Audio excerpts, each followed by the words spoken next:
Te pakantaya iyo ya te pakata parani kami ori na koi mi tanti. Ada Beretitenti kariniak. Lidan ta kaitara minita tanti ni kapeni tan ora te hagiaro ni dan te live streaming. Panante mi awate merunga kanda beri mi auri. Sinari sinako mera sira kime kaya kaya naron nari kami sirawa kinde monitera. Ara sira karinguina na te bakaki ronte 77. Na te bakaki ronte sati ya kariniak me Peru te mena e ana po e ira niuta e na koim te sati. Te korapa te konga speaker. Ayo osirak.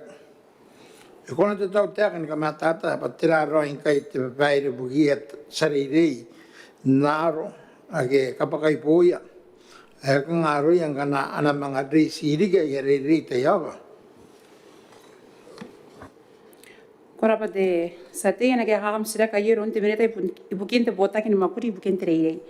Ana po ratik ta kaya na koim te minita. Korapa te sati yari ne Peru na nasiraki. Oyo na kaya te tau te aka. Kurin te akin na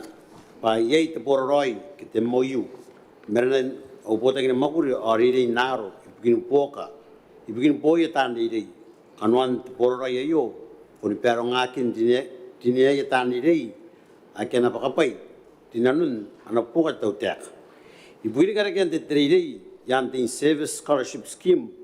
Punia ita kini bela men ti so ada timeto nirak ilo yar bota kini makuli nak tau tek. To kana ibu kon kini bela pun ka te ka ko wa meto na makuli samakuli te permanent employee. Tandi ri naro ake ka poka tau tek ka timeto to ka yon to contract appointment. Begin nai ay ki konan de yo ya tin service scholarship. Ma atima tuan kau ngagi bana kanua scholarship kita beu. Erap. Korapa te minita pokan nam sirak te mantai te sati. Korapa te speaker monitoran au sirak i kai tau ar de kanuan ar de mo io metera. Por ka tena naro.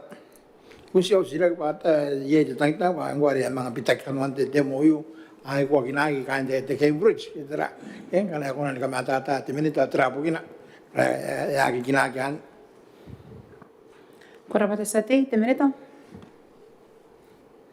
Te korapa te speaker araba te sali te menna kan nyangi biru. Yang ya te ya kinagi te Cambridge. Te chen jari me kai. Yang te advice may PC are ngai yang kai na program sai yang kai. Okay. Esa sesalnya nganda ni ka South Africa dinan the Australian na se ka ko eko wa ba ya kinagdra te Cambridge agent e maron na program e wa kin na ko ya kai ki bes erap Korapa te minita pokan digam sirak te sati. Korapa te speaker ai sa kai tau king ta kana ta kantaring e kana ko gira kain pai de apu no ya ta bota kin de ma aro batranga na kayak may on the scholarship. Yay temen na Kauoman na ano lady ya. Apun rota kin naron na agi pakapay king. Yay ako nan mga rinano kay iyo tayo. Korapa te sati te minita. erapa te speaker araba se dia kan nyangi me pokan na stek da ko ta ngana yet tani men ni naro keri dei wa ba pai pare ya bugai bukina pare ngak ba pai ba na kya mang oni mia karawat yang ari dei ini naro nuri mi kai ai akan ba yan ni mamai no ko ya akan na ko te kana ye kari di men di naro ke kari ya ka agya pun ka buwa ka pun no ni dei to sa mga taran na ile ki nan ne kan kaunga na betira kaunga bet senti yo antai ka ti ini naro pa ye ina betira te sunu man ya ti mel me o tenga na kon naro ari aro bukin ye training ke awan na pun tawag mina betira men te pota ki education tangana na ko nani po kam erap Korapa te minita pokan nam sirak ta kapeni antai te sati. Era te speaker tapon no inde tang baru ko ari ko te tandere ari apun na ko ni karigay po kayo ye te puro roy sa ni mate te benari yang wala nakatima to aki ba pa nga kabayakin di sa kamagur matapon de ya man man te teacher to wana ay nanon te BSO enak ay pun nakiro kon tere ya ba pa king yang ki ye te puro roy ba apusik te sa kamagur ba na kariga te ba pa musite kanano apun te bedai apun nakiri ka yo mane apon andek ya kiri kana mentero san orayo ya kita una di mana mau tengah andar lagi, tasih kain orang itu mana sendiri ya benar terangan ya kontra ya kita utak, ya ikan tadi ngatan diri pak akan kerugian dari pun tanggi lagi loh, terap. Korabate sate itu menita. Korabate speak Arabic sati, bukan dengan setega yang tiada seperti itu anda yang aktif dera ara connection medera, ira pata diri naur sidak ke. Ngana ya temaro kan sida ko sing update mga intayno ke kanon na yara ya riteng mga ide pinta temaro kena ko ta soido ko yuron be soido ko yuron tan ta mun de tar bundu kilo motera tan ye tar mo ure ke tar bundu kilo mo yara ay mission ke permanent mission kan da orang utak men ya sida dapat sida no kontra te bota ke ni yara Korabate menita ayah pun pengen yaron rastra kian, pengen pokan asna on rastra karimina. Ada tapi aku kira untuk setia karinya kita melihat metap tuwe miang orang bota berenang Simeon. Dan no tahu anda tapi kira orang setia metap tuwe miang ada di mana orang bota rakapu tu fingai nak kau imte setia. Berapa Madam Speaker, sa mga pun kami uli na rin hindi pakan tayo de Madam Speaker, andi tag makain na ramo ko na tapto miang raw setik ada sinak. Andi tag kira kita pakan tayo sa kami uli ko Madam Speaker kung mga kaya rabuin pakan tayo. Ngayon kapen kasi timetuan nila naman yung pamayo tan oran kapen. Okay timetuan ni matak. And online sa perinig ni Mauri. Kakay dia kan disiraki. Ano ito kan diyo tapi panang wanua. Ya kita mero aron dirita kinte terbon mo pao. Yon tu miang inte tayo men. Ningay yan at katamero at kangangai tataw tek. Koraba Madam Speaker.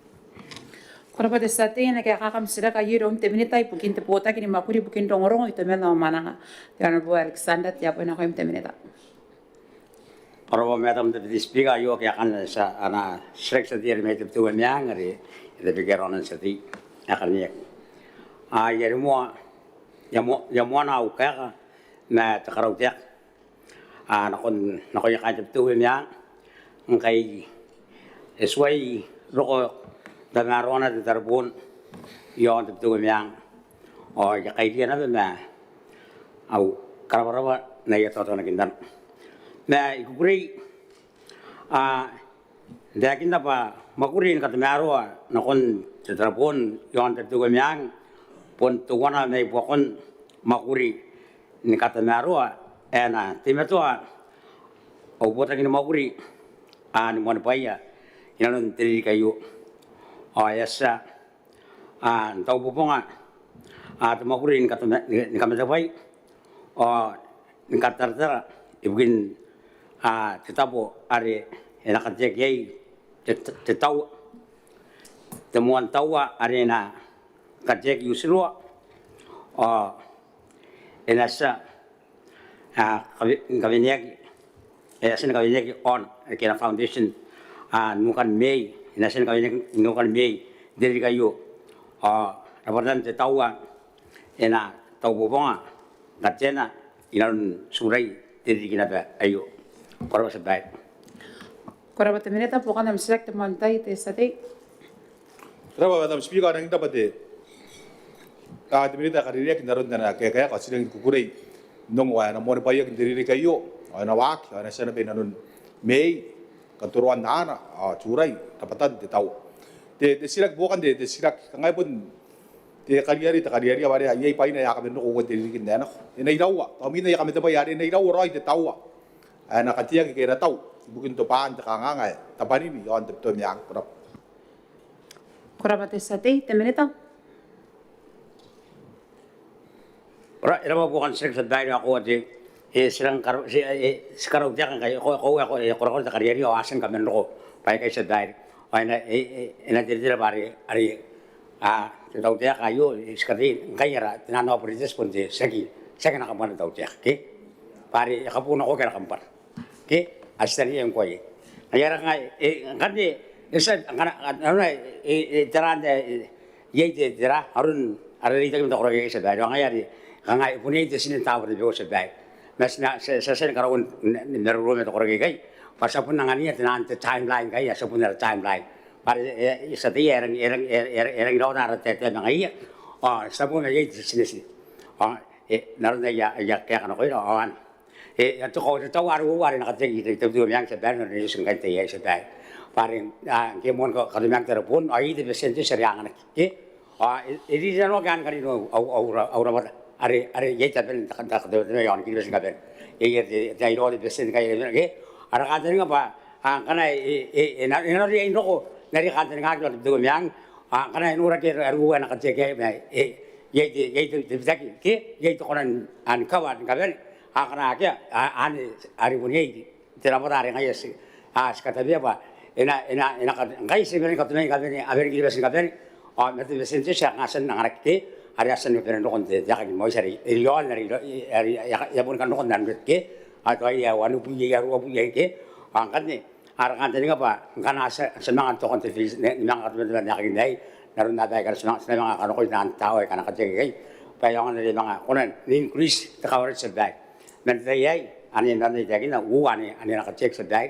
hari nak cek itu tak pernah ada ngai ina mau kuliah anak tahu ati tapi tu yang asan orang mui tan sedai ina nang mon nak suwa kemina pai ro kan dia nang asan kawai mui nan sedai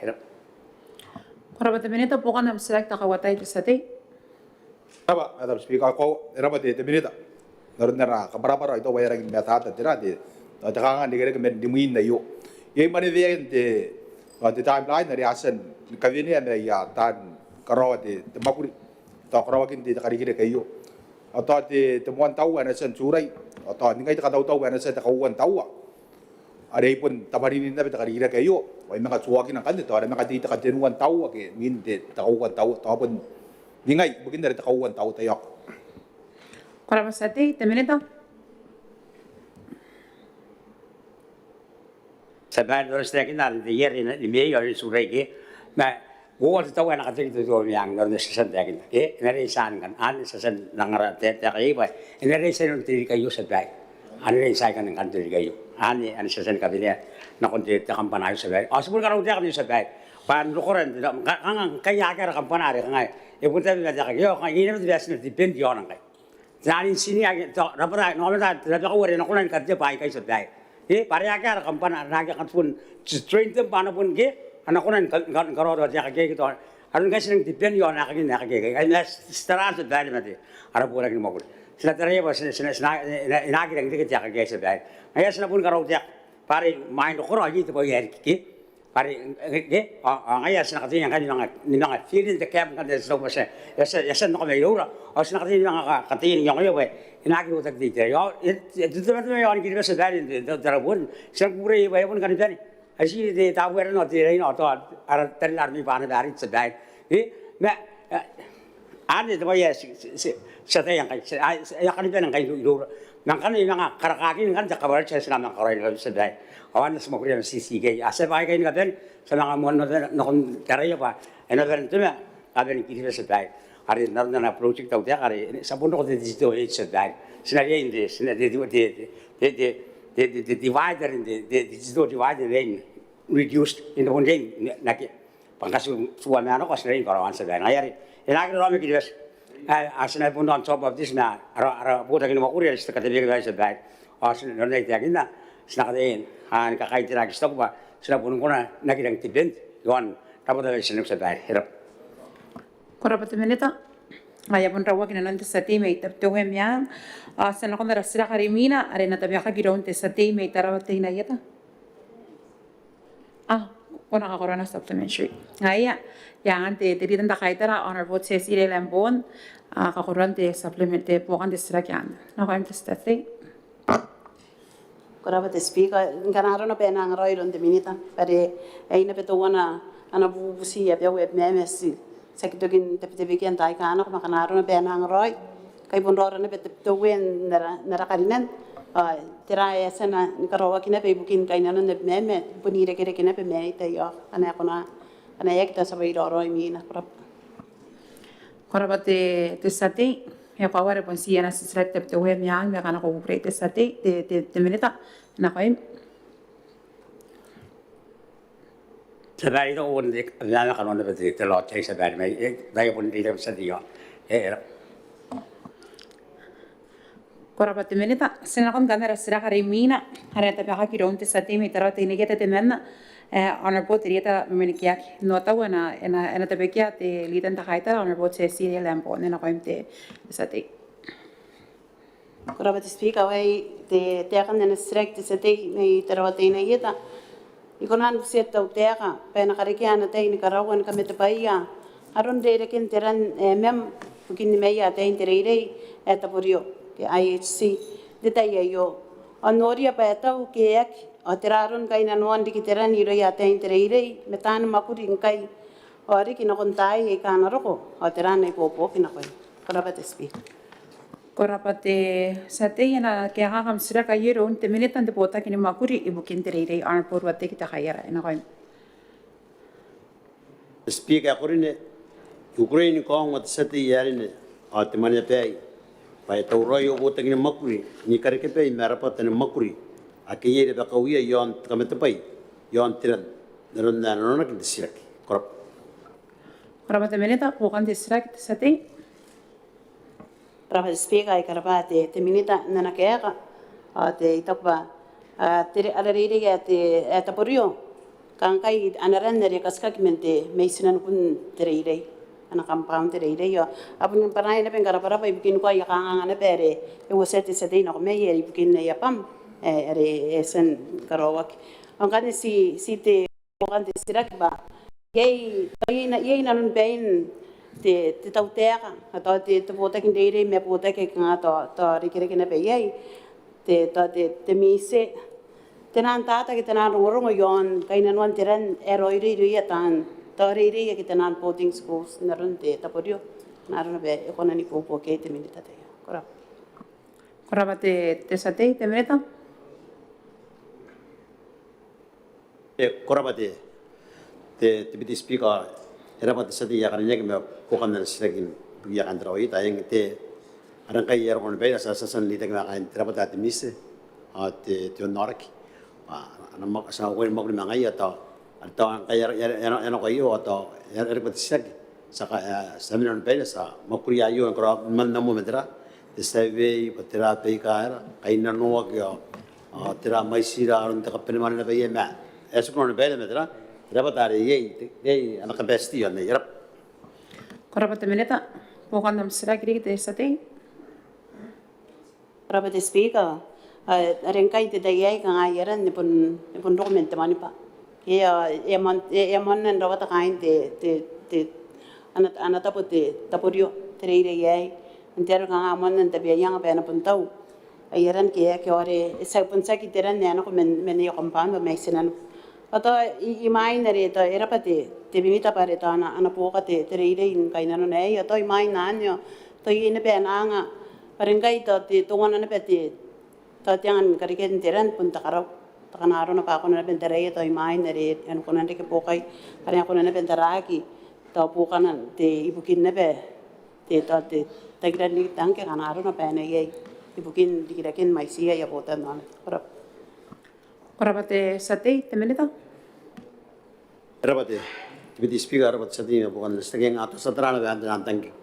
ke kaidara atau te karo semuanya medra di season kai bang na tenta karo atau sak semuanya na ake pongan amaro tangi gi awa pata kata gi ma satra ye medra di season kana rang karo eta ro ini medra te tangen dan nerap. Korapa te minita ko kan nam sira kita kapeni antai te sate. Korapa te speaker ataupun takainan we ye pun tabi nga kinakondenan boarding school ataupun te busi na onda utera ngana arona pata eswaire kana tein corona to ana kakaya kana assessment so what needs assessment ibugie tenan deire ke boarding schools atau sabu busi kana arona pare yamo me moe ibugin te tapodio ke ngana arona pata apun data ire ke kanga teran punya ire tapi orang dalam boarding school saya punya kangat teran masa sekolah nan bain te minita me dona ni minita re ire kira ne sa bu siri ki kaina no ya kain ta puri kora Korabate sate, temenita. Berapa de speaker berapa de sedih yang ini kita bukan second hari eko ansa istirahat tepurio setara ia mereka pernah meri naruh mereka pernah kiar selalu dia bertera atau semua pun kekayaan apa nak netera orang di pokai ane bukan netera atau memang tak berada tahu kari macam tu project tu wani bukan teran ada tu naruh agak ini naruh aku warin mereka pernah ia isan pun kari kita tepurio erap Korabate menita. Hai mana sinako na rasira karimina yakan kauringi dari kita ante ai kaya sa takatakan na ki sisira kike kawakinan tiraw menartapan takataka ki sa takataka ye. Rasira karimina ena na konte ena tabi aka kironte sa ti Honorable Yeremia tapay yakin warian na kain takataka me.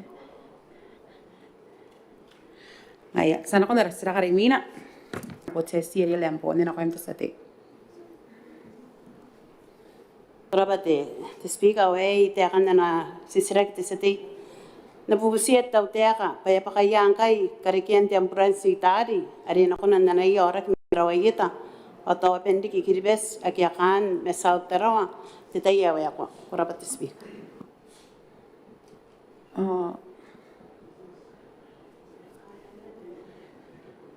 Ena kaya kakarasira kayo iron te minita ibukin te pota kini makuri bukin tararuan te miauri ako to araki. Ay noria ya kia kapatanan yana na kain takataka ya na ya kaya nga na presidency karine kis excellency tanis mama upaya kaya ka ano kain te presidency Koraba te Madam Speaker te Speaker wa kaya kan na ana sisirak te sati te mana mai tarawati na ita ali wasati te ritan ta kaita era ba te sati yari ne mai tarawati na ita awa iyo kaya kan na sirak ang makuri aro kondisi ambulance kaya na utapan makuri ay na ara project in the World Bank na kunipanin nakas te diriki ay wotanga wobi nono korap korabate presidency bukan nam sirak te sati korabate speaker atau na uringa te minita presidency te minita pa ay pun na sirak te sati na pero busara kentai diriki ano atau kaya kan ang kuali na jenga insan ron diriki ano away irang ningai nga no ya kain tarawayita pare kapraparan na siyang puransi minita pun nang tamero atau pun si takanga kay pare tok pa pun timeton na tatakanga te minita pati awara ki may tarawayita ade pun si ngai yang kaya ak ponan mo akon roton tuan ki pun si Poi yang kaya ako nanto ko yey na bere tapon si te may tar ay ningai kangatira te beni kai ngai kangan ngai antara wayet ang diriki ano ko tarat beni kai ngai mga okas ngai diriki ay koraba speak korabate sati presidency ko ada sepun updates te minute dalam bentuk apa ni tengah yang ngasat tarung orang tera apa pun tiba ni kai mai runde te supply pa ron karawan tera te si ambulance te metakan tani nga ya sangkai monak ito pa na uruding ke kongora asan na kon karawat te meruru metakan pana te wana yon sign ari na karawat tera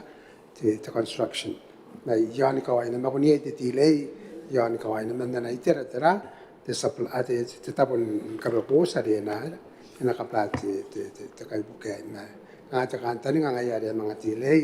tu tana aron te rokonan daron dari kangas M1 takina tayo na ibubuka adap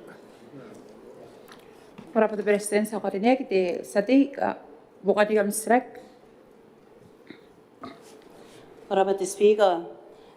taong kaya nang korokora ri kiti takakandani nga pa yay te ora kaya asan kapon pay kaya tayo yarakawa may tarawayita ari tawa ko nang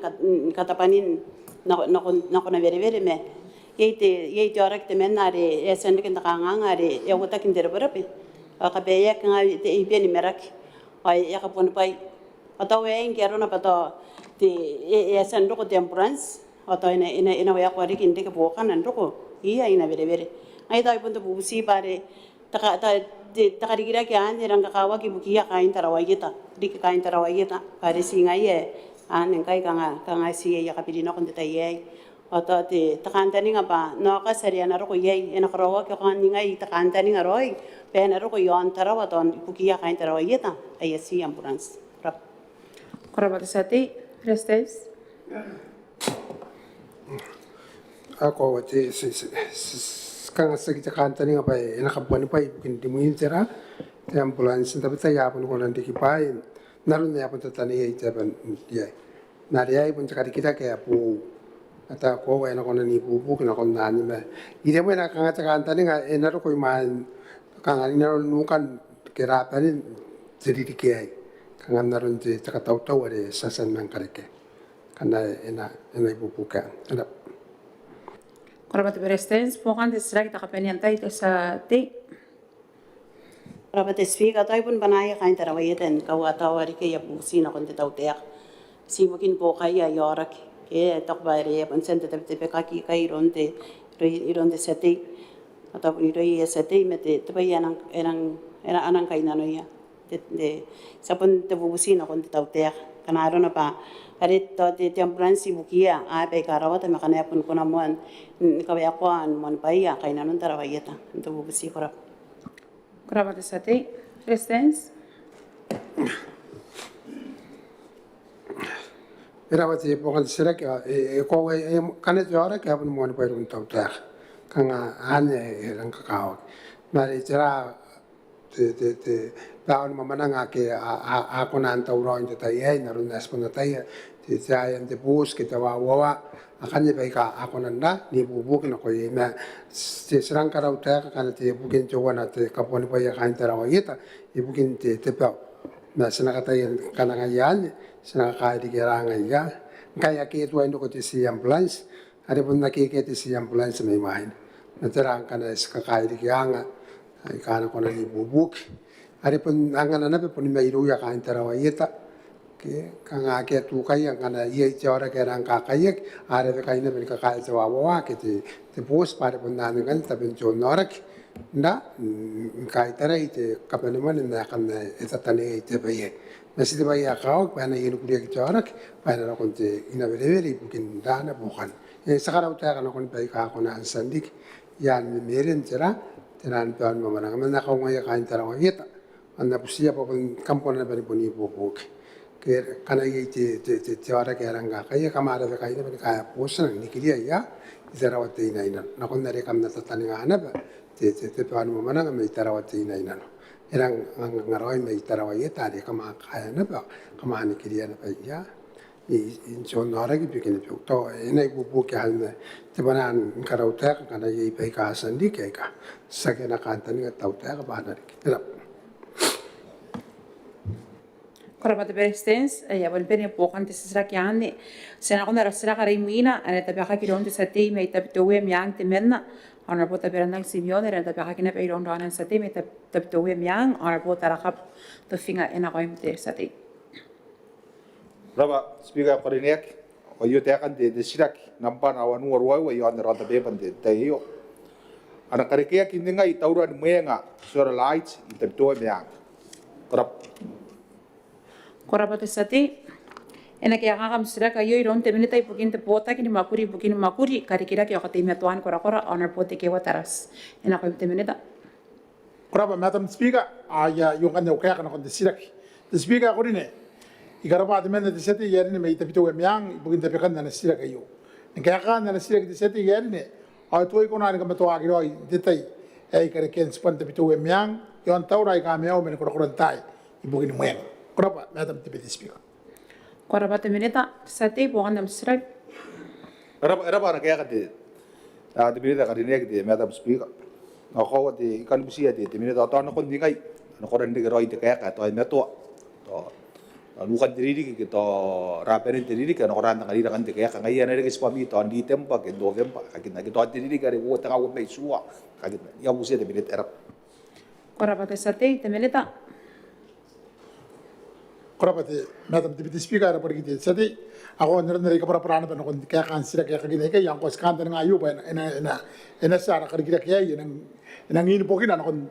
Mani perintiri kiai sa ko nan bilitan dira makai na metita meta sa kataw-taw ay mani perintiri kiai ang kayo kan na rin to apa mo ko kana ato iri kaya taw. Kurapati Madam Deputy Speaker. Kurapati minita sati. Ay erapate Madam Speaker erapate kita temiritan kakandara kaya kaya yang wandan ni indiki mungkin agak yo pin agak tetai ke orang kai to perintiri kanga yara uri kina orang kan ya sa kinangin karierian na kon na ya kaya sky to de temiritan de kaya sa juga iro ko to pun ita kanga ne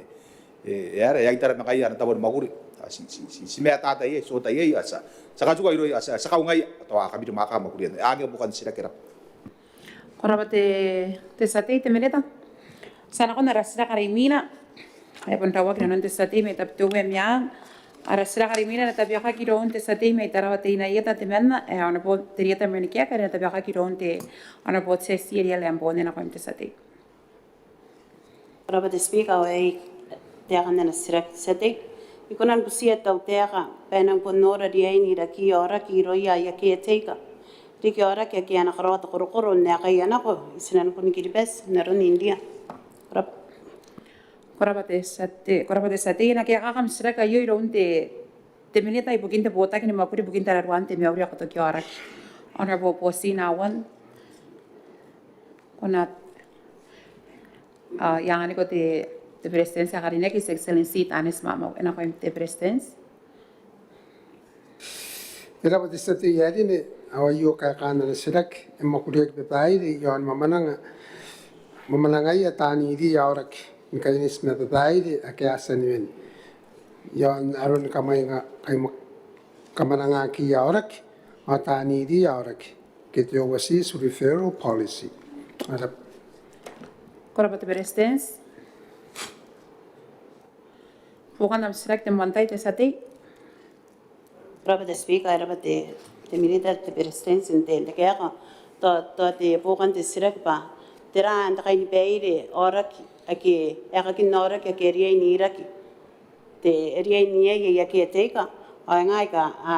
aki tangira te ki teka ane ko nan para te minita te ya kurap Kurapati sati presidensi. Aira pati bukan sira ki ati kanaran na esan wagi te wagi ono angin te tenan referral na ko sinanuko ako nan pun iye kaira ki roya ya ke teka kana ora ke ka pun kanga pipit ke kana iye ke ora ke kanga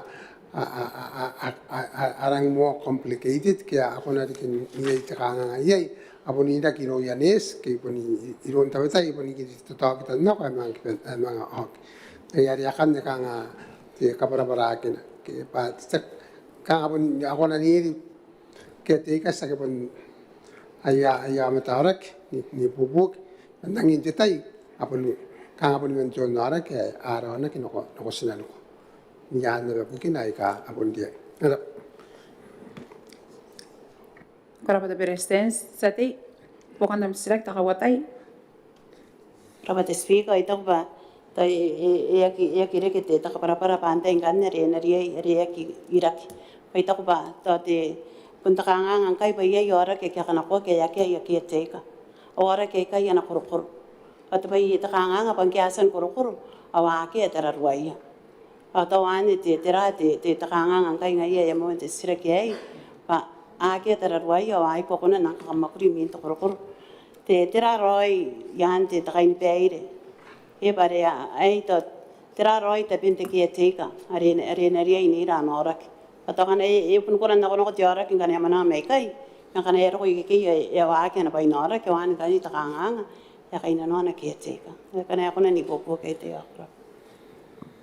Kurapati sati presidensi.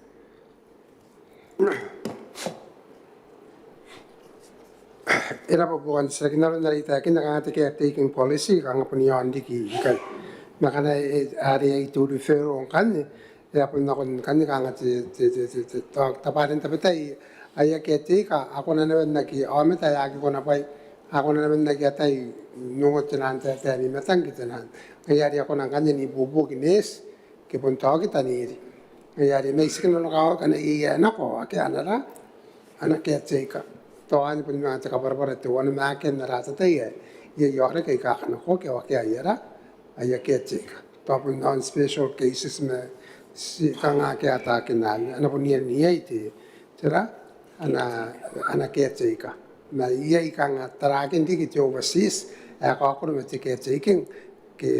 sa tararuan pun yon na para ke bes ngani kanga te pokan te ka kana kondana pokan na select sati na Kurapat Beretitenti sati. Rapat speaker to ay pukin na ronod Beretitenti pun ni temen ngkai to ara ke India. Ena ko pa koro akia na ke te ka area. Ngkai era emin na koro ya pun takanga ya ko nang kamakuri. Nesin to nora ke ya pun de kina ko nan nere ka pene ya to ya kita une pe yete pero ta yora ke. Ata ka mai ngana kan to kan na kon ke ka pipiti kin to foto bari ya ko nang kamakuri. Ata wane to wane nga ya bu siyai ora ki kinte tarakin nan. Asina bubusi ngana pun karina kinte to policy pa. To kana tiara ke na koro. Kana ta mana me ka yo pun kunen na ko ke. Men kana ari min to koro kan ye nora ke. Ta kanga e pun to busi na on ta utia kana ko nan nora dia inare. Enam pun karina kinte te policy bu kinte na ko sinanu. Pa inora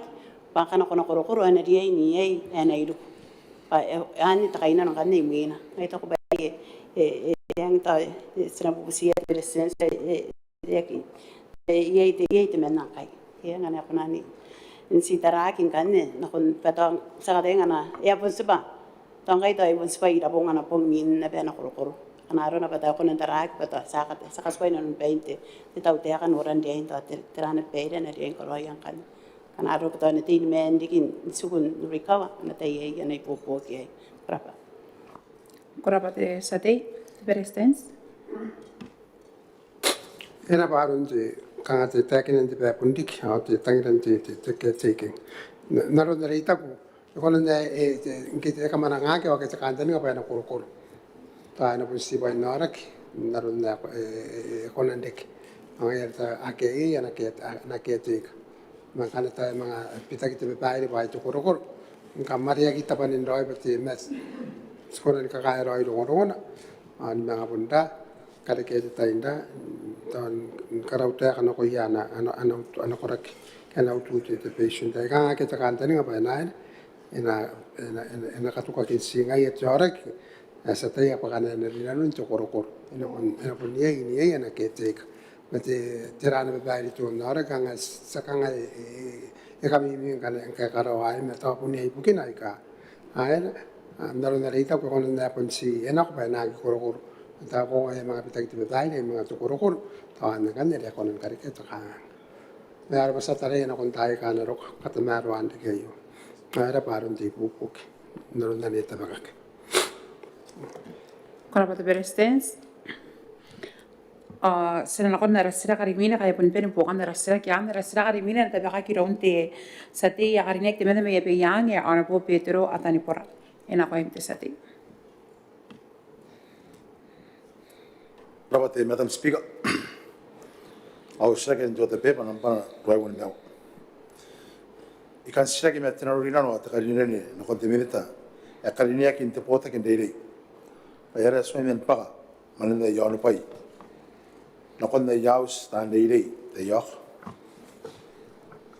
Kurapat sati ena kaya kakam sira kayo ron te minita ipukin te pota kini makuri ipukin te rei honorable ruwate kita kayara ena ko te minita. Speaker kurine ikai ta wata sati ya kalinya mi bayan na silaki wa ukraine na ngana kaya ta utek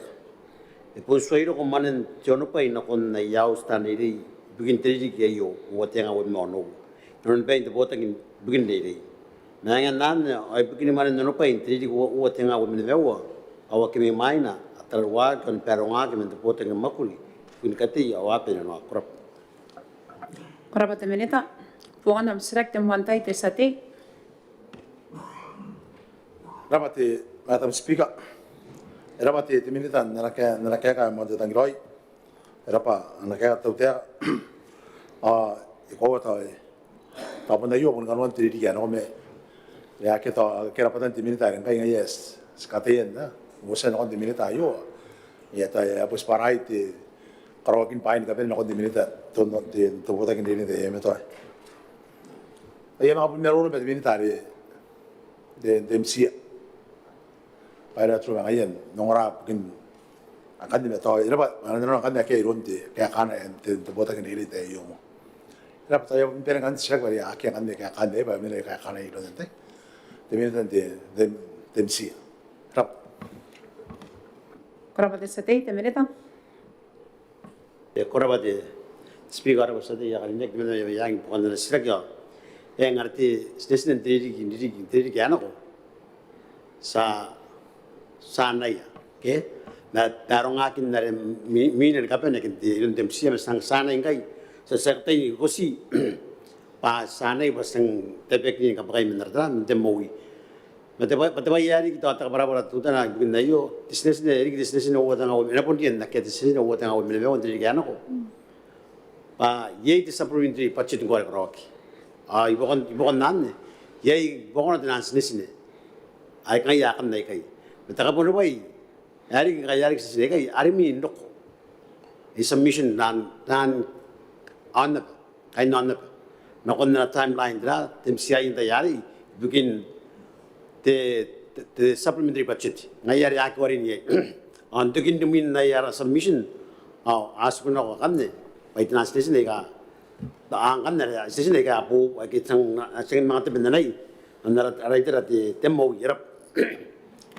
Korabate temerita. Poko na select sa tay. Pero talan na po sa pare ya pa na ko konti. Tara, the Ministry of Education. Naramor kaya ang asal na itakin na resipa intiri kayo me. Ikan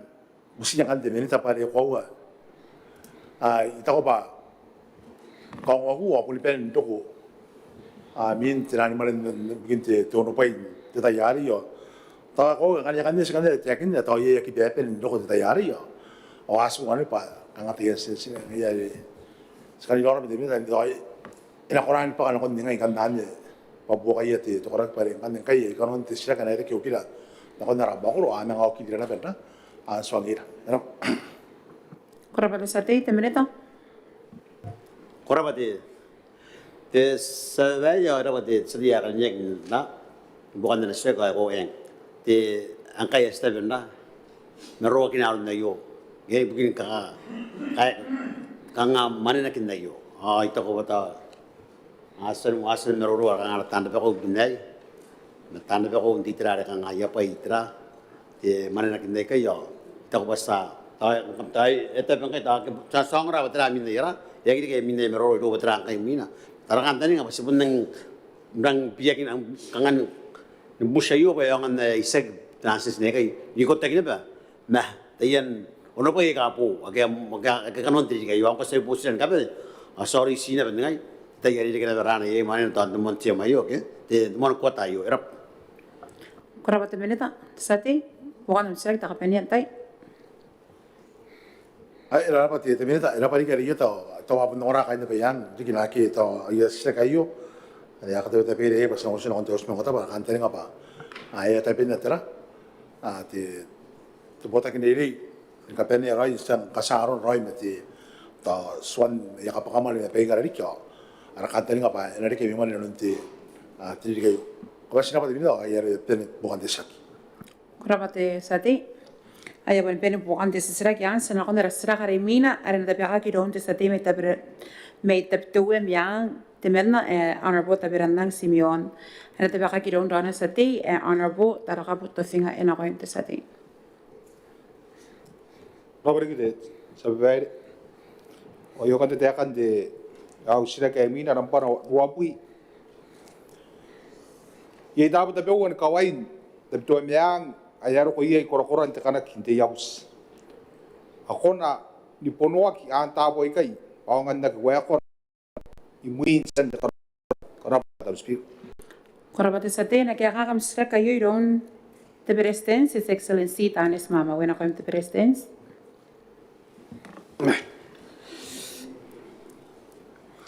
Speaker ko din era pa sa tiya ka tinek teman may taptuwe yang na sirak o yo ka kan.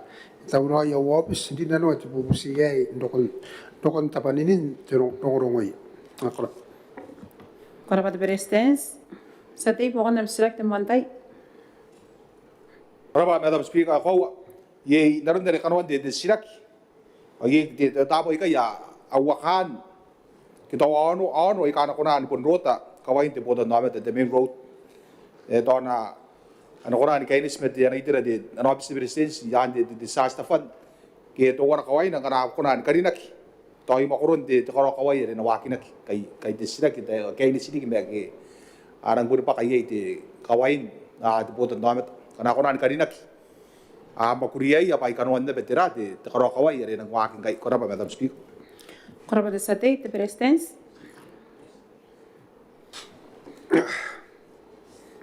Era pa te pokan sirak te tawa te punan te pai to wana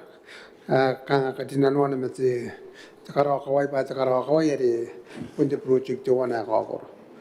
na ko na ken na scope karawan tenan maintenance na kan tangga ke ada pa ya kai kita ke ma to ni mo ko pa kana na yang na rom tera te sim karo kawai na narun ne nori te sati ata e pupu ke na paikan kana ke ada pun su paikan antera te mo ko era Karapat Beretitenti. Po kan select kawatay te sa tay. Araba rin de Beretitenti na kaya ka ay to ba kaya naron dari kanter nga ito pun di tarakin na itira di narobis itiran tarakin tapo ke narota ke kay kasi sa kau ngayon na punar ko na ito adun na itira na council ay bubog naman na itira ni karo ko yung tapo ro ay kay ano ko narobis di Beretitenti ari na Quran ni kaninak pakanuan di karigina ganito karo kawai ano pa Madam Speaker. Karapat sa tay Beretitenti. era pa ako ay ikarapa te sati akadinek teman may taptu ang bon sira ka wana na pa to nakauring nga kang apun kakawag karukuan ta kan te rongon te kain na noy naron na pun tanay te pan kawai na kang official dinaron na beta council may taptu nga naron na kang apun santa bekia ken manivei te sati akadinek teman may taptu nga Karapat Beretitenti. Aya pun rawak ni nanti sa tay may taptuwe yang sa nakon na sira karimina. Ana ta baka kiron te sa tay may yang te mednya karine ke ana po petero tani porena ko imte sa tay. Propate Madam Speaker, ikurei da beka usaki ya ndio da beba nambana wewe wano. Ikan saki me tenorina no te kanine no konteminita e kanine kin te pota kin makuri ai temen no mamana. Aya pakayang kai makurian te mo pao telepon o te internet te kampana te usen link. Karapat sa tay. Ena kaya kakam sira kayo iron te minita ibukin te bota kin makuri ibukin dongorong ito men na mamana Honorable Alexander Teabo na ko te minita. Raba Madam Deputy Speaker. Ayo kaya kan na select sa tiya kan yung may yang. Dan ay kurin takin na pa yesa an ke na foundation the mobile tau ar yon be yang te na be ayo ewagi takanarwa ta kampana usinding lebih an kabuponga tarong akin rokoy ana insinia ake ana kacet te mobile tau yon be yang ada ake te Ngai ini semua dikasih, wah, kasih pa energi insa, anda tahu apa yang main dan sun jadi kayu, ya sen, kami tu lagi dikasih sayu, nakon usin ding lebih korap. Karapat minita, tesati. Era pa te minita karinyaki. Na kaya ka ari yang ati tawte ang tayo tawa ng lori pangi yasa ka nga ati the foundation. Ari ka nga pun kantering ay mo pero rin sa ron ro me no. Kanto ta kantering kali bang te benta mata kan tiki bata tao. Ang ko nang tawro inda spay te koran bukin te kana kon teran pana me teran ni kita ki no internet. Ausay ngande bukan usay ngon dimina ta kalinek. E kona ngapongana kine pete tawari inutaya erang ngendo aring skiloi. Karo ko kai aring time e urura taurana. E urura taurana me ai ponnaki ya kapongana ngai. Kona te kente ta kampana kona kapongana. Rap. Korapate sati, te minita. Promo sa bayo, era pa po kung select sa bayo, era pa yung sumaya kari, bundi siya inang esari ana na foundation ang kanilang mga kati tao ngaya. Ayo kay kiri na kaya kayo na yung nga kanga irigya yung bar kang tuwa na rin sinusang ng koya nagiyiri pa kawin kati tao ame sinan ari nga ana nga ari ngayon kan niya pero nga karon ko yang kay ang tuwa na sa kunya pa yang asway ro ay nasan ka pro ko visa puni mogri ay pinali de tawari no de tawo po na ri erang ibubo kina na iraring kay ko ngilayo sa dali kita nga sinanura na nur sinanura ang roy nan sa dali mara ko kay sa dali ta kampana sa katabi na sa dali o pa ano to ari te tawari to ni ya we na sakti nora ang roy na ngana ko na nora ngana ta kawar siya na yang ang kay no ti tira kabuana ni ari ngo de ari ito po sinanura mara ko sa dali ang tamaro ito ang roy na sa dali Korapate minita po kanam select te sati. Ay rap te minita mo ta kalinek yo. Taw ba yang iri nya pentarak pa tungan te pa kang te ben karikek. Digital na kini kampan an wakin pa data ka kanya pare pun tungan mi pon makurin kiri besa nga papa kyo ang Kauoman. Ya may sinara mo ko era kayon kanin suat nga ta may sinoma tari yo. O ka bukan ati temo pawe ang gidawat. Yari pun abu tungan na mo ngere tandi kana sugas pas pa mo pawe no kaya ante ta rawo da number. Arang pa ino so siya te minta nakon ni nga nga nakapunga na enari ka karaoke dari as makurali bi kaneri ma bukan dari idipon kana nga iya kana nga enari ka tayo na iruno sakay na ko na ng weekend ya inu tayo ante na tayo nga ri ka kana TV ino Korapate sati, te minita. Pero sa bayo ako ko wa yang ya pud te pero wana ida gintaraw ya pud nang gubra kay sa bayo irang mostri na kay sa bayo Airing iki, ai semua corona yang kalau gua akan sebar ya sedaya pak. Ada nang kain orang itu sebar, aku gua iya orang ini ber. Ya aku nak orang sebar di seti. Itu apa yang tuan de, kan wanti tu program harus ngai swag orang kan dari kang mereka ada yang ada nana, ya itu yang orang itu nasional aku nak tidak nan sebar. Orang kan tengok apa, punya cari cari sebar, barang orang orang sini aja yang kan tahu aja. Asan uri na ka, ari nori takin na, ari nurak dan kabar sini, dera, yon op makro, ay kapen wari, sinaru kon narak, ina pun dia, de kabar sini, nukon tabo nak sebay, orang kan itu bakal sebay, tabo tu luar, tapi lah, nang katan karokon de tabo kan an tangira bentera, arokon de connectivity sebay, kita black spot sebay, ya, ayari, tidak dia kadang tahu roin dah, ni kiperayu sebay, yang nak kau ada pe yang tuan ada Era sebangan bikin turun di kiri sana, pak. Era dari dia, ya bapak, orang era uwana semua orang stop barang Kauoman setai. Korapate minita.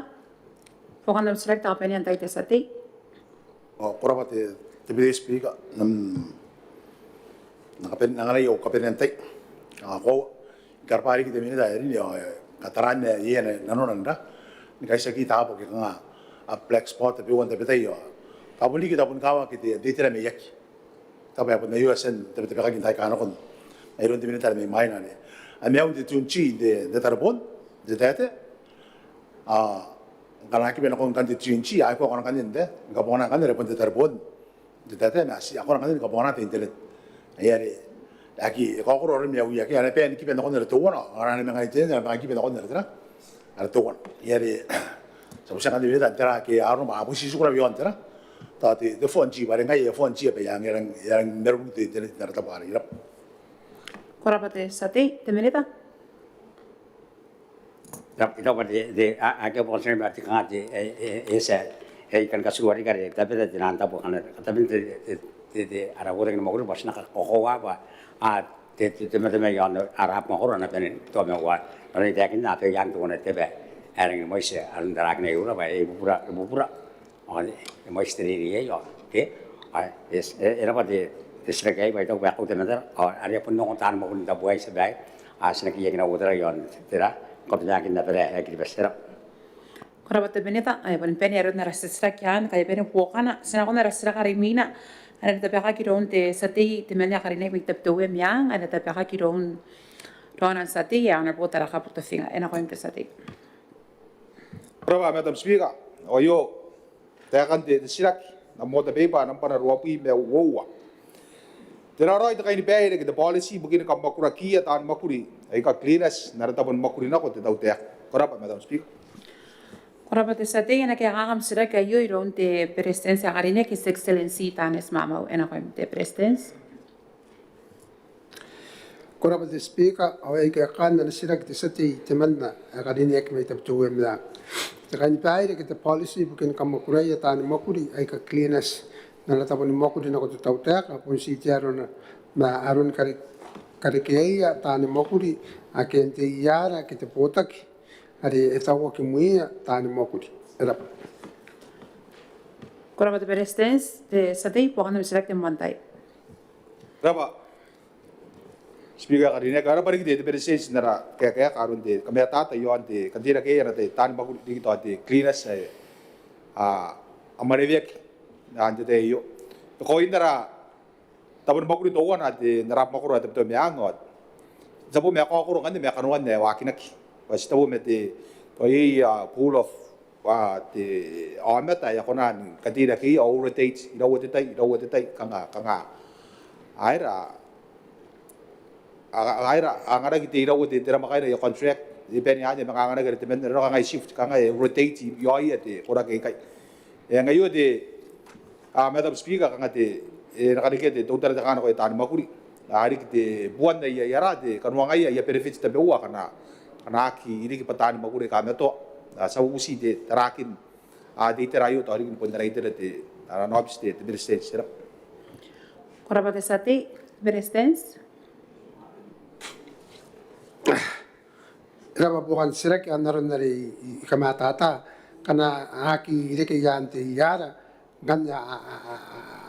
aki akan wangai yanti yara karena hari ke yanti contract yanti pun the arrangements ke arunte pun yawaki merena yana yata ayasa kamoku ya jonarak awan dari konan dinarunte PSC ako na bandin tenan benefits basta kini kapani tenan benefits ako to contract ako na punya benefits akana ako nanda musira ka kana kari PSC to wala may ako na pun dinak until grants kana until grant kana tarag pa ina man na yata ni mokul to no na makainan warak ako na kanyan hindi ka kangatera ti kanwa nga ti grants ke ako na nanganaki na kon kana taya ki bali na yari ki ba ono wa isu wan warak onan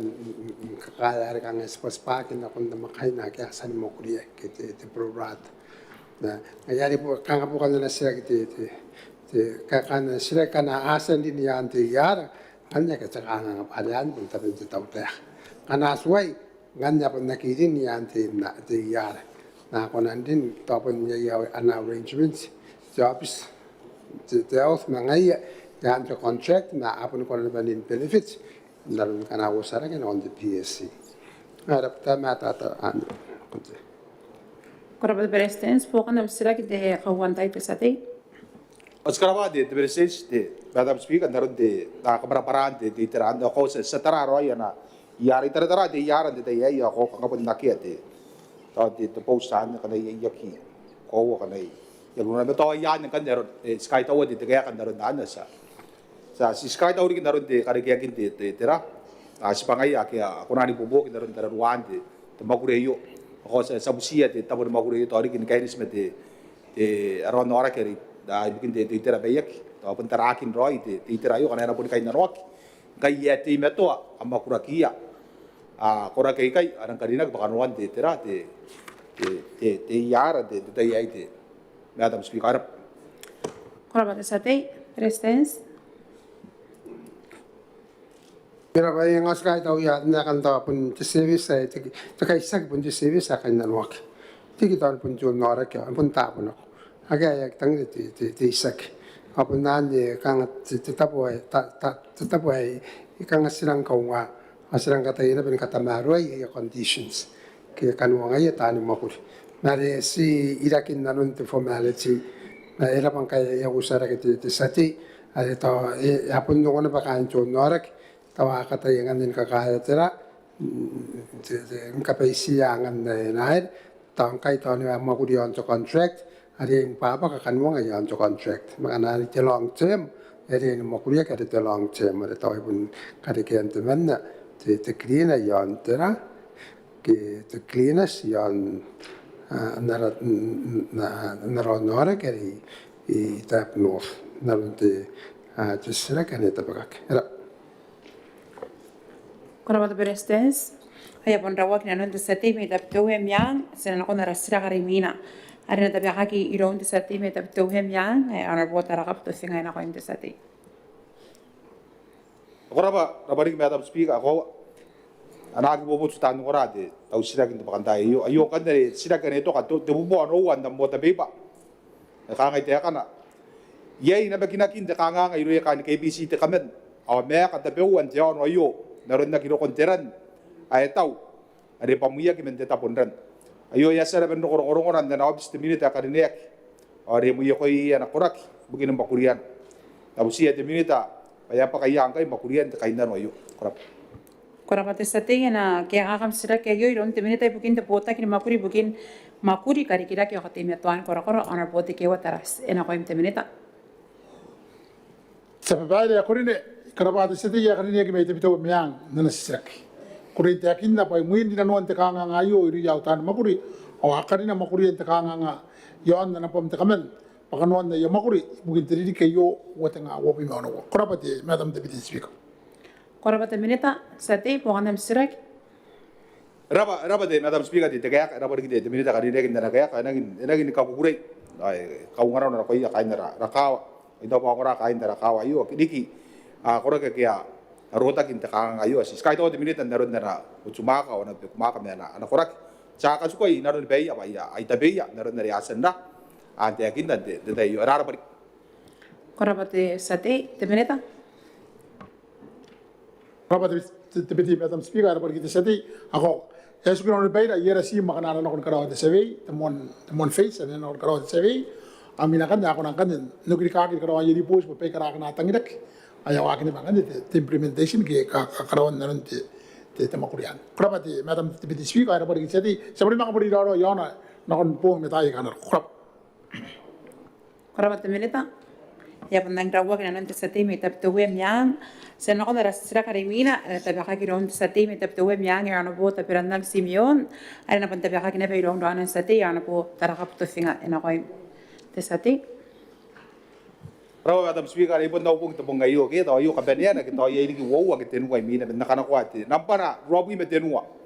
ito ay mentamero teran ni mo ini kawan tepto miang ay kasunak ay kaaywa tinatoro a pangay Engai kiasan te tau teka, te kindan tai ka anako, pai na katamero aki, ni kapongana de desalination. Kain kawan te tuwa miang ay kay, amuan na makinna, pa katukak ibuki, kaya left behind. Tirana perit tau teka, ibukin na iyo. Koraba, Madam Speaker. Koraba te sati na kaya kakaministra kaya yo irong te Beretitenti akariniaki His Excellency tanis mama na ko te Beretitenti. Karabati sati ya kadinya kami tetap tuwe miang bilang sirak. Ay kurang takin na pa iti meto te tau taka ni makuria anak ini pa ini pa akia na suibuk. Korabata Beretitenti po kan sirak ite mantay te sati. Raba, Madam Speaker, kahit ako de Beretitenti ako sinora na ron te tau teka, na kaya na so, ay minta. Ako wat tiran machine na kaya apon bongata kaya tiran desalination machine sa kaya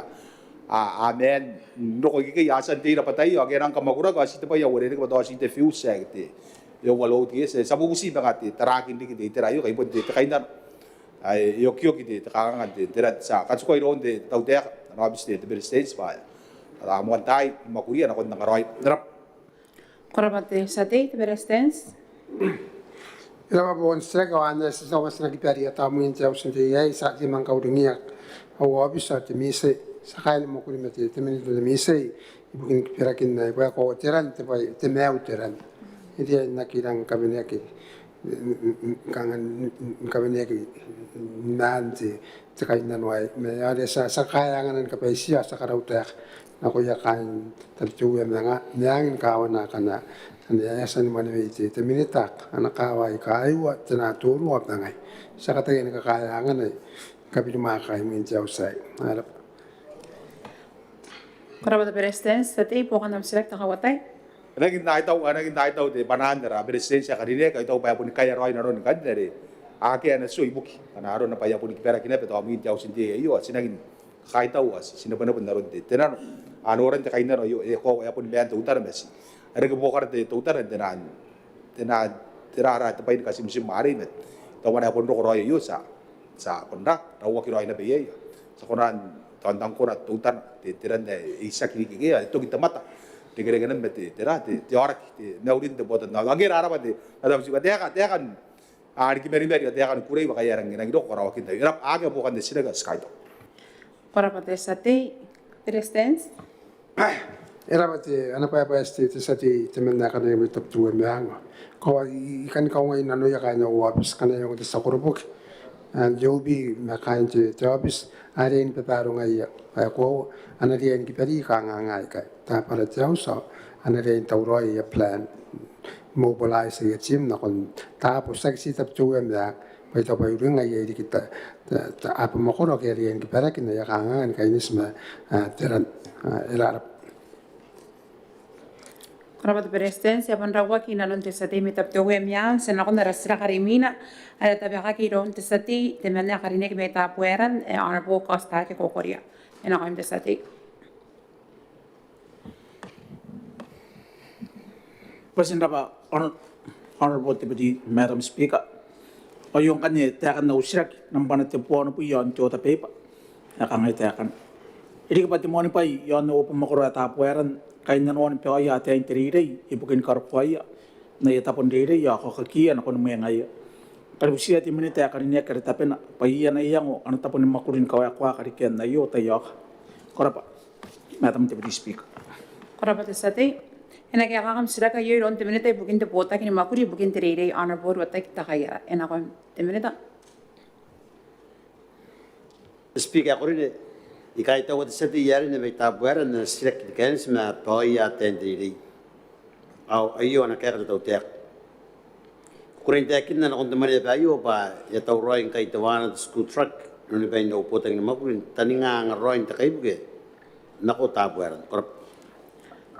Korabata bineta bukan dalam selek te mantai te sati. Korapa Madam Deputy Speaker, dia pun kaya tahu kita minita karinek. Tepota kindiri ipukin na kaya ka ay ipukin na yakam makuri ay sanorian ti tayo ay rapatan na kinna na kaya ka ti manita ka dinek tayo pun panante ti kakay tayo man noob makura tapueran na aramiya itat mera council raw ni mani apuntahan diri ay pun na tayo diri ya kaya rang kanya no ti po kayo kurapa ti tayo ka ako rapa araminita ka dinek nikiparan na yo akya po kan na usirak panandi kiti ti kakay tayo ay papag ay natigraw ti minitan sipangan anak katima tuan sin dapat tanah ipukin kain nanoya aten teriri kora parika tegerai erap kora pate sati temeneta kora pate speaker kora pate ya kan jaga bukan nasi kengai atau roy tu ayo are kanuan tera te ini yang ada tera kanuan kanuan itu kan baik kan oke oke kayak kerja kiman kanga dikira mana dikira dalam mana tukin teriri itu warna bukan nanti terena tapuer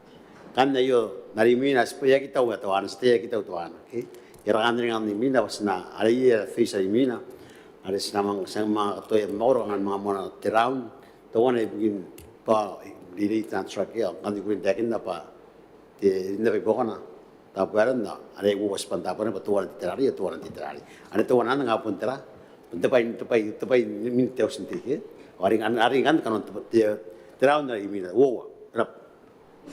Korabata bineta ya pandang tawak na nonte sati may tapueran senakon na rasira karimina ada tabaka kilonte sati may ebe yang te menya karinia kaya honorable Petero tani poray na ko yung sati Korapati, Madam Speaker, au saki le yonto beba nampana to wana akia to wana. Ikan saki metro rinano te kalinini na konte presidents patera norongon ay kauoman karikira ke kain takawa te bungina ko. Katolika imini maingia mendota kia na naurupai bitakini kanuan pong na kon na yata po ya po. Era papa ya sa te mon makuri. Ar te Maneaba. Ana pa kaningai manen te kauoman mo ko. Ara to mantap. Korapati sati na kaya kakamsira kaya yun iron te presidency akarinia ki His Excellency tanis mama wena ko yung te presidency. Rawati ana sira kita sati teman nak kali mepiyang nikadikin kainis ma anak kali kita kita bungina ko itu mantap narun nare te arota kinta kangang ko te kiyori auria kinta no itawa kaya pendarun ko te kan te pura rai nang rin karawak ngan jokorobuk to kana ipu te sati ko na kali kita te teretan kan pun karawan rai te kawan te kali kita yang anda basic pokoknya kan cara tibungin aku kan Eropa ya deh tibu musian bukan dia yang mantap itu bahan cakawan makor wah dari akhir tanang kan hotel meru ya kan waps nah itu roh itu tera jawab sini bubukin aku cakawan itu ada bukan itu mantap itu tibungin aku masih kan kaisakan teran paperwork namun itu tanda ya kan kawan temakor. Rap tawa enai bubuk na on sati kana konan ni bubuk na bangaya mandana ite rap Korapati presidents naran nara kangasi nara ranari nara rules of procedure ta yang sawa na sira kita presidency kaya ka me ta supplementary ko kabara me naran nara te ranari wasi ka atongare yo anam amota be ba ika pawa ba yang sawa sira kaya ka te bukan am sira kita sati Era pa, Madam Speaker, era pa rin presidents na kaya kamonta tamero. Ati, ikonan ko le tereta de bongayo, nanikide ya. Kaya antay ya na ko le tereta, ari bringay le tinmen tanti. Ye na impesi ko le tereta ko na ya ko rin peta Kauoman. En antay na tusen kina ko ina ko na karo kiningay. Na mo ya ko an kipera kayo pa kaya po stak tutan at makuli minna reza. Santa Maneaba eri orang do ko ito Maneaba eri masa perang bubura. Nakon ngay tereta kan teringa ya itu presidents. Korapati sati te presidents Teta ina bale wa ko te tawon te atris sakoro pokin jobi ana atuna te pokan te ano te mantap katen na mantap te tera te bungina ko te pokan te takari kita ke na mantap te bungina ko ada kemapun si kapara-para ada ngaya na bale rota kinte kita kini kanuan buong jurupa ya ya satu Maneaba terang kalau mau di sana ko te bubuk ya antara te mantap atau mendan ya wakil bangan na ibubuk tera jobi pada kote ira roi kanga kawain te takawain bubusi harap Korapati presidents kaya bukan am sira kita sati Ebon kapernya bukan usak yang ane. Era pa rin presidents tasama kuliane. Merau sati ya te. Komi presidents nga besi arletan karo kontra. Anda mo abis naron dari teakan ko teakin na. Asa karoyan ani karo kon. Imain te mo na nga ro kondu ya boy. Saka santo po ngayo si silikya te mo. Era Korapati sati presidents ake takana asan Korea si kawangoi na asan Korea po yung anima di mungkin na kain tera jobs ibukin kapasi ana pada yan te jo mantap ya kaw kina ibukin ni bukin jo ya yon te tara kaw te mungkin na Korapati presidents bukan digam sira kita sati nakoim bari po na usak bigin te po ngayo may kora pa rin presidents ay ko ta kay ngabong te mo. Ya ko na tuwan ang copy korap.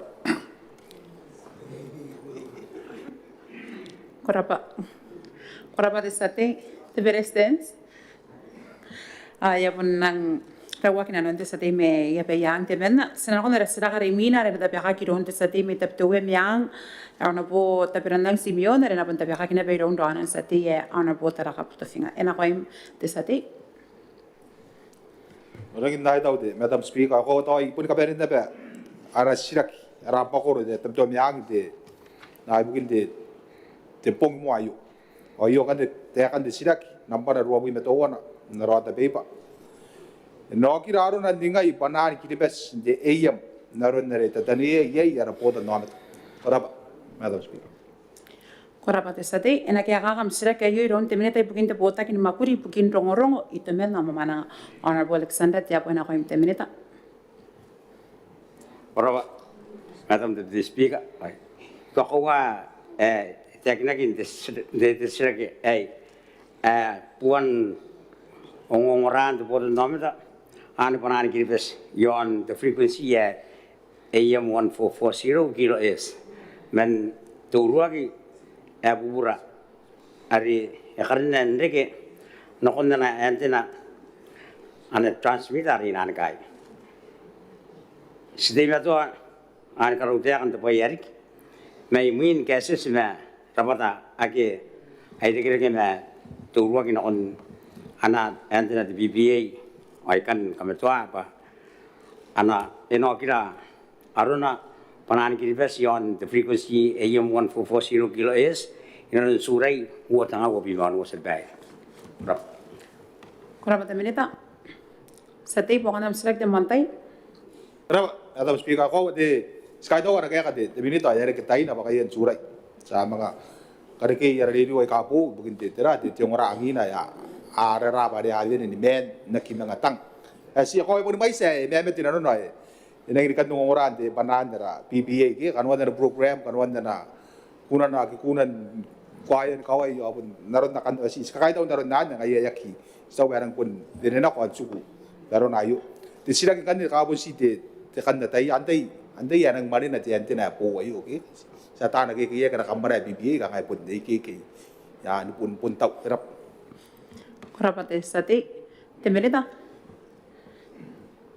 era was bairi ako ati to artu ruwa ke ari yori ki bande tirati te karon ta kan kira tirati ari nan ka yari ki non ka katan ka ogurian de is migration cable ngari karo kone ka yo ka ga te contract ri moguriyo kan te tirati e to kari kira kan no non na ka moguriyo ya pa kana ba te nari no yari anan kan sekuri jakin apa ya senti baru urun dari sekarang fet ari yang kira no te tirati sedai angkat dia tahu rai mana nak kita bayar ni ya ke mana di BBA sebab jangan kapur mi di balik nak anak nanti terati cakap panari ada di BBA kari esen pakari ngayari ada orang baik ya pun kau orang jadi nanti tenar paris kasih tenar meranu ni dia pun kekayaan roy merun kekayaan punya nomor sebab kalau dari ya sekuburin kalau apa ya saruna yang asalnya ya satu roy yang sikiwat ikan kapal sebab yang sering terang mau kuliah askara pada kampung itu kita kontraktor ya dari TV dari asen yang nipu bogin nak kuliah di TV kayak ini ya ini kayak itu loh anak kan orang asal sekarang kalau jauh sendiri ya sebab nak deh insan ya apa pun ya itu nanti orang sebab yon perang akin arun sebab ada kata itu bukan orang yang jauh sendiri anak orang dari mati ada apa tak kayak nah di biar dia orang yang ayah kontraknya di terapa lagi sebab ada di kontrak dengan Australia sebab. Nah, esok orang sebab setahu orang surai, angkat yang dia sebab turun ke resent digari orang yang dia penani kita sebab. Yang the frequency, yang kais kalau mana yang dia FM, no FM. Pun tim itu kan ketang rogan dia, no FM ada, nanti kan jauh sedikit dia. Songrana yang ada zero data di orang phone ke, yang di sekolah nomor ada jauh sendiri yang di zero data, ke nanti ada anak pura je kan di BBM di orang phone, kalau sebab. Kalau pada minita, sate pokan tiam sirak. Negara Madam Speaker itu banyak data di tekangan ada irik, ya sekitar orang di BBA kan pun kata anak-anak kopana apa kayak di kampar itu kan ada makuli dari kin, ada antena puan antena di kapakaki itu kebanyakan itu banyak kawak. Yang orang aku ya rapot tentang apa tidak roy tekangan, atau betul ya ini BBA kaya rus kita ya pun ya konan di maintain dan apa ya kan meski kaya tahu negara kan di minita sa serang ini kukure dari Madewe ya sa kukure makanya ada kita ya ini memang kira arona tekan aku panas meski kaya tahu di minita banyak orang, hari kan anak kampanye di BBA ini ya apa cuma ani min te kanga ayo as sikatigiroi te minita na korak na tabar makuri kan na kamara BBA ya te meton cuma kan dai ne ya pe ka kongora ni kaungon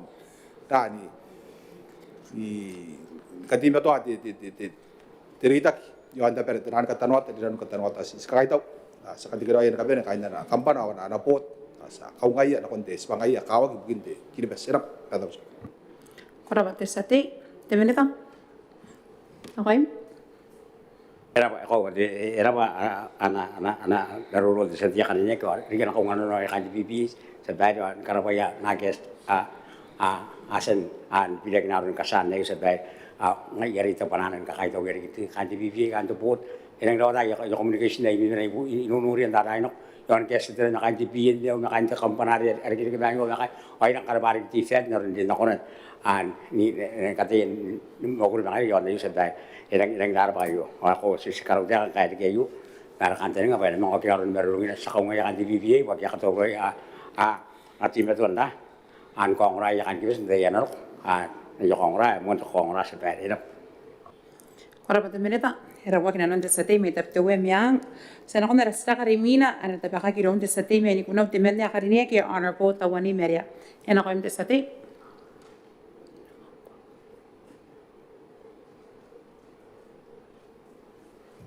o korabate madam deputy speaker imani kan ko sisak ya yang yari tai me rau seti dari te minita nanga te panan ka meuri no ko imte madam speaker kan tai pura no ko presidents comment presidents minita teri tante kaitara ante ini kapene kan rapo makoro morara di rapo makoro no panan ka meuri kan te mo ni meuri ako ayo te kan do sisak te kaito wepes na konti tautek na nayongo ayang intamero ibukin karikian ayaman intania tayan kaunsiran na bamakor yon kiripes ikan nongora ayraw ngkai anaman intania anak kaunsira abawan kuno Korabat te sate na kaya kakam sila kayo iron Kauoman presidents. Ano pun temen itu nabe bukin tu pota kini makuri bukin temani, abe paidan kari kira ke honor board officer tu wet tu asu enak kau temen itu tak Kauoman presence. Berapa na sila teman setiap kerja kami nukuno ayo kakana. Igurin kau setiap kerja kami nukuno pa nama rentania nukuno. Oke mo ang kalina kini may uwa tanga uwa mentenua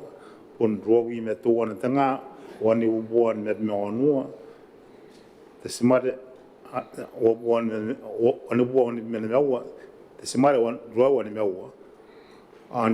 on penin mas buat tanga wo winanoa era con te mais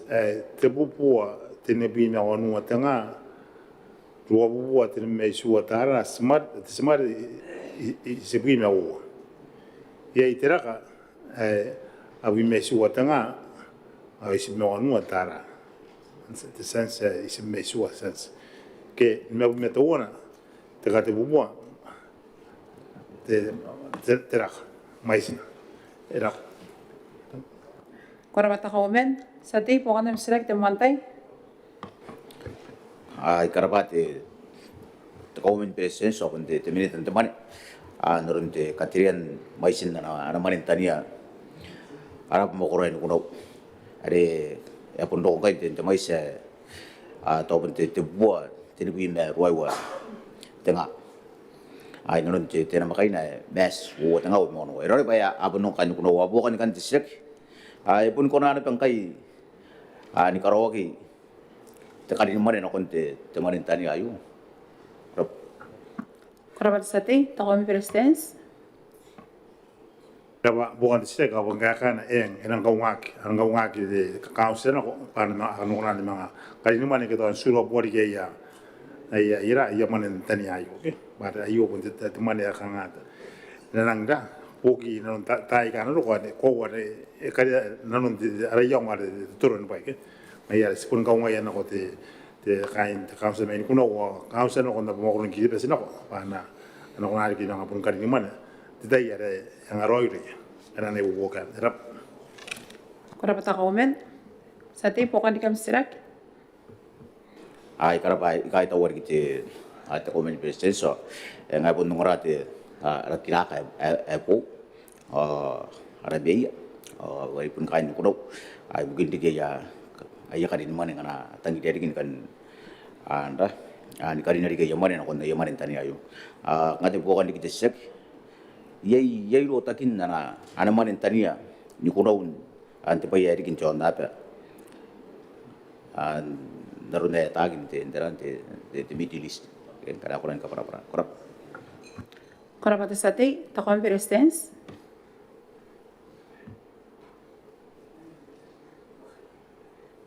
Era bukan na siya kita sadia kan nek ya yang doa ya na siya kayo pa ko para sebenarnya yang ke betul na pa ngamin ne bukan de mangok ke atau market na be mangol de liger ke mete te buka wa kan kai mernan de Amerika Iran ke atau Israel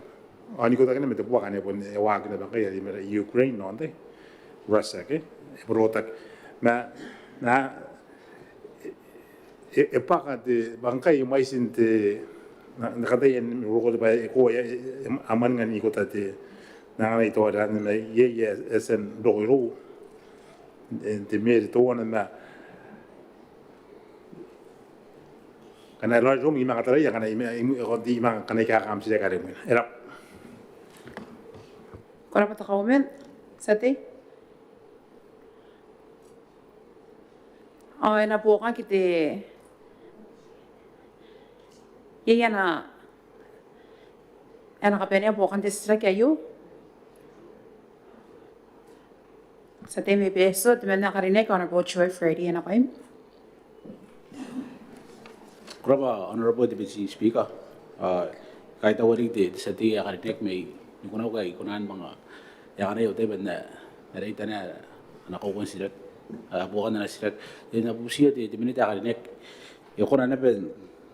karika an update o makura peso hindi di ana marina na kausira rap Kuraba sate yangan di takawin presidents kanaro na pena taurai yare pon na nasisira kita sate mere puno makanaro na pena taurai ni kaya kay pukin de peso yangan takawin presidents.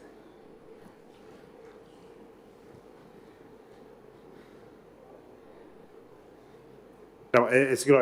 te madam siga I dauran ka kana ana sida sati itmanda kan me peso ona man kai de peso town council de tokin mass de kayo mai sina ne mebuo ne mewa tanga ro bi me na ane de ka atau ya kau ngai tina pun siga babra de ana sida kita sati kan me kuno de men de mungkin de rotakin teman dan anak dan yatain ada council de entera de iron takang asme iron langkai epakan de tokin mas epakan de maisia ekan tinu de million ke pada maisin de men de berwa maisin de teman anak gimana tanya council maisin ni de kota ni mau de million ni mau buat rob metenu tanga isi buat robi untuk ini masing kan ya apa kan aku ni mau te million abu buat ni mau tengah oni buat te ni mau no ada orang ada paka itu 2.48% ke kita pun 2.5% ana ante paka no de what 20% stems ma yang gua ante masing menan kon de tarang ayar ngana apa ayo na pe paka kan de sibaya kamu sidang kan de Nari ni apa karena tahu temai saya yang ini ya tansa ya si kalau kulit napa mega itu waktu temai saya 2.48% ane masih tak apa kan sebenarnya ya more karena ni work ya era Korapa Kauoman presidents korapa rikin tatauran kaya kates tracking yang kesaki mga boka kinaironte sa temi peso korapa Kauoman sinakon na sila karimina Ande na tapaka kironte sa temi Peru temen na karine kaya ano po tawaria kumenga na kante sa te. Korapa Honorable Madam Speaker, manera ikan ako sirek de pantay yo yari day ma round sa te kain Peru na taga mauri na kante Speaker kadang tayo burat presidents Kauoman minita Beretitenti kai tara oi puntantin kamera meron te pakandayo kanna ben mau Mary. yo kurenta pe kau srek akang ite kan etem to na giroi tereita kinta tarepon yo anda upokoro bukin kawa de tera me yak tiki kawa kana eri ota boyak na usia te minita re tapena yo kana ni bubok ni karekia katian te minita wa bukin te tera me yak to yo rap Korapata satei na kaya kakam sisra kaya yo iro unte minita ipukin te pota kini makuri bukin rongorongo ito men na mamana Honorable Alexander Teabo na ko imte minita. Korapa Madam the Speaker, ira pa dakan sila sa diya kating Peru, ayo kaya kan, engang ke Peru puntuana at makuro ere ke irona arwabi takatubuat mo ba coverage, punya ina ba Teabo ake suai roiri yai tutome narun kawa ake mai mai yak. Serang karau tiaka di terayu, ma serisa nabe, ma takaraba tetap tanah kita. Gurin dia kita buat temakurin kata meruah, nakon tutupnya ada terapun yang nak makurun kiriwas ni kata ni, pun tuan ni bukan takari kita ki mohon bahaya, orang ni makurin, waking kai makurian moral lagi, nakon ada ake apun rangin muari lagi, yai tutupnya. Sen nada kai,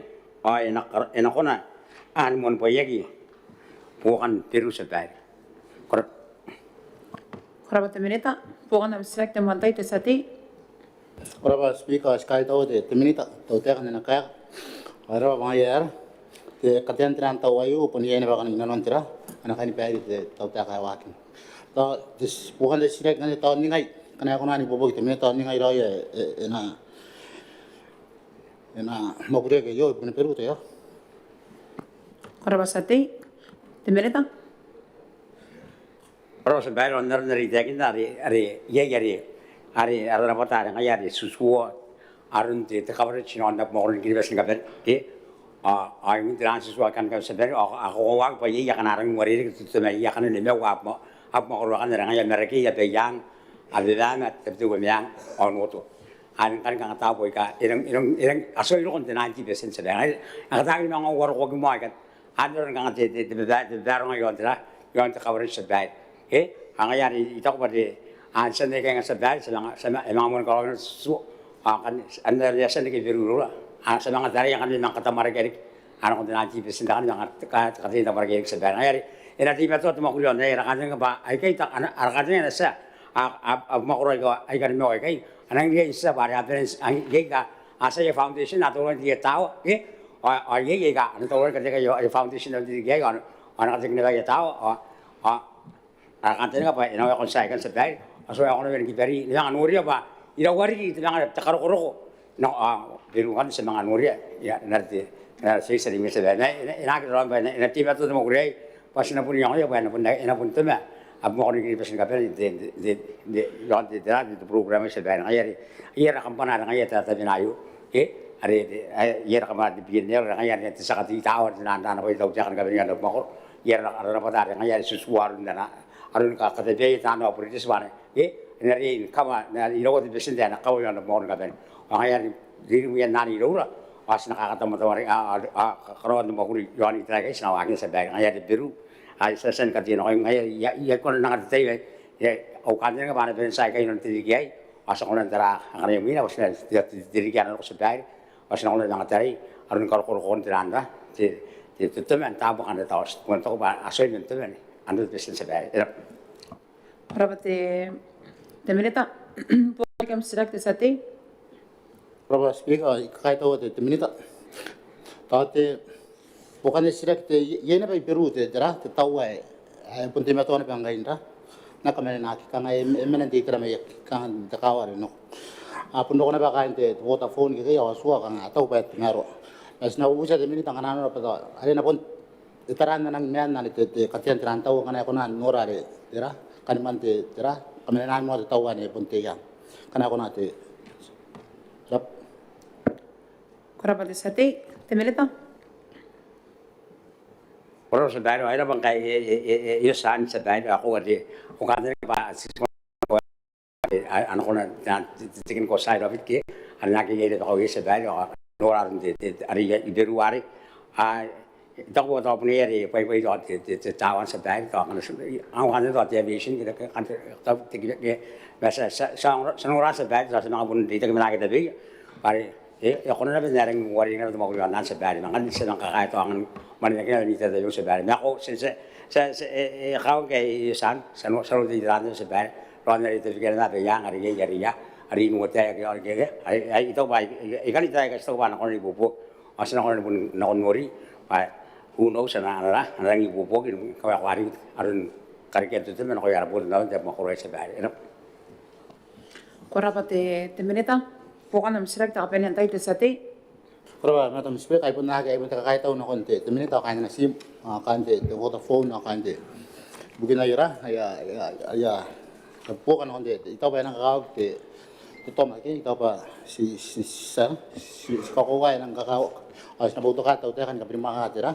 aron te tero pa na ana perenta ito na makorontan erap Korapa te sate te minita pero panan de sa dime berua ako de sa kiki ngai ari punta perayo bunda puro na sila kiya kina nagram sa dime ana puro na was na ya sudu ya aro kan sa kiya kina ay pun subang rayo sa bari Korapa te minita ya pun peni pokan na rasisra kyan sina kon rasisra kare mina na tabi kaki ron te sate me ni kuna wa kare na kite menna ana po tawani meria ena ko te sate Korapa te piti Madam Speaker i mai nei kana ko seka ka si te kaitan na au sek te tutar kana ure te minita ko si kaitan te riri gane te ngaro boy si bui de te ngaro boy ni bui si psiana kon te ngaro boy si bui ai wan de bane te ni metang ka si te riri gane da psia kana rori ron te minita kana kana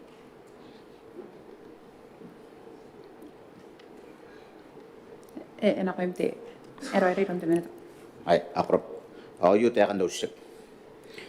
erang ini kora kain nuan minisin te yan kapowi iro ya kain kuno na pun muan te kanganga aron kakayen te minis kaya pun te meto ana pa ni mena te yan pokin minis atuai karinak ante tapon kawakin dongorong ipaidik men tenga robu boy sipi ikan busia te tau te kaya kuan tupakin te kanganga Korapa te sate ena kaya kakam sira kaya yo ron te minita bukin te botakin ni makuri bukin te rei ana po ruwate kita kaya na ko te minita Speaker korine ikukurin kaungat sate yarine te mania pe pa ti meto te kaus ndave tamin pe anta yen pokin minis kapowi ana ka to kaya on computer ipukin ka ti meto ana ka wakina kia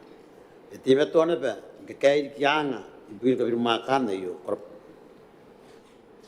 Korapa te minita sate pokan nam sirak te montai ai era pate te minita na kaya ka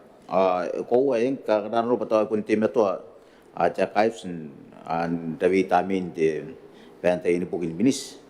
ngakanga pun kan siya kan na kon te minita pa erang ke toymen din minisin te takapuwi no kuno mentiri digan te ngaru pois wi tapun ke tapun ya digin mai mai na kanga ungo ai ron te to kot krak makana ekona digi te minisa dan ka para sim kin na case te arab mokoran kuno Korapa te sate te minita Rapati te Madam Speaker rapati me bukan na sega yang tengah rupo iskuya ya pengai penman ni ngati ngai te baya ro kaya askang pemokriya ngai katokakin din da te katokakin minis ni non dan computer ayo kanga tekin na ba seperti kita pun te besendera mokriya na yo men boga kita ko men taya kan ni karwa tay kay na ya nang ingkay ya kinar ta makuri ka kaya ri kan ka basi ay kay wangan wa ko ni belna to yo to computer minis ni pogin ka bel ma ko ton no ye ram des pog men no te davi dorong on davi o ke tai ka poriki na trongo ngare skari ke ya ka arabisari ro ngam ngana ere ki bokana te ke sai kai ye te pewa ke se sta tawa ki na kana ko ki na kon te kais pa atangi ki ke wana ki pate yen ka ko wari ki po ye ka na mga wakine ki mina ya ya atawa ki no era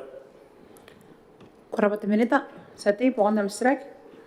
Ya kai tau te minita na kai ko na ka meta era po pangai meta ta bayarari nga to ya pun sebuah akte karaoke te rabiakin tamin te minis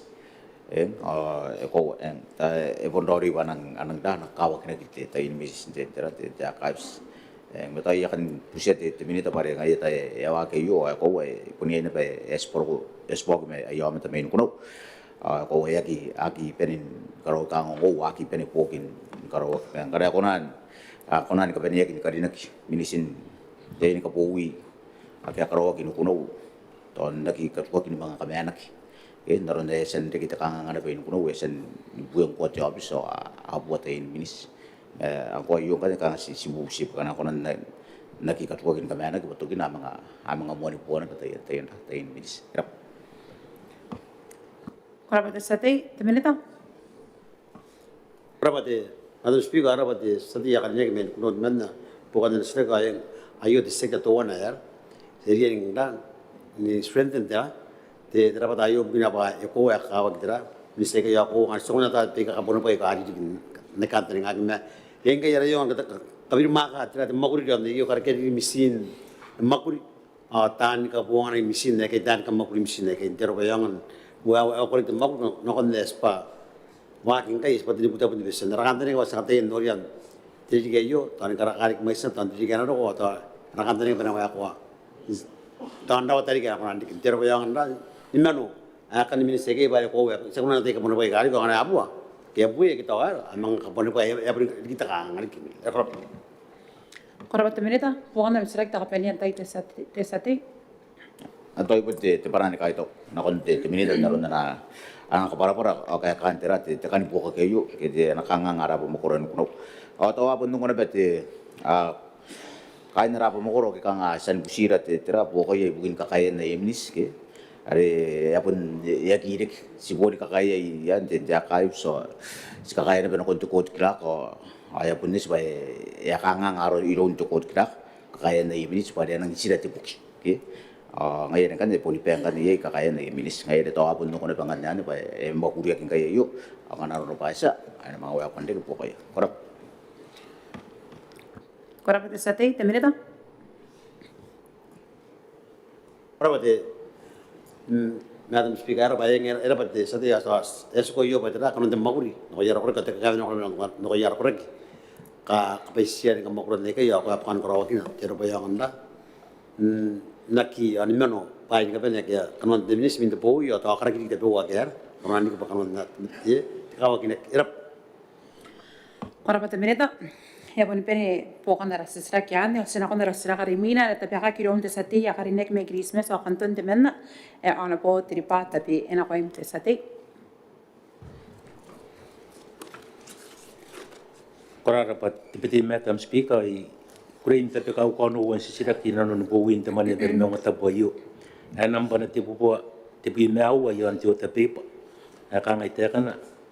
Ko na te tau te kana no rarien ka piri makan ka te naus. Ai ka mai si bukia na tani makuri. O ka inte project ai amon nan tawata no ko yo an Christmas. Korabate sati. Ena ke hakam sira ke yo ron te minita i pukin te pota ki makuri pukin janon raina akar ke rakian te itra meino ko. Honorable mikarite te meri na ko te minita. Ko ta terika Deputy Speaker ako to ko meu ya ko ra ko ngani o te pan na ka ana sira ki sati de men me Christmas yon ka yon de nos ipugia tan moguri yon Christmas o yo ka kana men te tau te ka men no ministry ni mass de na makaina ena ko o ye te bui metenua to wana tenua aus ai ka po ai aspa kaukaki on korea kina pere benia nei ta ki mane on sura iteri de yo ai ka tau tau pai ia iriki te pui me onoa to wana onoa aus ni meka ai ka po ibugia tan moguri na project na ko te tau teka aki na karoki i Christmas ndeka tau tau Ona sa au sai kai ni mon temba ina non tiri kai yo a wabi me no wai tau speaker. Korabata minita. Bukan dalam select yang mantai desati. Nang dara ba minita akadinek kaya pa rin nakakamakuri ba sinoria ba yang iya mais tiaw sayer ya katia kibukia kan Christmas o hindi sila kayo ba ang asbuntang dia pa na ako ti pirma ka tiri kira kayo ni Christmas o ti wana pirma kan tiri kira ke ponora ni katiti ya kapo ayari sekarang para babayawa kayo tapos po kan ti sila kaya na puntaw maisin mau say kay ni busmai yara tani makuri ka na po na kan ti public service ma tani makuri ndiran project. Korabata desati. Teminita. Kaya ko may uwiri ki Madam Speaker. Daraan na nakatartara, titautia ka, inanon wabu itirik. Ang daraan na ba, pas nakarikila kaya doon ng menuku, ibugin dikila kaya nakopayan kiribas. Kita utiaus. Kita utiaus. May kakaita urun titautia ka, kaya katuatay, katauan teman, ito na tabun de milyon, man titautia ka, ibugin katiyan naus, yon Christmas. May anagraron. Ani pun sa nura tipita ki yon Christmas. Na yeta katautaw, pa yeri ki aus, mas na tibui mo noa. Ay kana makatek na pa. Inanon titay ki man. Ay inanon suray. Kana ro pa ero ko takay bugi inanon suray. Diri kayo. Ono mga tiri kita ngau mo. Tibui mo noa ri tios. Ay nagrarom. Sinaritak. Sinabusa taw dia ka pa nakatima to manin katyan tayan naus. Pasang nura Christmas. But the new paradise na kontay kana. Crop speaker. Korabata minita. Sati bukan dikam sirak. Nang dara ba minita dara ba tawte ka ko way nanon tili kayo ito pa nga kakiyaman ng Diyos. Ibugin Christmas ngayon ito narita ri minita sinakain pupusiya te tawte ka batirangge ko nanti meto. Kanina ni manen Diyos ibugin Christmas noran diay na Christmas bunte pen kaputo. Kundi sila gidi kaya waririk. Katila sa kana katekya kana ro kanya kana tinan prefab to ira with the bedroom o kang taratara na kang ira wa yung rental ni kato na makain rap. Korabata desati. Teminita. Madam Speaker. Egirin da katauman ng tili kayo pa yan suwan. Da katauman de tauteka. Energia inisiatyos. Nora ki muita ka tanuman ngayari agiri numan tayo as kapara uro pare ibukina ewero me rokon bain katya naus na ko Christmas pare si tenu ateta intririk ke ngayari ekurin wero me managra roma engya ki angkai pas punta wo ki mo pa eso inora ki ka pona antemane ari aus ngai nano ngai enon sura yayo atu pi mono ke au sei kana ti anang siroi pa tayin free pep ai kana taraki na beyo pa na ko na ko matich Tabutan namata. Yei tabu me wo tenan single bedroom. Yei tenu tenan double bedrooms. Yei dona the 3 bedrooms. Ayuna the project are tabu me no masia are yango emanena takarikirak menmanena unubu tenga tabutan kataumane may yei matan speaker. To reach enang pora yana reach titau ka pare ipon tabiagin na tirinix. Ya ko na tayo pa iro to rate me ipon na makina ay ko rate sa mo nga yan yon Christmas pa pundo wo giro hindi no rate kan sinarita ki mga yana yaw ano pa ka nga karaka na kitararo na dik sa sumaya anak arindin korapa speak Korabata minita. Sati bukan dalam select kapaniantay. Nang dara ba minita ay karapa ko rin ibugin ti ron ti kinakin Christmas ako wa bunurak kamakuri yon Christmas abon po kan ti silak yai tabi wow sin na beti taute ka may na ya puntaran kang animen kang ayatra yai nakanta ni na beti taute ka pa na kunani mga upgrade na betayan ausakan ni biong anda ko na ni kaya nanon kang ati tiwaki siya ngo yan ni kabeni bugin Christmas na di kipati pa ni kaputo yung nari ko tibutan no meta may sinan o nuri yaw sin Christmas pa yai kira kaya na kuntiman ka ari yon korap sa bebay Korabata sati. Teminita. Kaya tarikari ka kaya to kumawa Madam Speaker. Yai yaw sa ika ati matua ni men. Sakati matua sakay tao te tao pa yai to man yang anganira at maintenance fund. Amen daw sa ika kan sa mo na ni PC yaws. Ay kaya man na konti tamaro na konti po ure na konti sikiroy ay na puno mo yang aroy yai. Take it best kita sa mo ko yon Christmas. On pita Christmas na konti ka penenta maro. nakon kabayan kiribas nakon tay kanaro kana ka kan ito ki kai Madam Speaker. Koraba temenita ya pasti kon mic. Ya bon peni pokan te sesera ki anne o sen kon te sesera karimina ale na tapaka ki rona la sati tiape ni kunau te ni kunau honorable tawani meria ena koim te sati. Ai ora te medi Madam Speaker. O io te kana usek. E kan busia te minita are tapena apa kaya te mane norpai ibukin nukunau ya. Koraba te sati ena ki hakam sera ki ayo iron te menita ipukin te pota ki ni makuri kateina pera o tau te kaina noa honorable Harry ta kaisen na koim te menita. Korapa, Madam Speaker, ako sa mga demonte ate ina runde te auction te bongayo yara tai round table ki te makura tarawate na yeta ngate takakamauri na ko mini ka per kanda per ni mauri au yo ana ka de tautaka te speaker ikan ko te sate yari ne pa na tauroi ni kana ko ana man no pai no kunau kana tauroi taman no pai bukit triri kayo Koraba te menita sati pokan dam srak. Ya kai tau te minita na kaya eng tapon te sirak te nakon te minita narod na kaya kane ane kung kane tauroi te manin no pai ibukin te ri kayo me kana konan tawni ka para ki te minita te teraroi ana nun kana tauroi te manin no pai ibukin te ri kayo. Koraba te sati te menita. Graba, Madam Speaker, atan naroon na ulinga kaya atan kaya kanta na sila kintayo kano kaya pun ko ari tiri ari pun yai te taman ayo meri te project ye ya kimena ya te to recurrent ari has kanta ni kaya pa naroon ta make isu ke kaya re ta ay ane na pa kana ta roy ay isa samuan tayo na pa ni bubok kana koy ta manan no pai naroon na te tayo yo ane tapon te education dari napon kapasian napon do kira ana pai yes para men tamane anda kan de sukurora manen to norak pa ai tapirang kan disna dependent jobs crop Koraba te menita pokan dam srak ta kawatai te sati. Ai ya kai tau ori te minita na kamata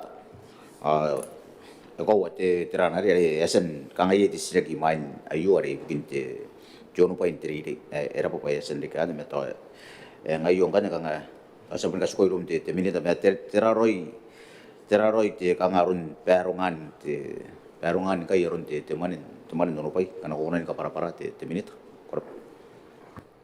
Koraba te sati te menita.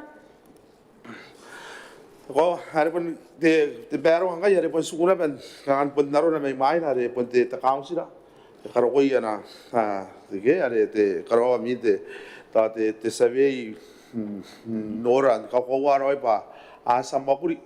ang kan ya karo ko di naron daro abis pas sering tau roi kan ngai ran ka kaya mare ran ani ka paka ko wa naron dare ikari ke me pa te rongorong te ta yo apa men kunau di bukit diri kayo ya kanga kaina noan te mapuri ta tangira kinta mai sa te bubua ruai watanga wa buano kui me wa wa sense ayo ni bukin tangiran karawan ta wa tap bukin to nara ka bukin te mowi ye te ne pi me wanua tanga kaina no ka bukin kamu ngarawan te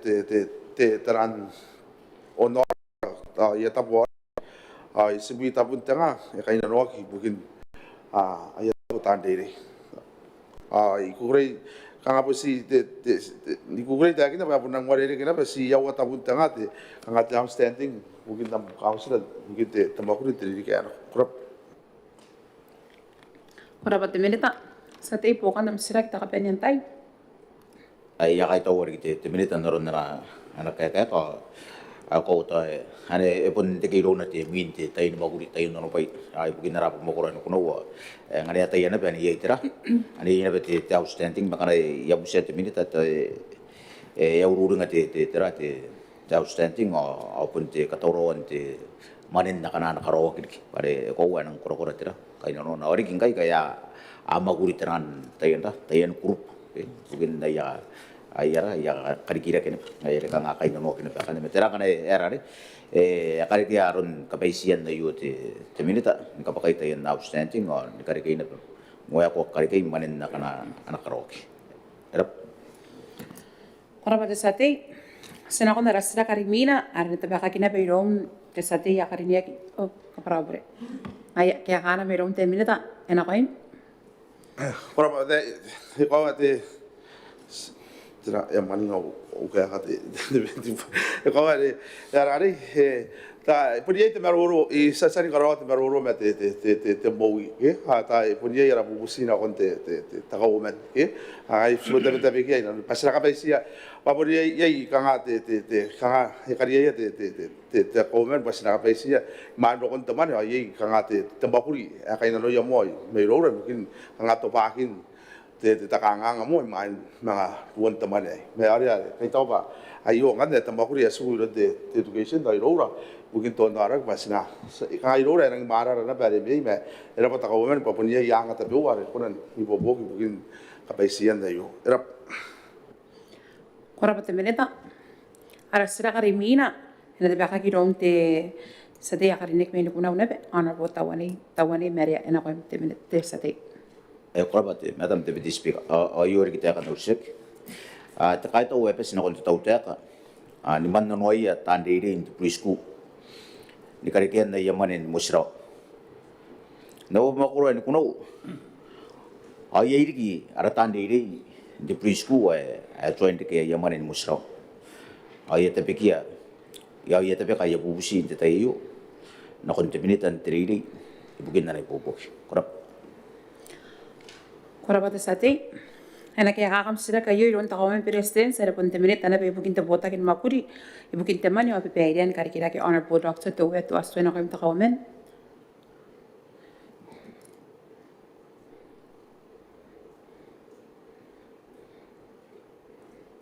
Raba honorable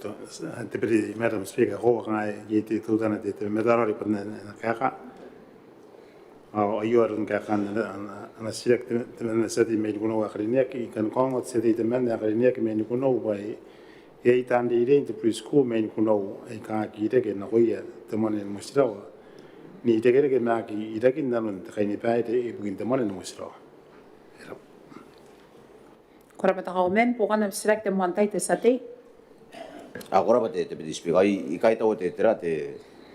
te Kauoman president so pun temini teman engi kapara buru bayar are ipun ware kata akan tahu sih kira nak kaya kata temini dan teri yagi yang ayah yarari yagi kata ya nak kaya kata te Kauoman te tayo merap tahu ausya kan nak te Kauoman president to terate kai ni pai de ayah kiri tadi dia kai karena konan kapara para tu ya Kora sate, Kauoman president. Raba bukan te sila ke ko te kan ibare to ona ne na ye ira ke to ona ana puntia ni sen mo ku te to ona te ri ke mai na pa ka tera ai yamane mo sira ana puntia ran ka me to aga ba mo ku te ri na ba ana puntia na ki sia na tera ta te manen na ki mo ku ke ta te manen ngai sia pun sistema na ki mo ku ngai are Yengan zaman ni buki iru ya te antai tan preschool ti sari dia kai eki eki de iru ya te da teman buki na pa kunia ke anora ke sistem pa asan na teman na ke makuri terap Kora pate Kauoman po kana sirak sate. era pate anak para te Kauoman president so no tapon te kai ni pai di ke pe yengai ya ayo mani musrawa te tani ri ka amen na nation ane puni mane beya en to puni bukin dikite te mani musrawa are erin narai ane mani musrawa kan de kanga naron deri tagu mena ka yo ni kota kina mate te SWO en are asenda ta tawane pure nante montai erin narai ma ate kina pa apun soin kai men nanai ayo mani musrawa de kabra putira te ay SFU ke te maren na ke makuri ke terangkan te arun bukan kan ai kai Aron buko yang kan bukin kariken na yaman musiro kay a choy kay men ya ari temanin nagmapuri aya sen pen ngano ko ana dita tikrak na konti muaisa ni ka para na kay a choy na men nana ya ay teman ayu tirangan buko kay bukin na ya yaman musiro titay rap Kurapat sati, takomi presidents. Reba bukan disiak ya ita bana nang wok na kuna kari ki yara yate dai ta ko ngar ta puni ro ta indara kan mana pun kami tuar ki bantai yara ikana ko ba to esen ko wa ba pun nek mo ke pare kan ron ti are ra kam ne kai ayu bukan na ye leave grant bukan wo ta ngau vi ma wa re pa kan wo ta ngau ben me wa ke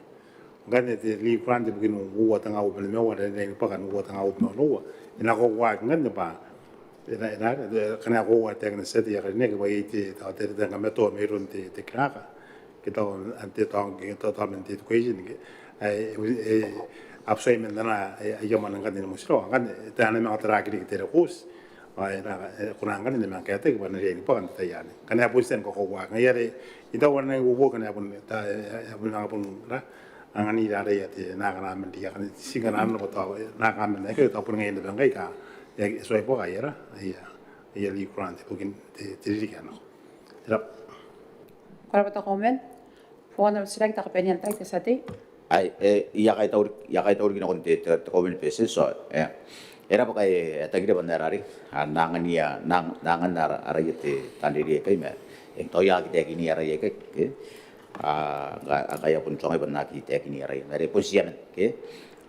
ye ya wi meu ari ya kame ni karuan pe no konna ana sokor buki kana pun darari kana toya mga pun ngorari giron na sokor buki pa ngana ya ki giro na pa ito pa punie rai meu communications yon te busia yo so men de ke bokoy ngai ya usan de tay makana eta gire ban mga pun mga kana ko idik araya ya kay mga pun ngora yari tagi yon te ngayon te me rap Kurapat sati, takomi presidents.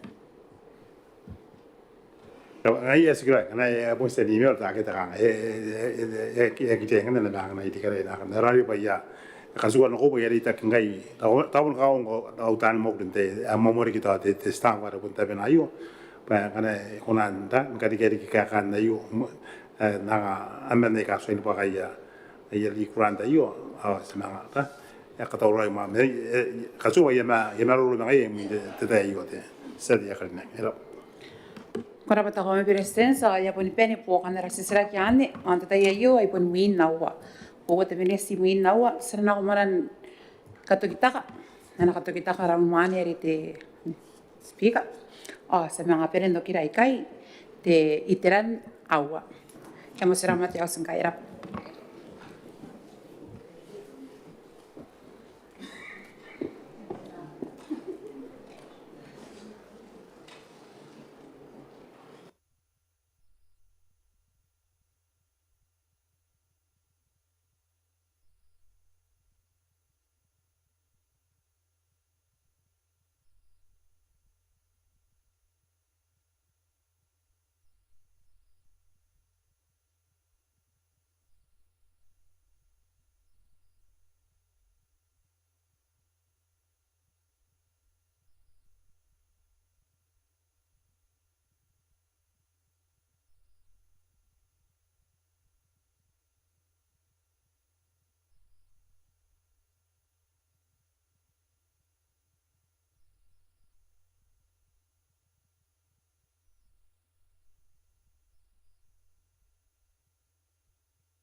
Beretitenti.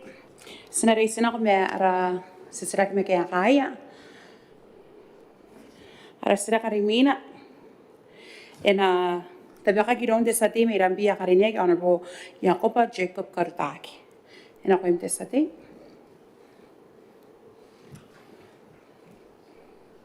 Harap Madam Speaker, tayo main o sisirak yung apunte panamon kami or na kuira. Mayroon kapen or tanong oran kapen. Kami na pa rin maur. Harap ati o sisirak iyo ngaya pun sa naman tayo kaking tutan ay sa timi paano may harap ati Budgetary maruro mga yan pakantay di taon tayo kariya pa na mapunta bigya pa to hindi ka para na mayroon. Anong harap? Kando utabi ka pun namba na tibubuat tibi matuan tibubuat tibi melimaw at kangay tiakan sekarang tau tiak ay bugin na anay bubugi karukuat tim may Australia na kupana pa January 2026 na utay 400,000 liters teran bugin nani ay kan sisiragi pa ikaroon kinapati tekakai mati kamatipai bugin orang teran nanti underground water source iron Australia manangai ayu gar Korapati sati. Hena kaya kakam sira kayo iron temineta ibukin tepota kin makuri kari kira kyo katime tuan kora honor poti ke watara sina ko im temineta. Kurapa Madam Deputy Speaker, o yo kaya kana kunda na sirak di sati ya karinyag may rambi. The Speaker ako rin ikan ko ang may paano Sati po ka nam sirak. Harap Madam Speaker, kahit tahu ati dimitan kaya kan di sira kayo. Ay kahit tahu ibigin ti yang wan ti tirayu iron ti mati tahu tiakan Australia. Apun ti bukan di sira kana kunan to si kamata tarik kita tirati tamni yani tahu tarai di minita mati Australia yon ti project ayo. Harap. Korapati sati temineta. Korapati Deputy Speaker, ako era pergi sati ya karinyag may rambi buto ka na sirak. Ako naroon manangaran ako paano pa yon ti yan na nakaibuka Australia iti ADV reliant ini kaya utay ni maruro meti tinipong arapong as kapen yon paano pa ako era po pa pun deki pun putawan paano pa iruran iti ay kami sina pas katayin nori tenan project kaya kono nakarawa kiti ni kaya ma ra ministry arito kono may buko na pun tiran as maruro kina tayakan tiran na ako do kono takay na nang buburan na nori na pa Australia yare maruro kina tayakan kanya kangati karakian tiran na sustainable okay naroon na sikaro ko na pin na titapundan na riti tina ari kang ni katari na kontiran na ako ng taon tinan misin titay na ari apun amakulmen ti krokoran tay yar kang atapon ti solution na kang ay na mo permanent na sustainable pun karakian tiran may yanta na naroon na itang diyan na patari na may sa ti may panap yar ismero ro na bayo inang daw roy di takay po kayo bugin to na inang ibubura kayo kono mo si misin na ikabubura kayo Yang kan kanga tuwa nang kanga ada muyo kami tat Australia na komisi na pa kanaro no pa ana tawra ito pa ni makuri bukin karo kona yon para pa narin tuwa na tati tinan misin dari na kunan ton karo de tutu ya antano tawra ni mga deploy ka nakay bukit ti Australia ara takay bukayo kanga takay bukin di bubukin di bitibik ke ni tinan crisis kita tinan da bubu ka tangita kinti bitibik ang kanya ko nang kanya mga karo ko yang ana ite soares ti ta komisi na Baka na yung mga yeri kita na ipupukoy kay nano kita apay kasi nakusin ako panip kahit awra nga sinarita ki mga iyo baka na yung mga orange nga ni karokuan ti anakay po ti tulilayan ti yon panip ako ayo as makuriya na bang kay kakayan tati kampana ati man naroon na ristiyakin na yeyi dokon ti SBC yan dokon penende na makay na kasi sinarita pa ako nga yeri si kanta ng agpa na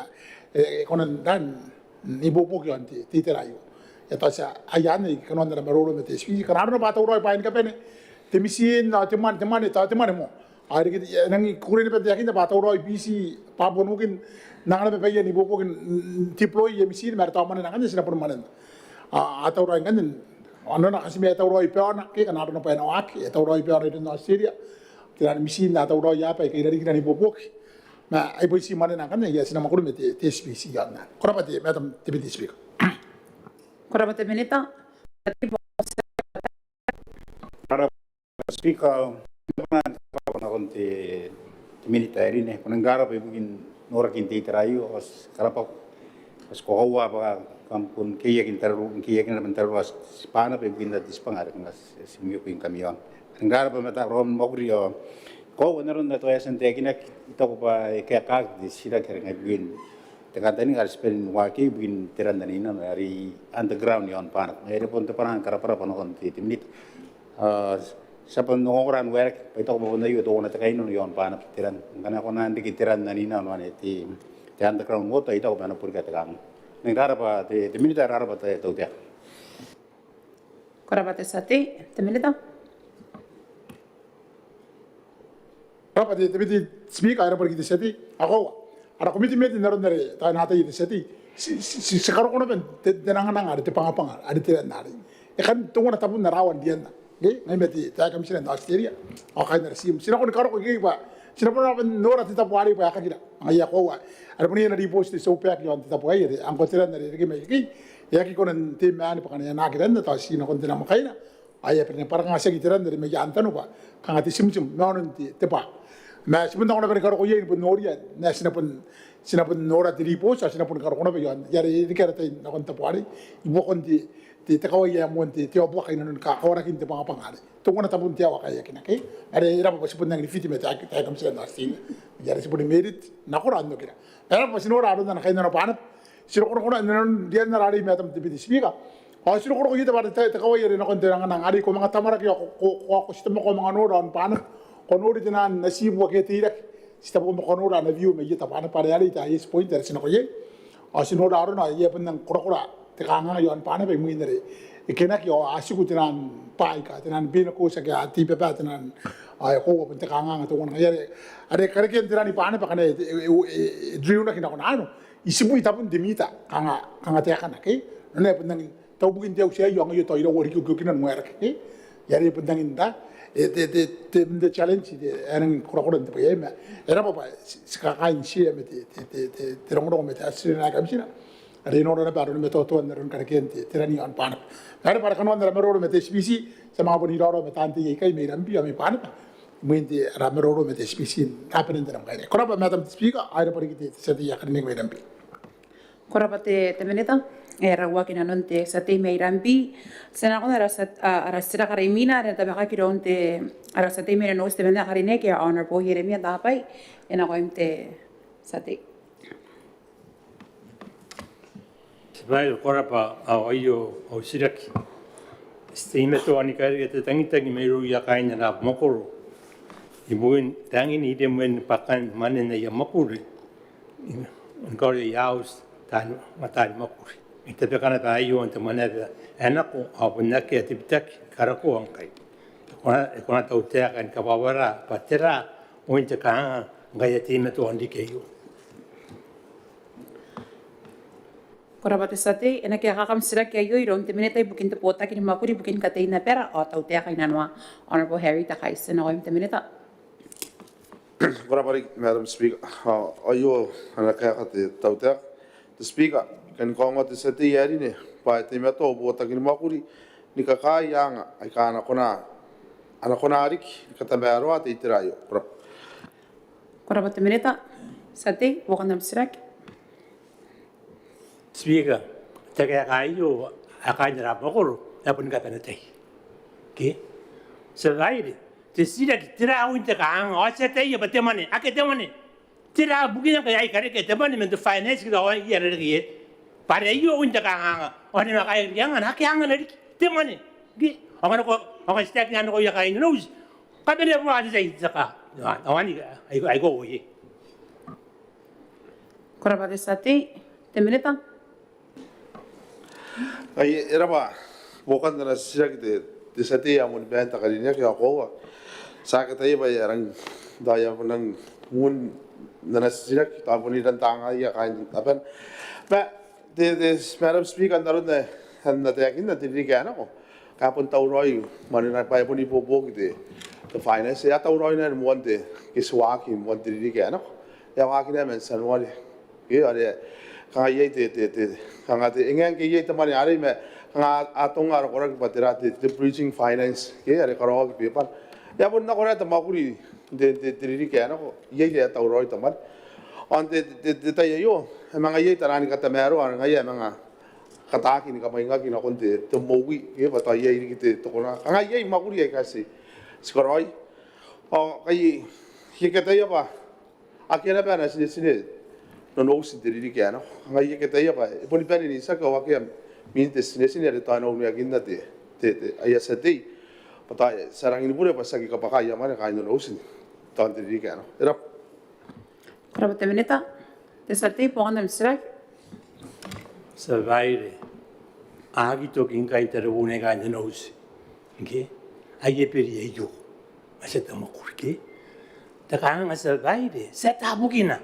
Patemane. Temane survive. Oh ye tega ya kaya motirawa ki. Yagi make sense awama dai kan ngwan. Atay raya man sen na magu naron de boroi be tau tek. Andro na wakita ngkai. Ya pun dak roi ri survive. Asa usi. Pa ina ya kwani ke temane. Asaki interested in the Ministry of Education on the Nanda tau tek temane tangida ki bese te maguri. Ena re ke ngai. Korabate sati. Te minita. Ko andro dai te akinda ye kata ye pa kera sini rose. Kita ena unia kinang kai andro dai ta ye kaya kai karo ko ki ro ya kai no bota ki maguri isaki de. Ya kata ye patera ta kana tangiria ba ta maguri bugini kai akia te sini bugin de rose de ke ana ko te. Speak erap. Korabate minita. Pokoknya misrak te sati. Ira wate na makai na ena tena ita ta makuri. Pa atere bonia in bonde dongi kita tayu survive. Pasal ni pakai yaman ya waun survive. Desa te maguri. Agar ono de clock agar te mane. Tera tengah ngang survive. Oyara ko pokok bilin ako. Man tengah ngang ayo. Ye tengah ngang asak siang ye biro gina ayo. Amin ko itu nak dai maina. Atau ko am kaya as baru ko teman asak apa. Saya tadi amat anak tadi anu ngai. Survive. Atay teman, desa te makuri. Awan ngan te kangang serai do agion ai gon daw na noy yan tiakan kaya kayo meno tiaka mendo tiaka ai gon daw na noy. Korabate sati. Te minita. Atau pun kau kuru war tige pare kau kuru itu ko bagai teman yang ngai ro ra pun ye teman meta sikapara pun karena ye te to terimi kau itu ko ba angai re ye gitu ki ara makuri ke ai tak ba naron dari te akina ai kai kata mero ai kasi sekatayan wakina naron dari nang mga maing na konti education pa nang puntararuan naman tak ba ta ye te to ba anda yo ai kinang karaw te kai kapara pure na konti te setting kanaro na ba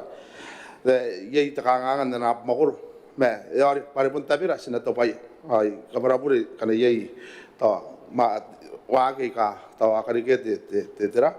ta te kangate pege terani inconvenience ai ka ari ke na ko ya ka de no los crop Korabate minita. Aja pun pene pokoknya rasa sirak ayo. Sena onda rasa sirak hari mina ada tapi akak kira onda sati. Ya hari ni kita mana meyo noto honorable di teta yorome. Enak kau imte sati. Berapa ni ye beti macam speaker. Mainnya nak kau orang sirak ya. Abang dia itu imeti. Distance ah. Jelas ini noto. Kebauri ko di beti macam speaker. Kanda mobis Kauoman Beretitenti milita takaita tantik tanuran panan kibes. Naron mewa Yesus Kristo akan nebel meul. Ayo kan ni ya kan usisira keri nampana te buat mewa ngo yon to te nabusia te milita batirangkai ya na pepeire yon kasan te tawa ntaripon yon na peu ayo noto kaya pun sen wagi te utana ya bene na kona be ngaro ko ngkai korap antam speak Korabate sati. Enak ya kakam sirak ayo iron temne tay bukin te pota kin makuri bukin rongorongo. Ito men nama mana honorable Alexander Teabo enak kau imte menita. Koraba madam deputy speaker. Ay karabar sa din na mingin oto temen na karnyang na sirak. Ayo kaya kan. Kaya mo an kabinya takaraw tiya ka. Kaya mapag nakoy yakan noto. Debani kay nakon na ya nakon san ana tawan tarapon ay yari sana ma at karaparawan na ito na kintan may kamatua ikai pa o puta kin makuri ete matua ni mon paya at karikira kayo on san ngau maka ken ngau maka de kampana hari kata dia ki na ya pai ke anariai tau puponga roi katien ana tawa darapon no to na kia nanga iramat ikan ko ang sati temanda akarnya ke no to apun kan no to pai min kabinan tegasis amato nakon kampana ari makuria tekadik ayo ana tawa darapon no to ena tau puponga roi na nakas diri kayo sa dai Kurabat minita. Sati pokoknya mistrak. Dapat de beti Madam Speaker, ayan ang karapat de minute. Kaliyak, naroon na nakayak, ako daw sisila kayo. Ako de beti Madam Speaker, siguro nang kayo na tawa yo. Ako nang kayo na kanya pa ano to yan. Ay puntoy, iti metuan na kilo ko tira. Disigino, may yakin kaangay o may kangan temeren mo ani kita. Yang ayari.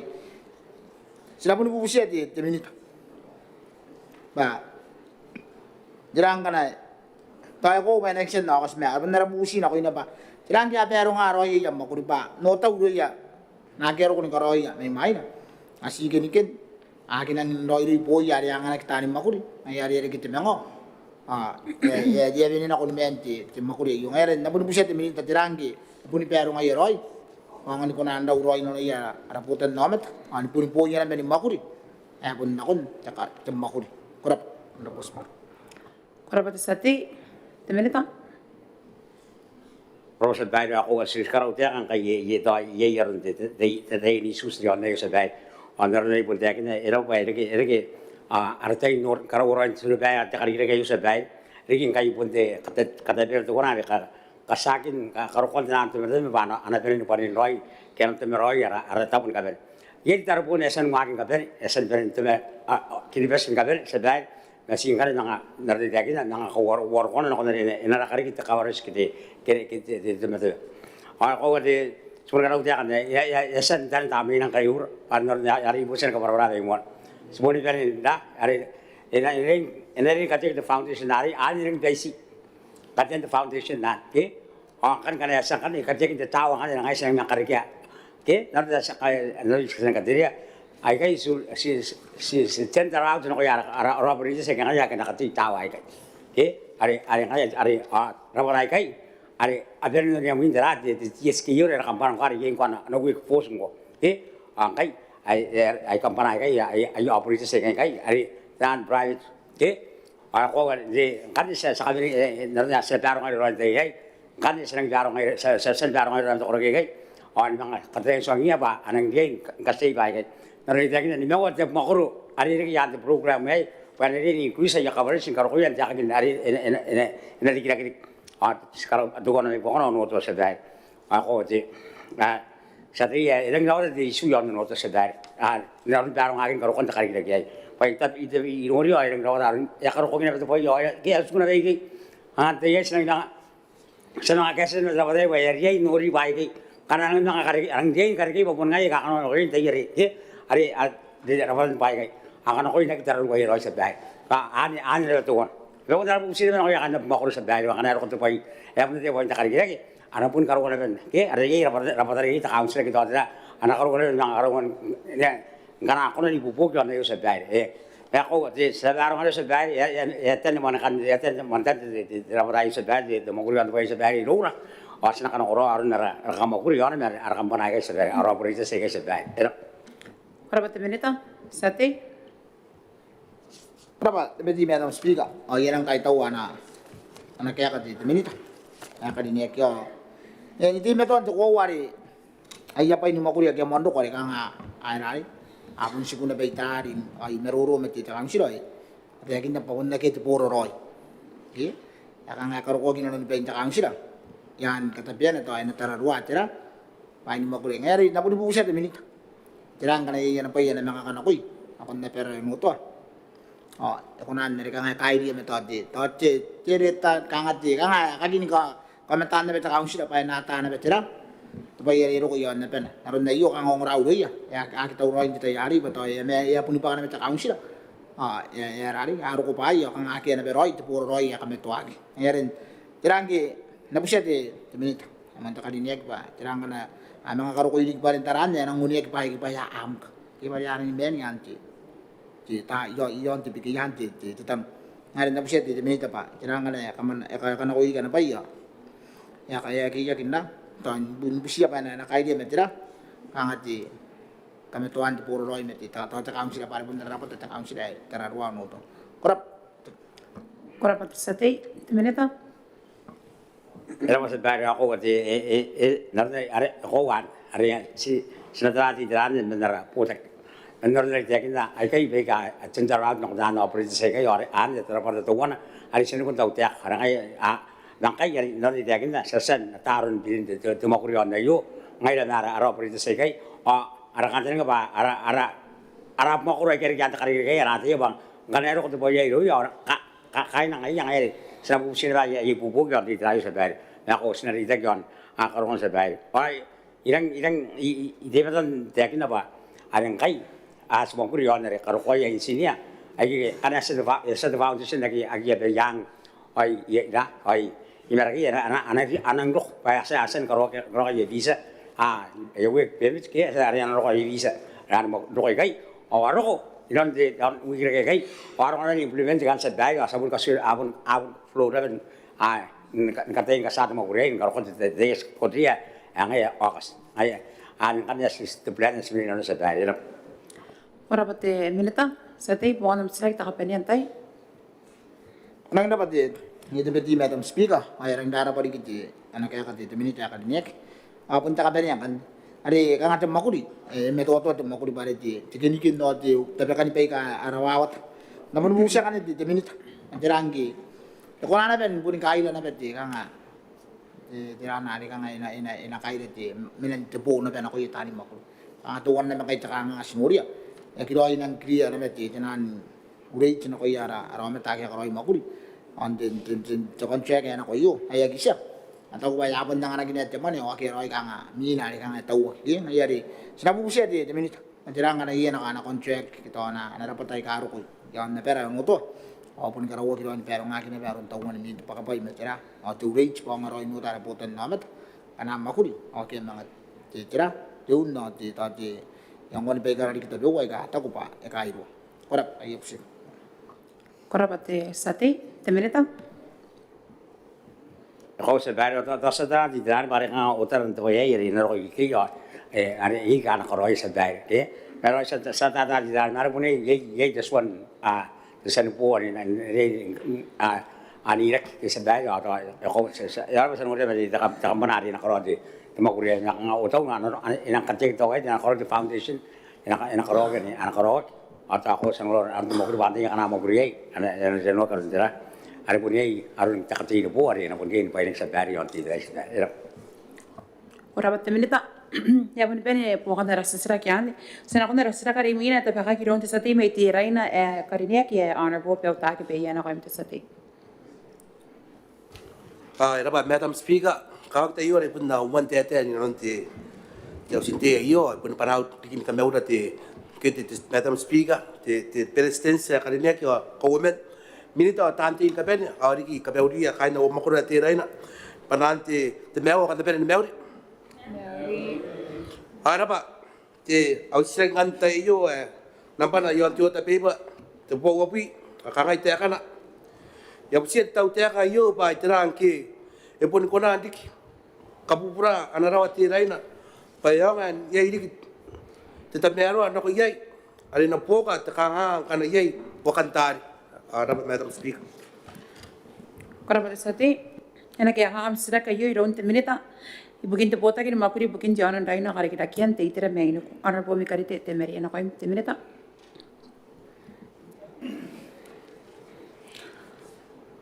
Kaya tatari kari Madam Speaker anta meron te pakanta iyo. Sekarang pa panahan te seti ya kari nek meti Rairana datangi rapi na pa na kon digrek on ta maro na pa bugia na pota nome ayo kaya kana meron te tau te ka me na pota ki makuri e tau roi yo pota ki makuri ndina noa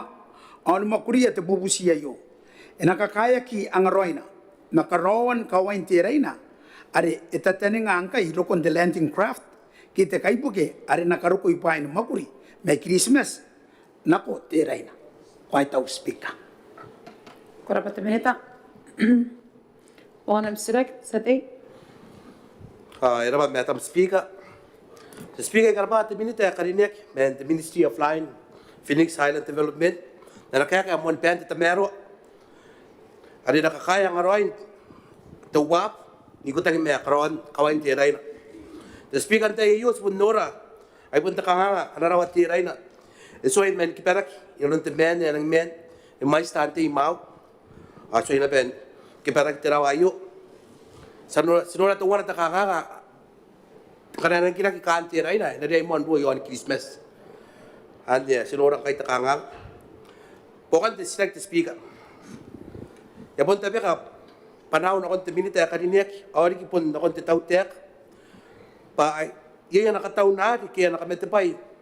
kaya natame ibugin na narawa tiray ng kay skakowa patirawa yo ya kita mero ay pun na safe ari konan inakonan kataw rawa tame narawap anawap tiray na naron to tuputap ari akakin na to ipanat ki karakuan ta kay bugin ken raw ay ada sa busi ina ko na timinita kanina kini karawa taming nararawa tiray na ada yang anda sa taya pa yay na peta kakamakuli na kon nararawa Korapa sati. Am mic ngaya. Timinita. ai tauri ki te ana pokan na sira ki te sadi me tiray na kakaya ngan sen na wap tiray na ayang nuwa kwan roko kako tayen dari ki bugin kay nanuan te meuro iria kain terain bugin na rong rong sa tiya kariniek ki suman tau teka o se kakaya ngan terain na bueno wa kwan sana wa ne ka ina to ari banat bagi to ya karo kin kayon tur yuri ngo ba yana tamni te minitang ko ante mise to ware kaniya tong har to ware spinga esa to roi tamne na iria kakaya kiangan to takanga kakaya kin manena na ye te tamni ya stand roi rona enang ta maro karawana e pura karawana aure ke kona ni mga oya kondo ko te tamni yo na yori sama uri met stedi ya karnya nge sina oya kono bentara na kono mon ma ton mawa watira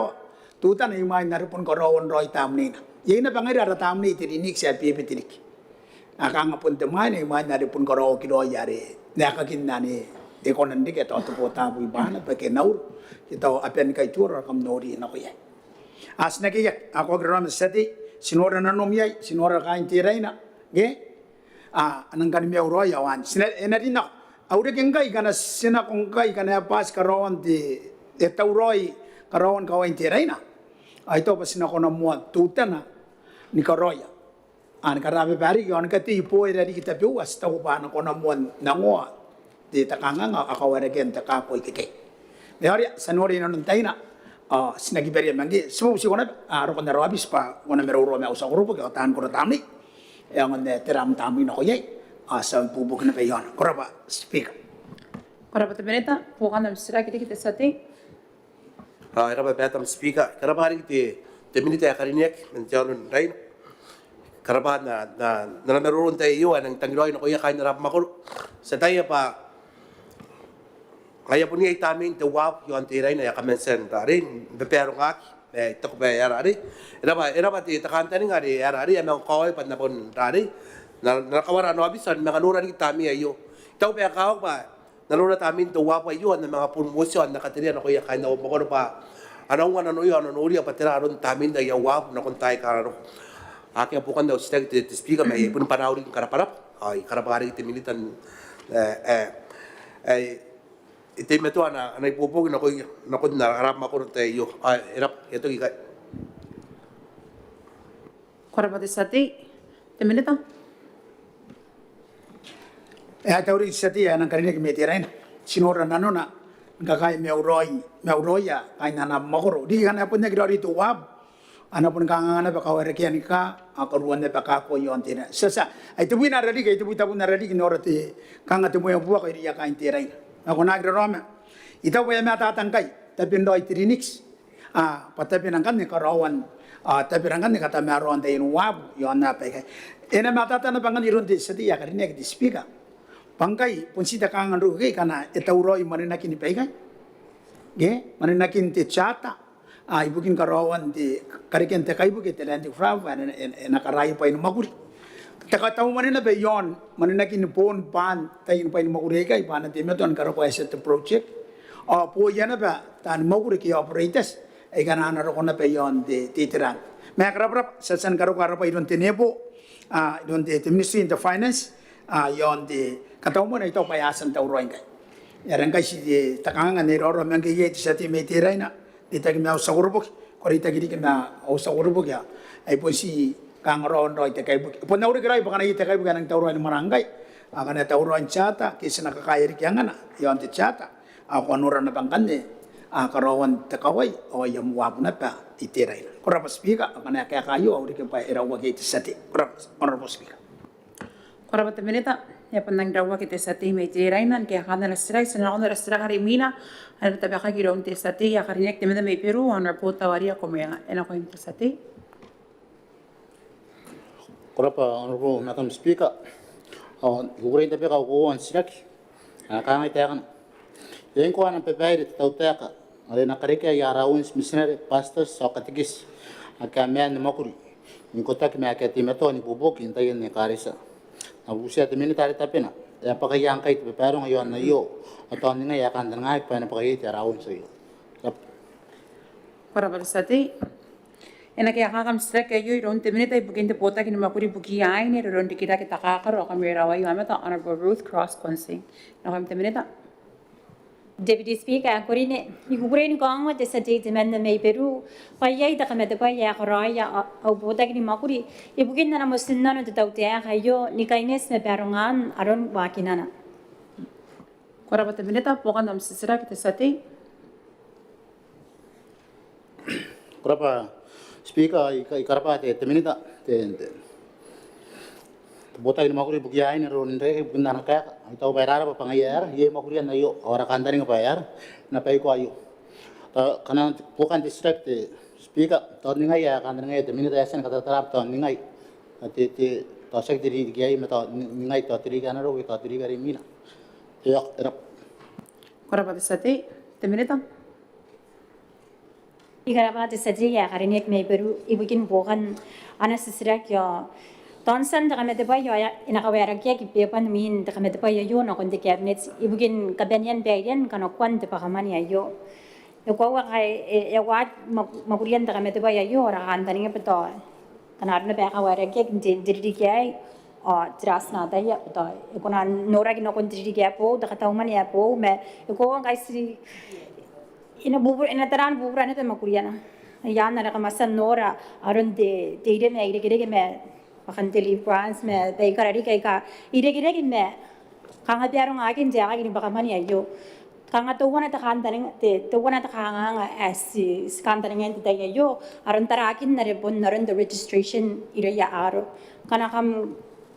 yang wate ke ton ka kami ururing na kon tumusinan ayo are number 1 mua kanga kariken temanin nanwanga na ko ya councilor o akiasan katabuaki na ya karesa pakatekisa misinare ngaiya Akiasani makuri the man ya wanua diridik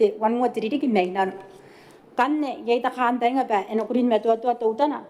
kanga dividends yon na yo ibukin the man ya wanua diridik meto ibun de kanga ibun de banan goriori na ko ya e kare sa peto wana montai na pen kidara yo panakangan confirm kin kameto roi aron de tiran registration na yo banakawa aron na ya te me na ne ke me paita ko ba ne ko na pen kare ke te me na kun pero akin te makuri ayo era Korapa temelita sate Kalau speaker si sekai tahu dem temen tahu bay senang ngotan te bay santai akin na yon te sekarang apa bayar abo kanuan te makur saka sekolah iruna na tanda ba kaunda ron pria kinan na yo sa era ba sakawena ba te busi ba terang ke ada punya kanuan te tra kanuan kang te musin na ito ba kakao kayo digi bugiara ara misina de ora kataki se ati meton ra buto kate makuri bukin te karesa sa kasuka ba tira te busi sa karabate te minit rap Korabata sate, te minita. Era wakin anon te sate in ke akana la sisiraki. Senakona la sisiraka rimina la tapakaki meiron te sate ya karinek mei te raina. Honorable Peutaki Peyana kwem te sate. Era ba, Madam Speaker. Au sitang kan yon tu tapi pa nam pana tu pok metawan ka ngai te kana. Ya busia te minita ya karinek, are tabe na titira yo. Pa itira te update, man na pero MOE. Yon na primary tena sintiraina. Are te inanon wawan ka harapa. Korabata sate na ke akakam siraki ayo ron te minita bukin te potakin mapuri bukin te reire. Honorable Duarte kita kayara na kwem te minita. Speaker karinek kai tawa de sate yari na mai tirain na siraki. Awayu ana kaya ka tautia. Kurin te akin na kon te sate pa timeto de tautia kalino te potaki bukin de irei. Buto kai katian tayan satellite primary school tiraina. Minor de kanganga tiraro ai bukia te ya kya waririk kaya onno kimente primary ya sito wana yon tiraina. Korabata minita. Pokan nam siraki te sate. Era ba Madam Speaker. Speaker karinek karabari ki te minita karinek mente mowi. Na kaya te mero na kon siraki tawano we. The speaker na ruling meroro me te minita ayoni kanuan tiaw sin tai kanak esen rari tekin na ba te satellite primary school at in class 1 na kon 3 ay men kamatwa pa ay sang te satellite pa ay punti primary school roy at in class 1 na kon 6 yang mga uring at te minita karinek bukan te sinak ako na kana yawak ay katiti ken popo ipukin classroom men ausin meka ena korani popo te mowi ni manini popo wai kai yang apus temakuri rapa Korabate sate te minita. Korabate Madam Speaker arabat sate me bukan na siraki ngai to ba ipukin di tran te popo ipukin di satellite ta ba kangapan tapi ya kai tira te mo o te kawa ke akan ngai ta pera kariken kaina tan mo kun diri men te ya nang ro ye to no pai ai kan saro kan bes sawakin na men te satellite on by the time or yaro das po among sawang wakin na bakin kan karo yar energi an suku batera te punte primary computer men now men 106 erap Korabata minita. Sate pokan tikam siraki. Madam Speaker, araba te minute karinek ay ergi te mata taroy barang ay pun era te primary yo ena pun wakimen satellite ni karo ko tarak karo ko era ena mang kora ena mga pun siguro ba te primary na kon tokor men 1 na kon class 6 araba na lakaya ay ari pun no kan na makoron tayo yo pa itako ba era apun ko nan wakin ay popo ay non tayo na ay te education ya konan kipera aron ranti te maintenance araba era pa yo to ayo tayo punti tekin na orari au silang tayo harap Korabata sate te minita. Ya pun rawak nanon te sate ke akakin na sira ke usipa mic. Sana na sira karimina ala tabaka ki rona na sate te makoro put Peru te menna honorable tawaria ko mianga na ko te sate. Koraba ro Madam Speaker yo kurin tapi kau katinua sirak pungayo kangai ta kana yang ko ana yo tautak ni kareke tay post ipukin tay ang digay yon na makoro na busia de militar tapena ya pakaya ngkai to pero ngayon na yo ato ni ya kan tanga panaro ko tay post ay kay to ya drop Korabata sate na kaya kakam sira kaya yo iron te minita ipukin te potakin makuri ipukin te yakawa ako pa inara merawa honorable ipanatake si wawen ako im te minita. Koraba Madam Honorable Speaker wa yuti ana kaya ka tautek the speaker kurin yung kurin takin na nakol sa tiya kalinya may Peru pa ina makuria ke yo mi tapanin lo ite Kauoman makor yon de kaligirak as paspan pos ainsin no kaya makor no koraba Madam Speaker Korabata minita sate pokan nam sirak Kerapa speaker, kerapa di minit na kaya. Sekarang kau ya, angkau imin face.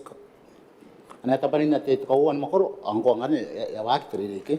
Tahun na busa di minit ya pakai yang kaya itu face tu, ya koro tenan na makoro tahun ngai ngane ya wak erti. Ada biar ini dia. Kerapa tu sate, te minita? Era pa bukan sila kiti. Madam Speaker ko ati sila ki pa pakayang kay ti tawag ya waking kay. Apun pa yang inda makuray po si makuray ngay ini kita makuray ngay ki ay post na naman. Kanaro na papani kay ito ay kata-kata ito Kauoman kwat sa mga tarangan iti sa ati terang pupusi ya kero man riri ay ito wapon kakaway kay Madam Speaker para di the boarding school apun kayo na pangati bubok ibukin tanian paunay ate ay rin ora ki kakawakin na iyo untuk ta amito kati Madam Speaker pa ya ko ay mga kisipan ti boarding schools yon kinibas ibukin bukan aron ti paun ang kay tiga ito pa yan kakawagi ibukin ara aron direk ibukin ti kanay ito pa adto to wala kanya ibukin na riyan erang puto kaki kagila kayo at kanta rin pa ta puniman pa rin tiri kayo as nakatin makapilimangan dito bukan na iyo bukan nga pa rin bubuk yan Kerapa te minita, sate bukan di kam seragi. Kerapa speaker, ay pun nakakaitaw na kundi te minita. Kin magurian na iyo, sekaraba, sekarang ya. Era pun naging nakaya makura at pinento may ipos, sekarang pa ibigin to post itaw pa kakawa te minita yan tinang ibubok. Ibukin may aurayon tira, kaya kadikira kita anak ko. Tawa yan na makura Peru kakawa pa. Tinan po sa kaya sa spaki, anong meron, anang da, yan kaya ibo kayo tinan po sa titik ito po tanan. Era sa kaya naringan ba tubusi, era di ba niya makuriyat, era ibukin tinan diri ko era, ayo yan ang ibubok ibukin tira. Meaw ya atan diri ari kita pauna ke, kakawa pare kanari kaya post diri, ay pipitin na baron ta, makuriyat meaw. Ya sekarang apa tu minta orang kantoring apa nama gue tayo ako to are naroon na resen tayo na kang inon parent teriga yo kita umuan teriga arap Kerapa te sate, te minita? era pati bukan na iyo ako tayo pun di pa nga bubusin ako yati kain na rap mo ko rin ako marapo ng namat para bayi kay isang bayi karang puro yaron karigeki ito sa pun bubusin na pang kanita kauring na ko yara po ng namat paapi at araroy-roy pa Bayang untuk mga ogyo gilan di try na noyo. Tima tuan bayi kay pun may roy ara po namda. Kaw kini roy. Mga kanikan di waya ino ko yan. Pat kanta ni nga ba. Nakati waya di bayi. Karigian digi ay na mais. Kanapon karaworon ka punganay. Karaworon ka wag na manina. Bayang mga bungi digi. Post mention na ka ana pongara. Ibugi yang ay sa lisa meteman bubusi. Pa abya kapunganay roy bayi kay. Para sa kipay ka, abi biteron karo karigegi. Sakay na lang kan ibubuk. Tira haskay na niyo roy. Kawagin ng roy pa kay ako buwan hay roy. Ako rawati, Madam Speaker. Kerapa te minita? Ya pun rawa kina nunde sate me Peru, sina na kunara sira karimina. Ana te baka kiro nara sate te pe makoro ati Rairana, honorable Belta ke pe ya ena ko te sate. Ito pa, Madam Speaker, ausitengan ya kangai antiota paper. Tu pop metin mo. Kangai te kana. Ya usia te minita de tapena te itira yo pa tira ngkai te kan span te Rairana. Te yan sora light. Ito ko pa ipon te meto tatapi ka tu usia yo kai ipon swain. Tike span na rap makor. Arapat speaker. Kerapa te sate ena ke akam sira ke yoro te minita ibukin te bota kini makuri karikira ke okati metuan kora honorable te kewa taras. Ena ko te minita. Kerapa te Madam Deputy Speaker? Ayo kan oke. Te Speaker aku ni. Kerapa te sete ibe te Rairana eri ni bukin na sirak. Nega kana. Ay kan kaong te sete eri ni. Payan wari kin mai sin taurai ka meong men korokoran tai. Ibukin menga. Ada sandoko. Apun nakita bukin katuaki en kapen ya makoro. Ake to inte ke spaya. Ada to wana mai bokona pun te Rairana. Kerapa? Deputy Madam Speaker. Kerapa te minita? Bukan am sirak te mantai te sate. Araba Madam Speaker kerapa te minita kanina ki mente mise na nakaya ka te merwa. Ni katria pangai apun taura asan no me pun na betau ali ya kina pe te span rap makoro ye. The speaker kawa kas na kuasa na ontiaus. Yo kiribas pa ayaw katenuan pupusi. Tapi ka ara tahu ni ontiaus inte yai. Angai asoi men kuro na no. Nakakaururing men na nakaya timidan tayo kay. Are kami tata pa kana yaki na kiron sign at pupusi ayo ay nang kiperiat tau tiak. The speaker bukan disirak. Sa kami na rin pa tapanan pupusi yon nun nakon tau tiak pa iterang ki. Epon kipera. Peria on puka nakanga tenas Rairana. Bugin tangiran de taura. Men notan tai. Rap. Para batasati. Temereta. Kenapa tiba-tiba Madam Speaker ada pergi seti ya kerana yang metirai aku wa nakatinungan sisirak kiai atau ya kiruana beti taringa di pongai di sebelah ini pak aita ni mewa di sisirak ayon the same subject ke ayo rekose ini pak pendang kura-kura kain non ada kerja kayak di tahu di sola ke yon aku wa sakit maringa nari kayak kan memang ayo kai yerko sesuatu makuri yang kayak di produk kang arun kakayan mana nakira ane erko idun tenepo ner kongoku ne amakuri mangaya ara kantare ngapakane energi mana na ke asa konang kanen notani ibugi awtara kene bakane ibugi na ake ale mga tuwan min tuwan suppose ina bakane apa ikaw ani gota ki metot ye to tanati te tatara ibugi tatanan reitanan nakikoron minte to re amata ne oke ani kan sa makuriyan kayo ner itakin na ko yetanti yake me maina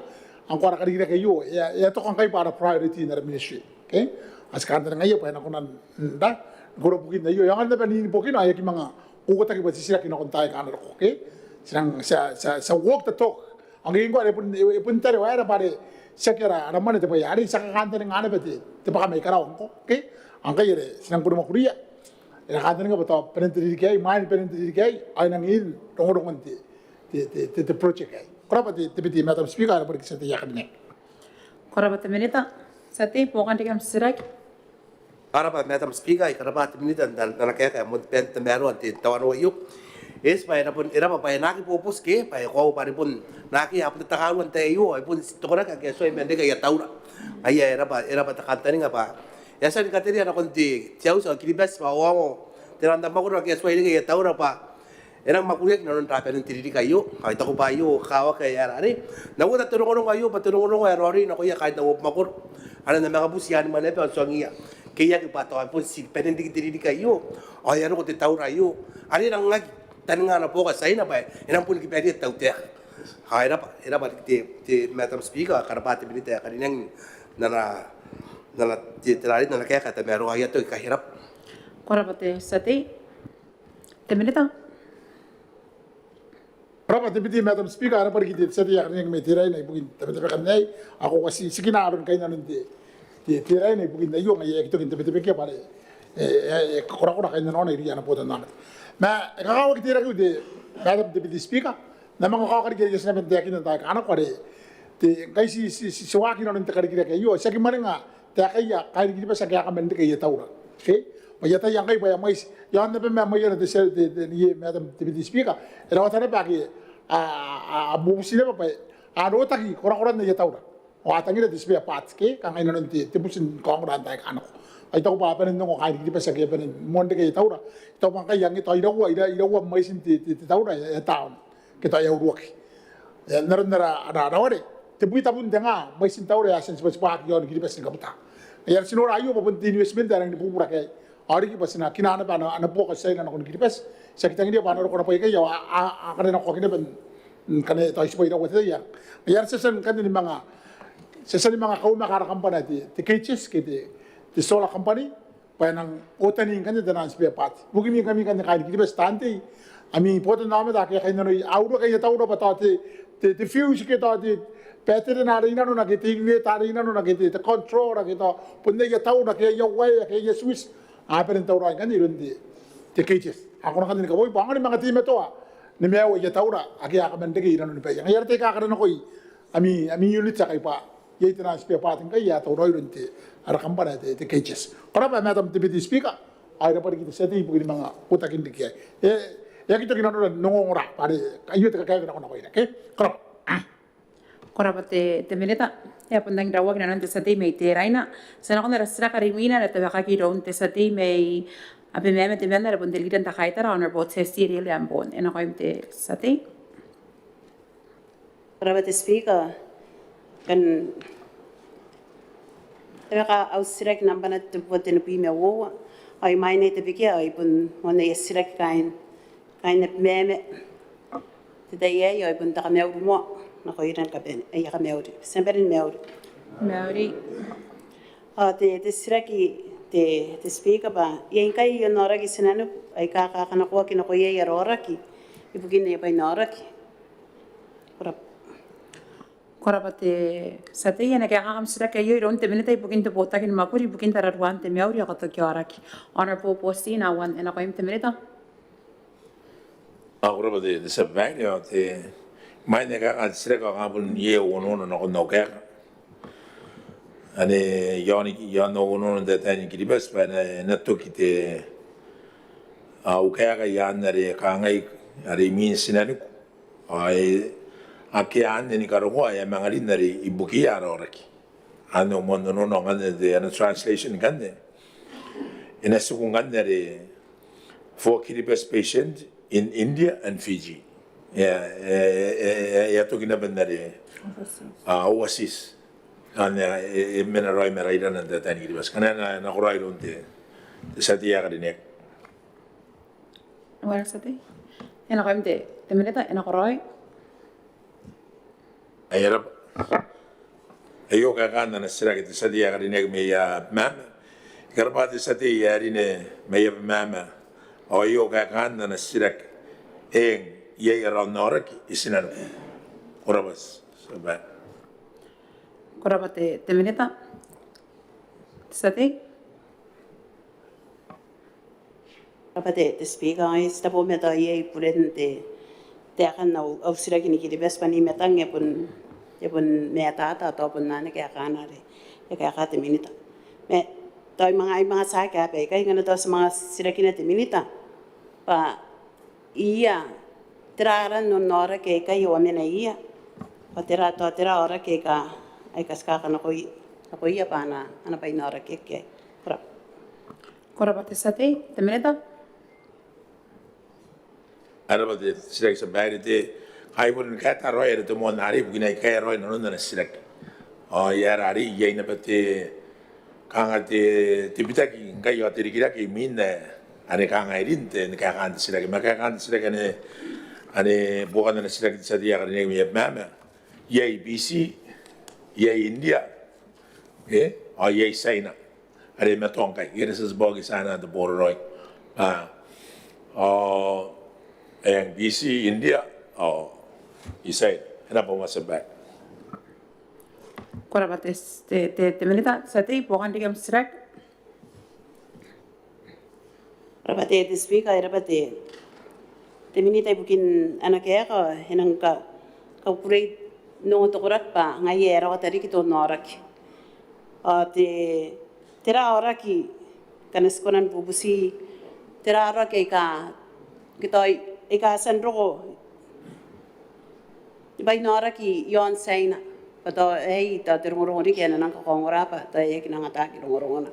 ye asan man sen bai nora ki to nora ki ai kente isaina ato tera ora ki te ya Korapa te sati te minita ngai sa sebastian saina de borroi ngai yespo ki toiro de tenamai na sba sen saina de borroi on kamana aki arore no saina ai so ingan de kuna de mo ka kan yo ba ke sen kamana no saina mai yon ka waina mai bukin nana kan no de sadia karine ki mai mama orun na kamana no sinan ko respontaria narun na ko na pai awagis kunan buki ABC kana ake ato askunan mga tarangan ni India nangyayari sa kanako iyan ako ngkai nako India ang ngkai kaya mga rabi pa nako China yari kang ganda pa mga arata puntara tuwan na rin China yay na para katara pa sinakatayan ni mga tara de yara rin de Philippines Manila O ina para katara pa sina mga tarana ba away. Ani kania de Christmas. Ibugi ora ka kana kan ma away. Era pat sabay. Ora te minita. Sate ka beren bukan dam srak. Ora te speaker ay karabate te minita ibukin anakaya ka yon te tapon painorak. Atau rawata te rate te siraki ibukin te tapon painorak yo atau te yei te rong wari yei kasan nakon ba painorak yon saina. Atau ngkai anang kukuray kain kiribes nung pangaya yei rik. Papun te siraka ngayo yera ngayo saka kana ko kinako saina. Kaya ngayon te rate wana te rong wani ana ang ora kain kiribes atau ngkai anang konan doko ton tapuriki don noraki ay katawan ng kura yei te ipopo ki buki nora kere ai ko konan kanin pai nora kek yon PC o India gani pon si te sirak ba kangan ningai kakantani nga pa enawaki yei kana ko yaroraki atau nakonte to nora kani po saina nganaru na pa enakukuray na ben nangara na te minita na nang kokongrarik atau kanaro na pa yei pun tarakin to ora ke kanana ana tarak pa no kona bai na ora kiakin te tapane saina na ron to no kona pa ene santaria te minita me ana kora ba te speaker ya busi te ka kanani ron te minita kora ba te lida ta haitara te minita Ora ba buwan sila sa bali to may rota kanwan na ana meruru na mai ne kana wa buwan na sila kita ko ba tuwan na ne ka ne ka ngai ba ita men ki to iyo amata kanasan na ko buwa gi saina ai kai kanga apun de ki yan na nangan na ke de tau te kan saina ngi kanga ne pun de jangan no se ko na ngai den na ren gaspano ko ka ja ka ke ko ni yan na most o ye yung ba iyo rakim o kana i di sara ba ko ay ko na yan mo rami ora ken kanga ni kari ka ke tu ta na ngai pun na kanga ko na ya da ilo o ngai ka pun ena ko na ben na ka ti ya ngani bukin na te ya isaina Shandong province ana main hospital ana main nora kite Shandong ay ngai ngai si sa ngaro de boroi mangai ta ne bebe te tarana yo na ki ruare are ki besi para isaina ke semua ni karuya yon kiribes pa ana magurin do nora ki are ngai kana ina vere na pa aru men the province ke men do nora ke yo yesan no ma usim na ko ibun na ko ni kan be bagin de do nora ke yo ibun nora na ko na pa yo pa ina ban do nora ke pa aru kon de karinan na re skanda ni ngai ayan ng ano sa mga sana ban noria ana sa maguri agasan maguri rora ngai ani apon di mato no pa anang isikiro aru ne aya maguri ako wana ban to ta ora agasan bo ki ayan yan kan te kanga te bukin sana kin de borroy yo te kawana ba sa bari bukin de borroy yo sa borroy ng mga ba sina mga karike pa tuwana ayata pun dei arate kera toktes kera nesi sakana akan ka pupurai ya beb ni kinaki bukin de magurin kwa asita ina na bangan yene banya na bangan ni kanon de borroy yo ora ba sa bari kana na ipupukar ora ba te minita ya pun pene o kana rasisra kyan sena kon rasisra karimina ay manya sena kon rasisra karimina ya kauringira dikitante bukin na telepon sa katayan in silence kin pun kakya tangina ba yatayan ang kakawa kami retak mi pota nama tame at least era ri kakya tangina kam noria panda ya kam misko meron kam mga pan telepon ni minte tay kamra pa sa kon rasra karimina da ba ki ronte sa te me te raina karine ke honor po pe uta ke pe ya ena ko imte sa te era ba metam speaker au siran kan yon tu ta pe pa nampa na tempo opi mewa kangai te kana ikonan busia te minita kada tapena kana konan ni pokia ara un mani yon rap makro te reina paitera ki ereke pokaya tawana te truck rap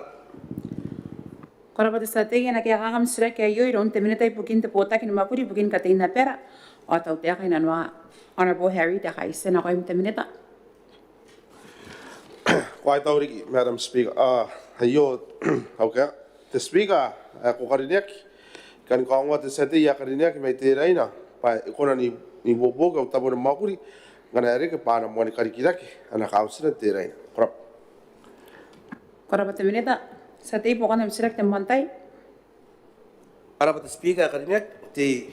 ikatawar ti minute karinek na nakaya kosa ba iputo ka karikian ayaka araw naman yon rap makro ti Rairana. Bukan ti sidak inakoran kan kabatwa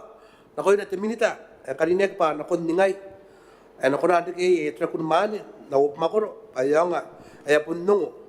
ana kataw-taw tiyak harap ti speaker. Korap sa tei minita. Kahit tawari kita te sati hakarinak may tiran bukan na sirak ako te ta sirak pa nakon ningay ako kaya koran nga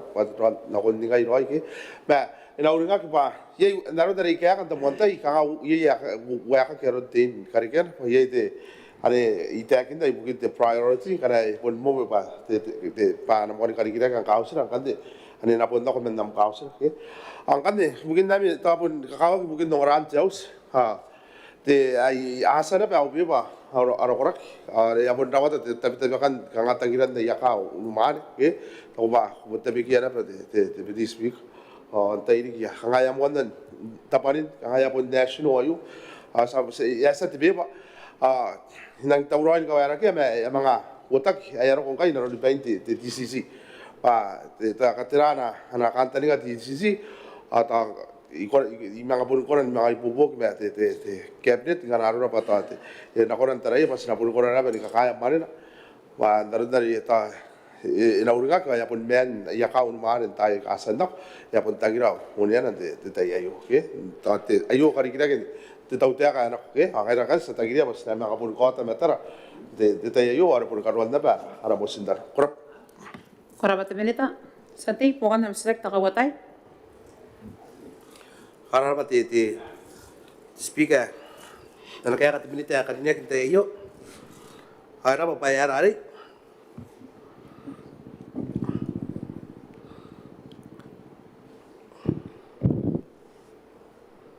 harap na kaya te iyo hay to pa yarari te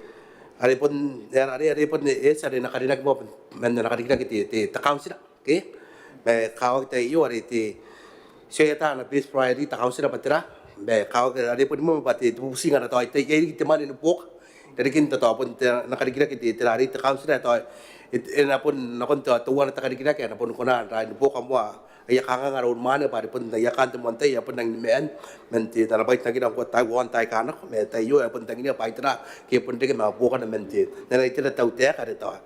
ana pok tau te ka to menti tira to wan to andana itra kadikira kiti sia ada pa speak Korap sa tei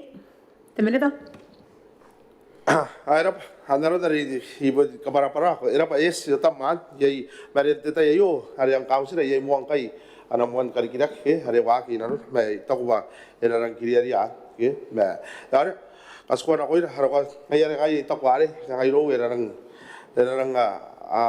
attractive ara pa yo gararo na pa aro ko wasn't mentioned te tau te te to atri ta kita ka no sa mga ora sa reng doli ta kita na mga te te prop Korap minita sa tei. Madam Speaker, apa ti minute kaninek na kaya ka ito pa yarari era pa yari nanon na yarari ya kain parent tayo era pa yarari ang manaway yari ngaya yarari tana pun makuli es pa entay kana ko pun imay sinan rari tenan pusi men tenan na makuro ada pun busia te ta council ay bikin na po kan na ya makuro tenan ka tawari tenan man tayo ito ko pa ya mon na dota na bet busi na konti nanon paintem siya era pa yarari ka okay ngaya te sapoka ngaya kay no ya araw man tiap makor kaya pa te speak Korap sa tei minita. Kura sebenarnya koran maning ate kayo man adang is apun rora te council an tayo na ko te tau te roy ni ko te bota kinu man ke ko igure te akin na naro dari te akin na ya sa ta to asa ya tau po ngaro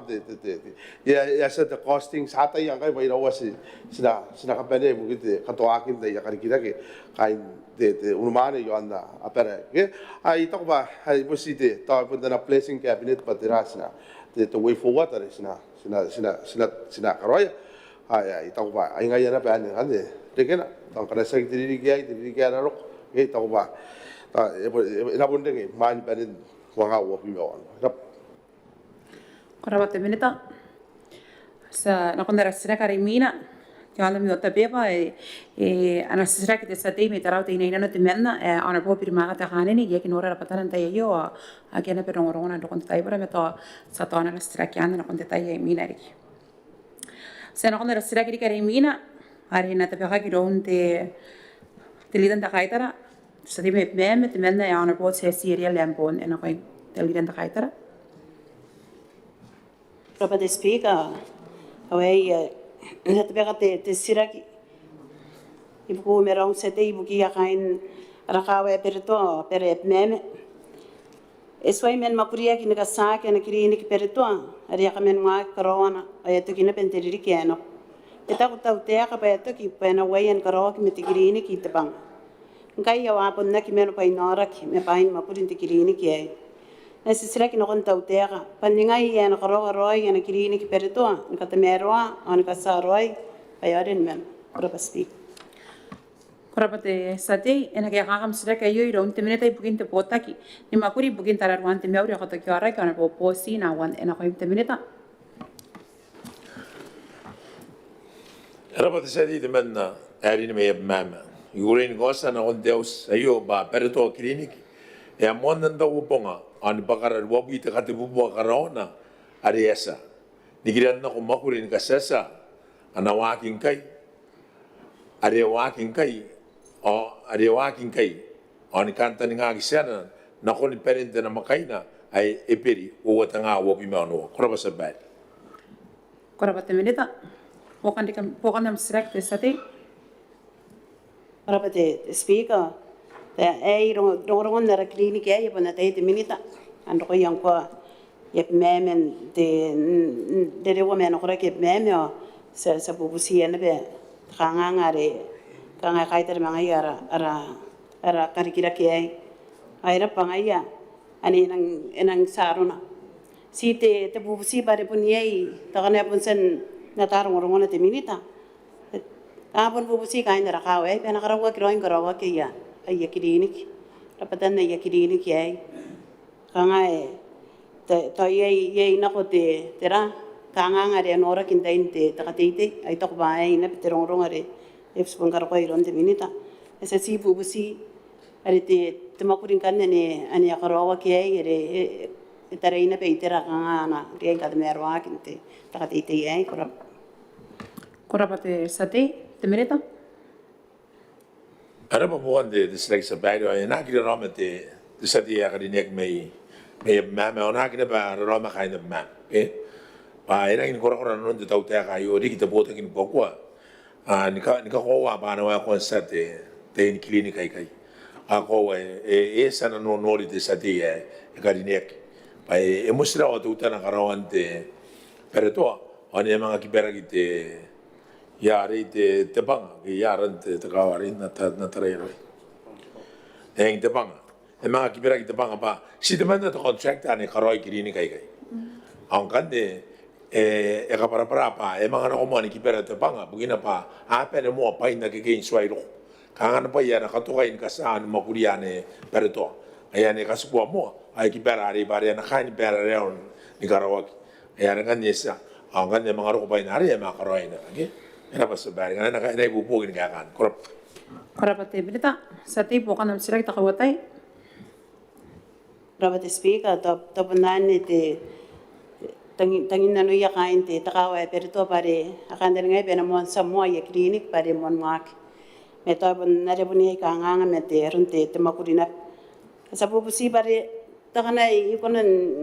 kata pete pena pete minita pare to ye ipuni tenan pai te piu wara kanwante te makuriane e ponte me to ye te bubusi ye to po ye tan makurin ko are aira ai popo kinte te man nga kere mai nere toki asa mga bubusi ngana yo kore matara ai te minita ibukin na pen yo ante takarikira ke o to antere yene patera pai re kanga asen do kanga isa te ye kasen kalimak te wana na bete te pai to ye ki ero ko te makurion na pemen kalimak pai de klinika esu kumo per to bukin ko are swai na men meto ngkai tai se sa spai ron de minita se sibu busiba kana rona ba to tau pongaro yo na ben nim paina re to na dia nim ke to te tera te paina makuri kangana ana dia mena ina non te clinic na ron clinic te peo Kora sate te minita. Era pa buwan sila sa bari ito ba de enang dara pa na tabi yang ate sa dia karinek ye o ane po sa bayan na barona sa dia de pun kain na Rairana ye sa ben numontahan ka para parame ito pa bayan ang kawa kite de sa di ba na kilo rama na ron ite akin na kilo rama kain na mam ye ba ya clinic ye nanora asna ka bayan ka ron na ron na nori ang kay punta ka kay tuwan ang kay ti maton to ni ra ayo pun nang meruro kin na ma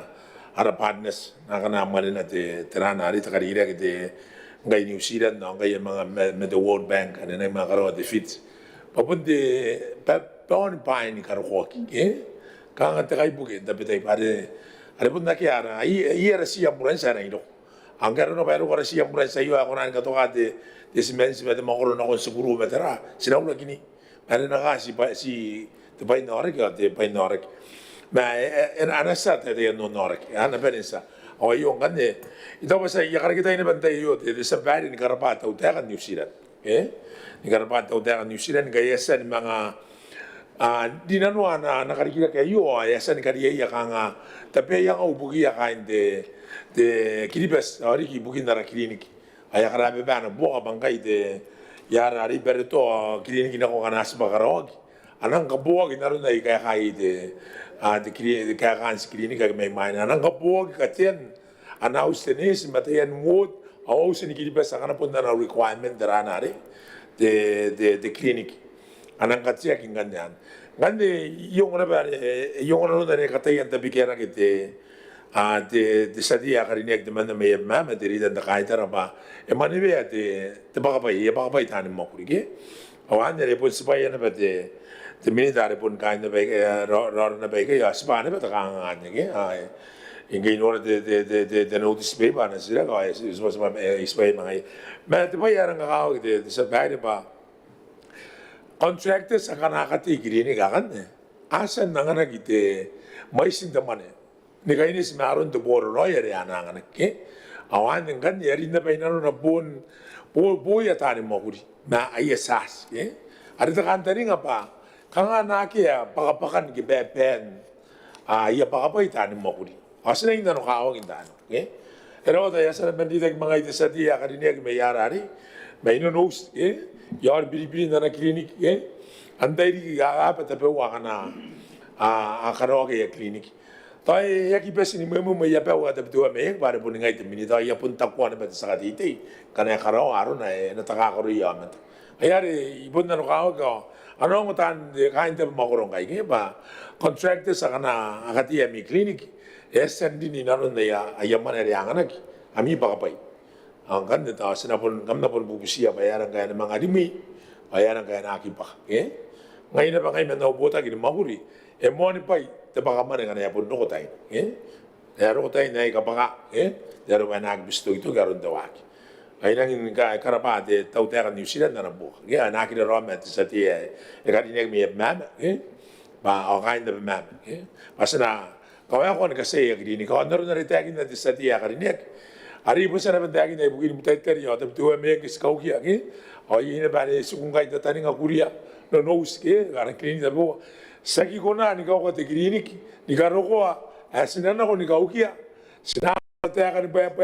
sinakan kanay ya kain te makoro ke sina uwi ngare ni gugure mangaya sinako ay ti mato anu na tawroi tenis ano to ka pa inar ke ya kita ni apa nana ko nakang kanay ya meta anda ke yan uwi ka ay kasiku yan na kain na te mataro ay klinik no kita taro ena busa na mewa ya klinik ngana makuri awan ngana ya makuri ya ena pakara na banda mama awan makuru ni kapene age sigaro ya klinik ena ra sa pare ngana ne boboga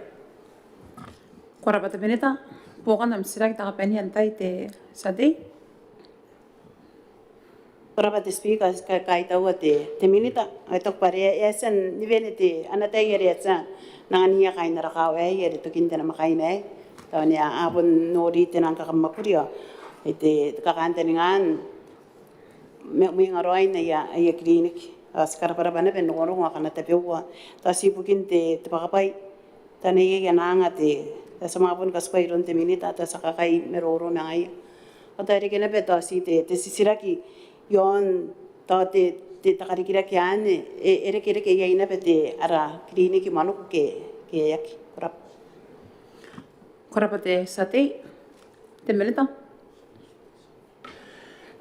Kongo ria au menama ka meto apa manu ya ina ba spani manu ya pun dia ni na klinik manu bari ita kasa au ya ina ba pun manu kuna pa kia ta interiri ya pun ta inte to kuran ka tani e buginte ka manu ku ta pun di ya ya ra tan ka para te pai por tan sa te ta kina na ba wena ka ha kina ban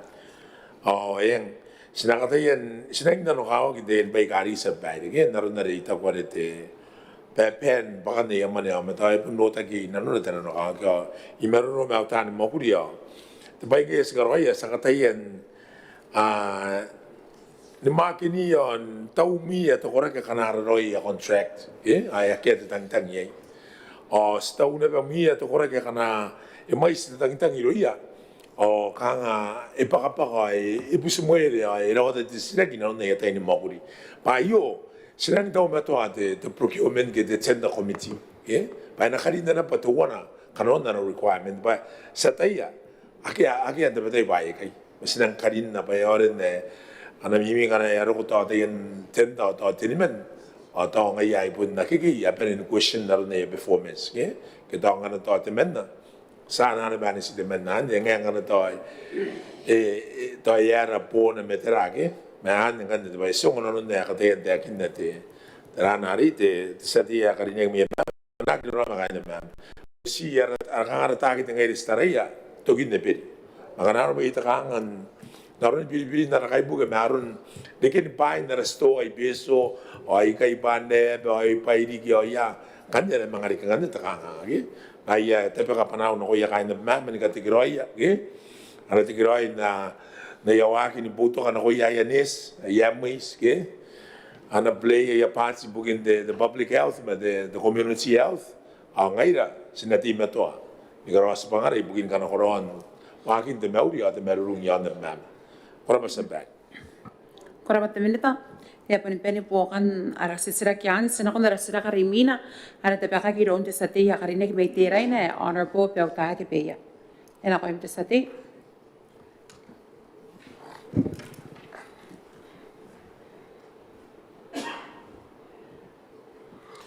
Para Madam Speaker, au sirang kan te nampan yon tu tapi pa tu puapi akangai te akan. Tapi sia te minute akan ini kipa enanora king kai te kanganga yon pidira kin pun kaku ilu ya pisina si antara hari ya kona na pen yai rotakin na pe yai pun kaku yon ramakru te raina. Ibugin apa ngai ya yai de kene na me te charge yon te CIF nabubusi ba yai tianga menga kona kata mero atau tiaka nangake yai nangake yai menga bahkan pun tekako harapat Madam Speaker. Kora pada sate na kaya ngakam sira kaya yoy ron ta komen presidency repon te minita nte pota kini makuri ni pukin te mani awi peiden kari kira ki honor po talk sa to wet was hena ko im ta komen presidency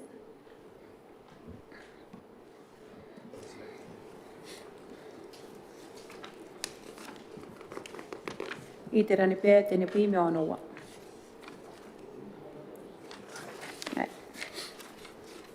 Pasina ba de era para ser que se te agregue que me te reina o yo ka kana ikan ko ngot se te agregue me te reina pa ina pun dia ina ke protekin pon ka ko men ka bon ana kin te CIF ibukin te SAS de vet yo ante in ko boy ida rikin nan ai bunne ina ka ni paide ta utaka ama kuyanga ibukin vokan te kanganga na pira kin pon te ka ko Kora bata komen presidency sate bukan nam sira te montai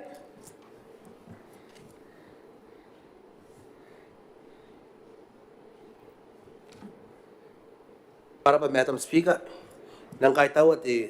karapata komen presidency na nakaya ka tamero ngai na kaini pedi na makulia ibukin te kanga ngayo ngai apod na kero takin kira kin punta kako kai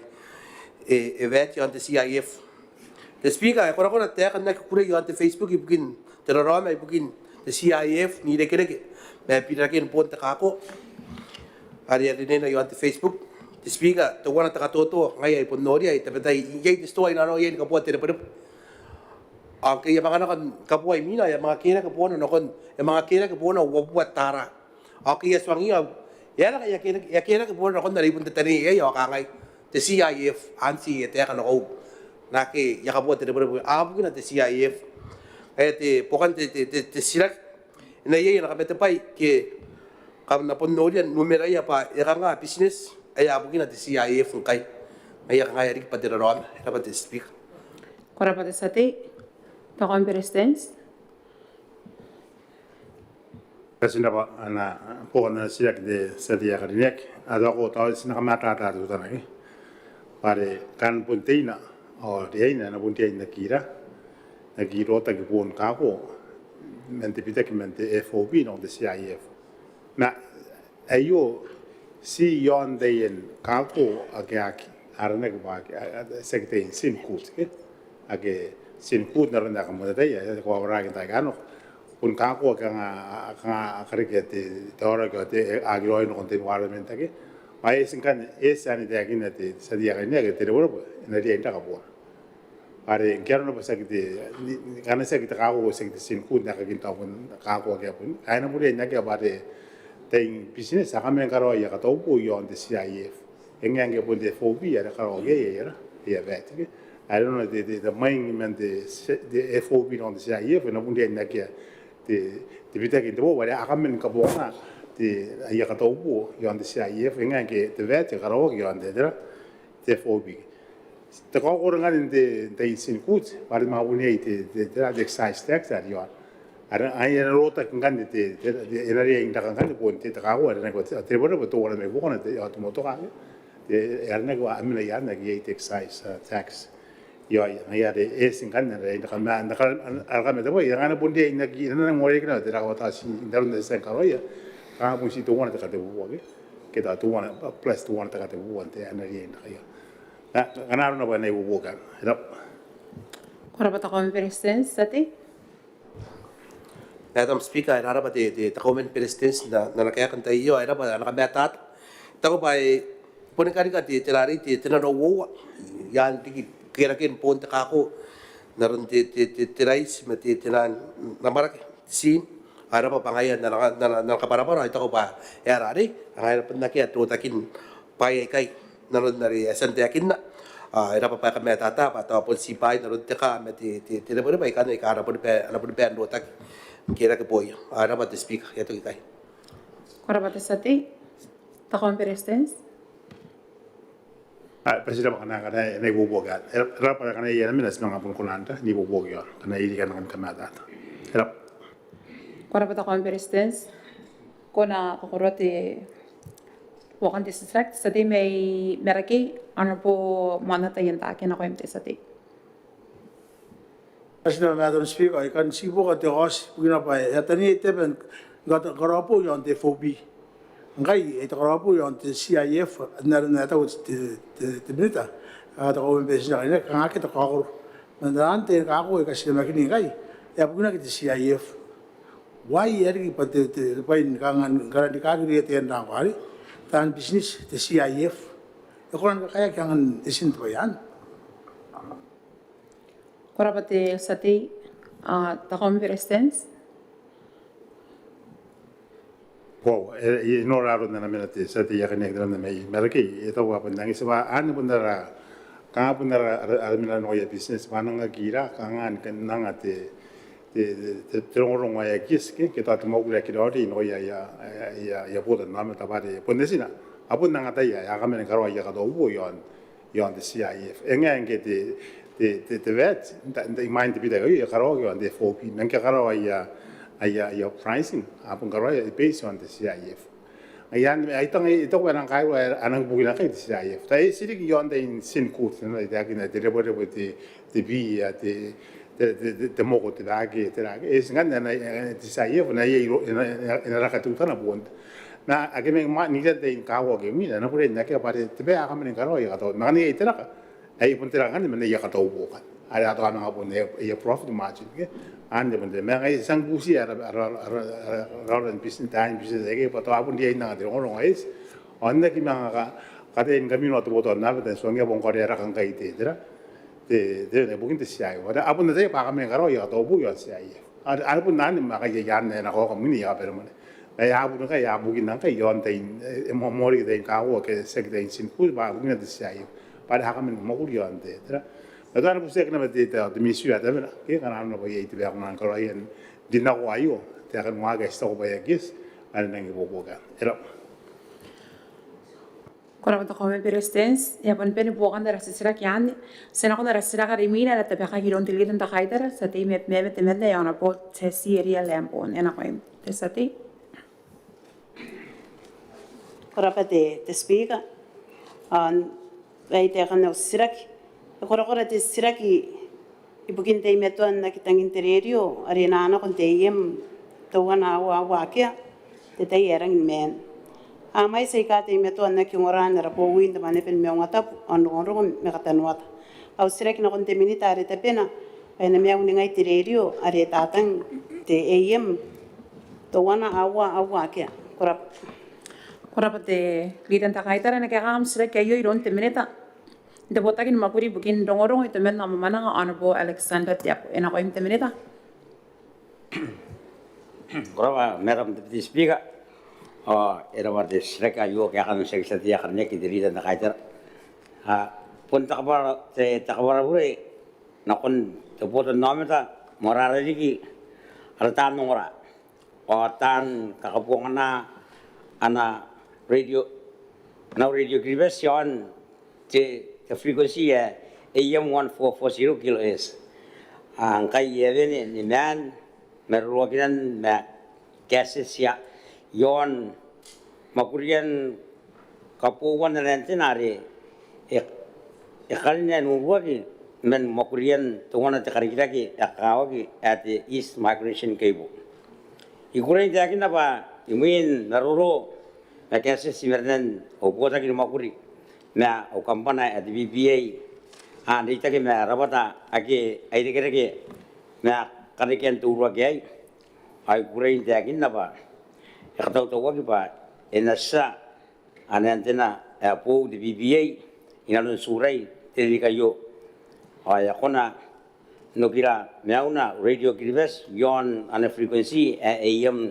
1440 segai. Korap menita. Saat ini bukan amstrak temantai. Rapat speaker era pati minita nana kaya nang para roy. Atau ada pun sana pun kaya kat isrek yon nai main atau pun si ya kan metata te foto nometa ngeri kaya yon ai respon kakaya rong na pena kon na tap okanga ska para na koya te rapoten nometa te to wana te terato skongwa ya rapoten nometa kai te yang pa na ke na entena ia jono ni mainu ai ari tatani nga toutan pasa mangongorai mina kanga ni te tanga yare ta yei te ta kana pun kamera rongon te takanga te minita payang kakawak mano pa kain na meme apun nang tatangira tirerio atau pun kain dara kiri pese panin atau asinga pa pun tera roy yari ka yarang ni men atau ena meta ta na patera katain ko roy ara kampana kana kupana kana ko ni si kapraparato utanate may minte yari tera katain ko roy ke toy ye mangaki pai okitera korapate sate temelita Era pas baik ako ay lang papagi karon na sa baik ako ay ye ti yang ari na karo ari na kari parang ko siang kasi ka kuar jauh sinti ari na ke ay nang katakan kate ni na baik ba ina na kari ari kristo sa baik ang kan na dia kan bang kuno na nak yasan kapuat mana ngat kampana uru tiyan sinari ni ngkai ari kapuat kapakat mo ni mabutang dangas ano na on nanato ari ngaro nurang ni yung mga tete kampana ari ngai sanda ina kilo ko kura nei nakon namira nakon ngoran to pare ari nakon to ba ki di basa pon pare pon nage ayari mga yut yo sa kukuring ka po min asnang katia po ke asnang akam nang ari asnang katia na kamna awan ngayari dare dia takon na to so kana sigin kuri na kaginayo to asnang kabona no inagi ang kande this efficiency ko that speed or the durability ka asnang katia tare ari kana ari ano pa ito po na asnang katia sina toto na kinaruna sina kinang sina patient ke Pasal dia baik, angari kita kami dengar, ngayari, ini kasi denari kasi sagri baik, inang pun kau katia bu, aristok baik aku nak ingin tak anara, anak kawaris no karo kan tahu ki, ika arah orang korik sedai, ngayari anu pun bukin, pastok baik sinora to quality, ada kan roiri nari baik, karena anu pasal ingin kuria, inang metirati arun karoana. Makanya sina karo orang cari roy, ada ngetero roy anda, ada nara witch, ada witch, setara awal begini, setara hati terakhir setara, ini orang katanya apa, ya ter, orang ada kasus makro kayak, ini kapon ini nak kerja malah di bibi kita anak kami setara, angkat sesuatu yang makro yang nasi setara, ngkai siang ngomong orang rentina, nanti kampanye ya saya ni setara, ya kalau yang ada insurance, hari kampanye ubah rentina yang kan hari tahu itu close na insurance hari nak orang kapu aminan lah anak kerja mana di biaya hari ebuan karo kau tu pungai ngkai ya kira orang mana jauh sentik akan dari nak anak tu ya bu anak tu biasa secara teros nak takkan berayu awan itu sekarang ini sekarang orang kira on the table sedai nah ngkai sekarang kau marah jangan abu hari yang surai asal kan asal ya, tak ina pun saya dah ada darung atau company mana, ane insurance company ada begini, lekin tekangan ada lekin ada mau kuliah kalau ini kondar, ada yang ada hari sedai. Kora batu minita, bukan nam select tak kawan tay sati. Kora batu speaker, era batu minita, atau tasi di select ini kan kami tata yon tera, hari tentena hari enang roh, tahu ina takantani nga to disraki ena pupuraran ni kaputa wak mere eri yung wak to ena te mero ari kina konare esen nurwak ana side takan meta ta yon nante yo kora pate lidan takaita sate te meneta Pero sedai dong ya yes nggak berbarari ngayari ya anora korokoro ni kisah sari marun teke on atari ya kita wari ayah nak kari ina korek sedari iya lah kan tengah apa ina korek ina dari memang sedari hari ina pun rokok apu ke ina pun ani senda ini itu sedari orang kari nak kari korek to angan pun nontes kangen nukat diri gaya semua akan dari surai ya dari isa arun to bokri on dari sedari saya anak itu luteran ada buat nama itu senakung ayah ara korek ini lagi hari kira ayu orang korang ayu ada yang ina tahu orang yang kakak makuri, paling kat suatu ya hari ini tadi hari info itu ya kalau ya, begini ya lah, begini yang mana kacakin derajat di antena hari ini kayak hari sedai, ya saya, ini di mana kan, sedang baik, uwes ya sedang nggak tahu apa, enak pun tokorai, cocok orang, tapi kita kan lebih kiri bahasa Indonesia, awal ini ya sedai, awal ini ya, kan hari ini itu hari sabun kasukai antena apa, ya gitu kayak ya pun nak yang orang kan melu pun itu yang sesuai. Kora batu meneta, ayah rawak nanti lidan takaita. The point of order. Nak kami meneta. Ya yang ini kata dia, ini kasus kau ni, ya pun si interrupt ya pun uang aja, kau ni kau ya pun uang tiga saja. Tapi Kora batu meneta nang kau ring. Kaya sa no the interruption, the intervention no ang kanigi ara minisa at pwede kita minisa sa masirawa yan peke. Sa no ang kanda rastra karimina sa kaya kita ante rastra kayo na tabi ka kirong desati ya karinek may arore honorable ni sita na kayo desati. Para pa, Madam Speaker, buki menaw. Ay tao ba nang akiri kyaw tay. Era pati uwe pa yare, yang nak tayo yo pa nara na nakata pa naw. Tayo yo ke? Tinay nara pa. Ati mainnya nawakina kona. Ai pa mantai nani tete di tayu. Ona na pun kau tahu na ko yakai na pewa ya ore. Ai ngen kita ya kirang dori te pai tete te bibi ma apa no ana pa na tayu.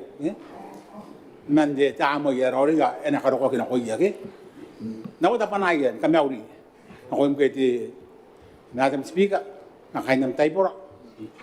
On the Appropriation serine, the Kauoman, Gabi Minita, Gabane. Take the Kaitara. On a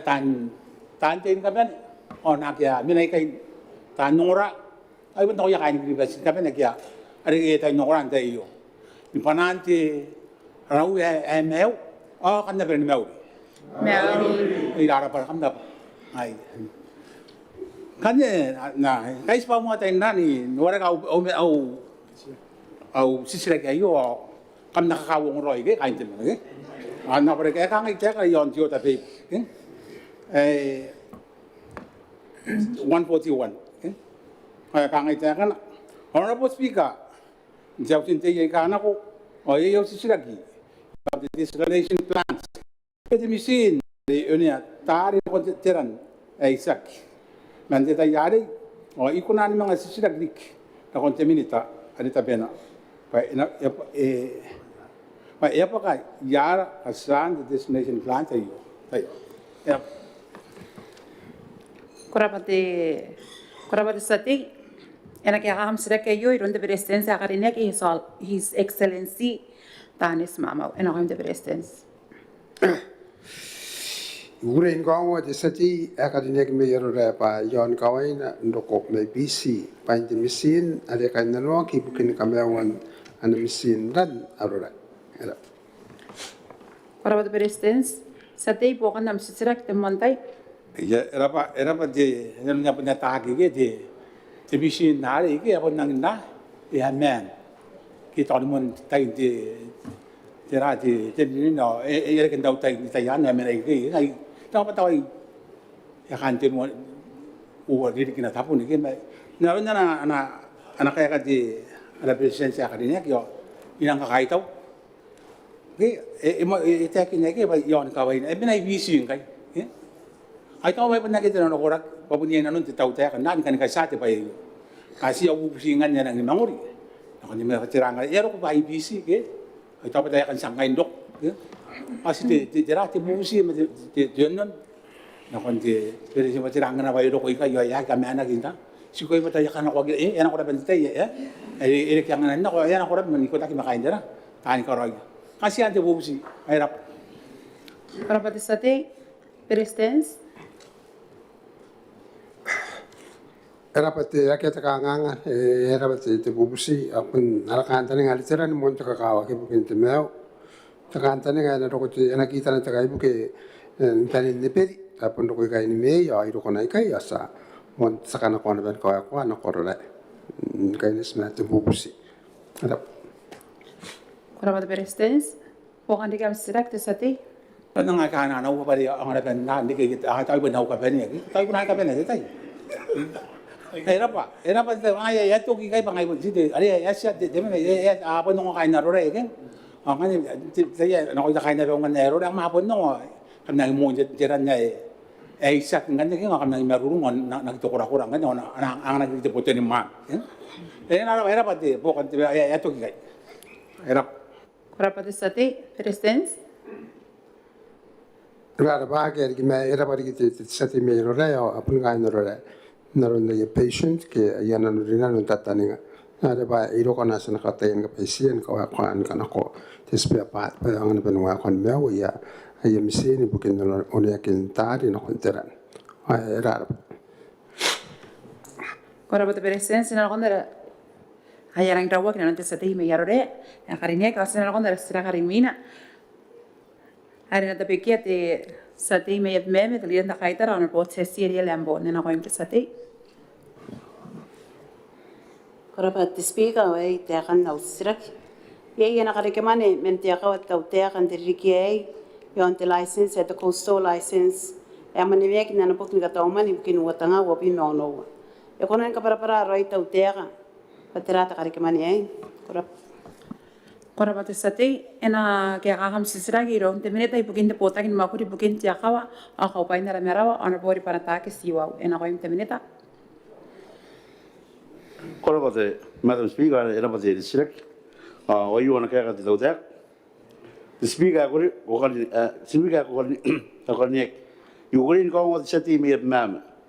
Pate tu ni kare ke mani ale mani veki te pukin ka tau mani. Pukin mo te nga o mo no. Pon kare ke mane a kere ke man kare ke men ko paira ina noa na ron te ro I bukin yokin pai te kere buk te ka o I rua o a pesiki kora Madam Speaker Kora pate mineta pokana select mandai te sate. Kora pate Speaker. Pate siraki ai tapante te siraki bukin te tapi yang iroya ara potan no meta kia kakapongana ne merin apera are merin tari ne kan metep pate kate te siraki na konte te minita pa antai ka angana ki te license ai kai tenan pos ke kai pu ke na kona ni popo ke ai kai ne peria akawai tenan to tirare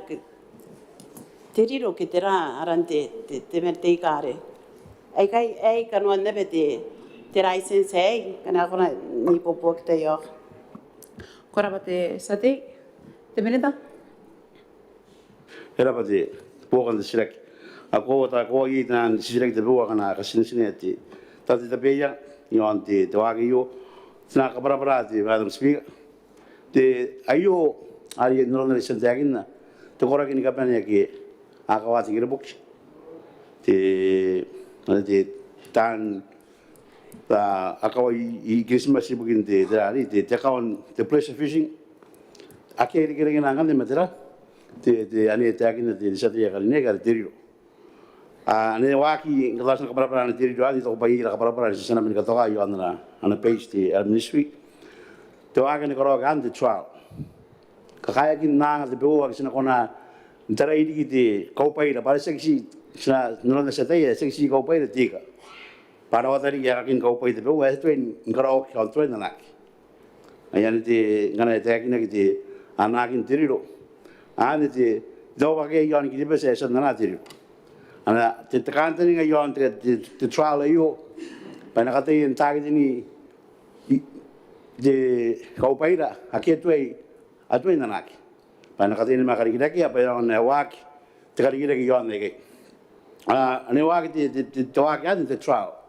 ino no no makai ako ai na adama ta kana to yon ntare pa tira ke si te ro na ki pai kara ki pai kana na kamete pai ndero basino no ria bangana na koroi ana konanga ni makata kata pang ki no ka kata pang expanded further no on te tra rali itra de jamore tap dia mo ni besin kapan au kandre kapan ibu bo ke mo ande Madam Speaker era Kora pate mineta sate pokana misra. Kora pate Speaker ta e pun sen doina no peinte te minita tenan te yang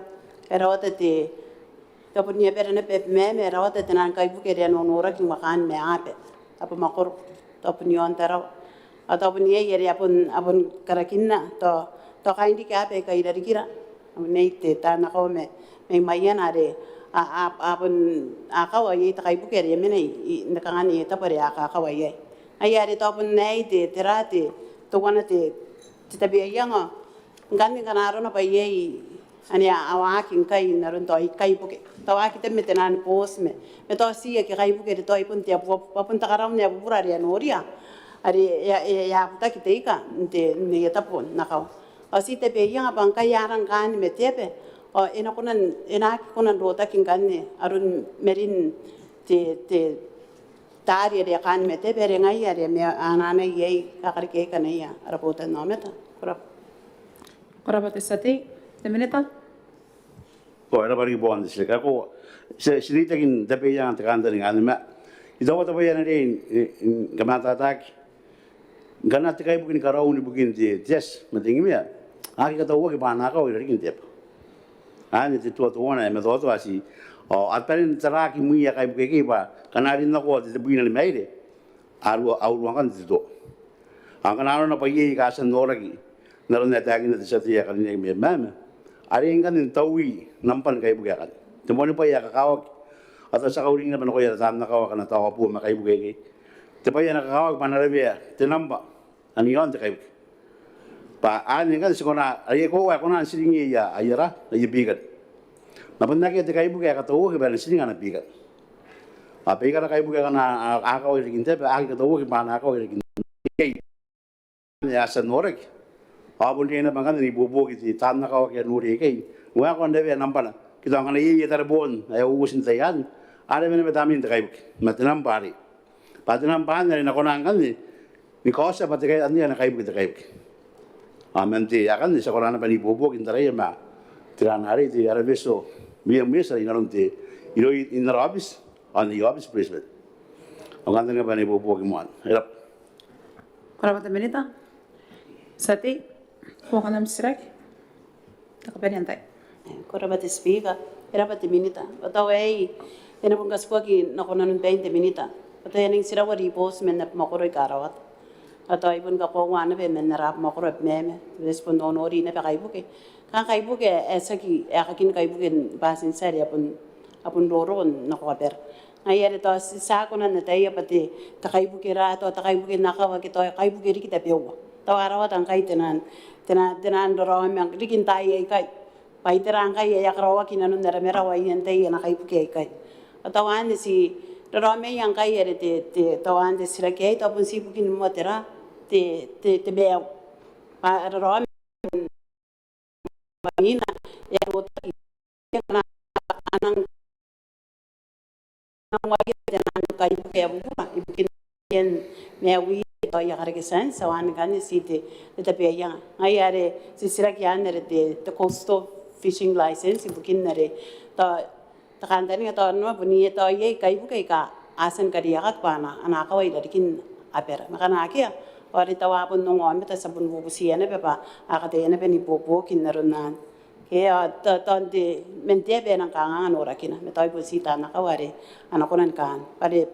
ade te tirurungan ni pun punta na kawa pun nora apun kan mete takay buki sa to sa mga pun nora iro yang anaro na pa ere kirong takay buki iro ora pa te speaker sa kaswa pati kada pete piente minute ay bukin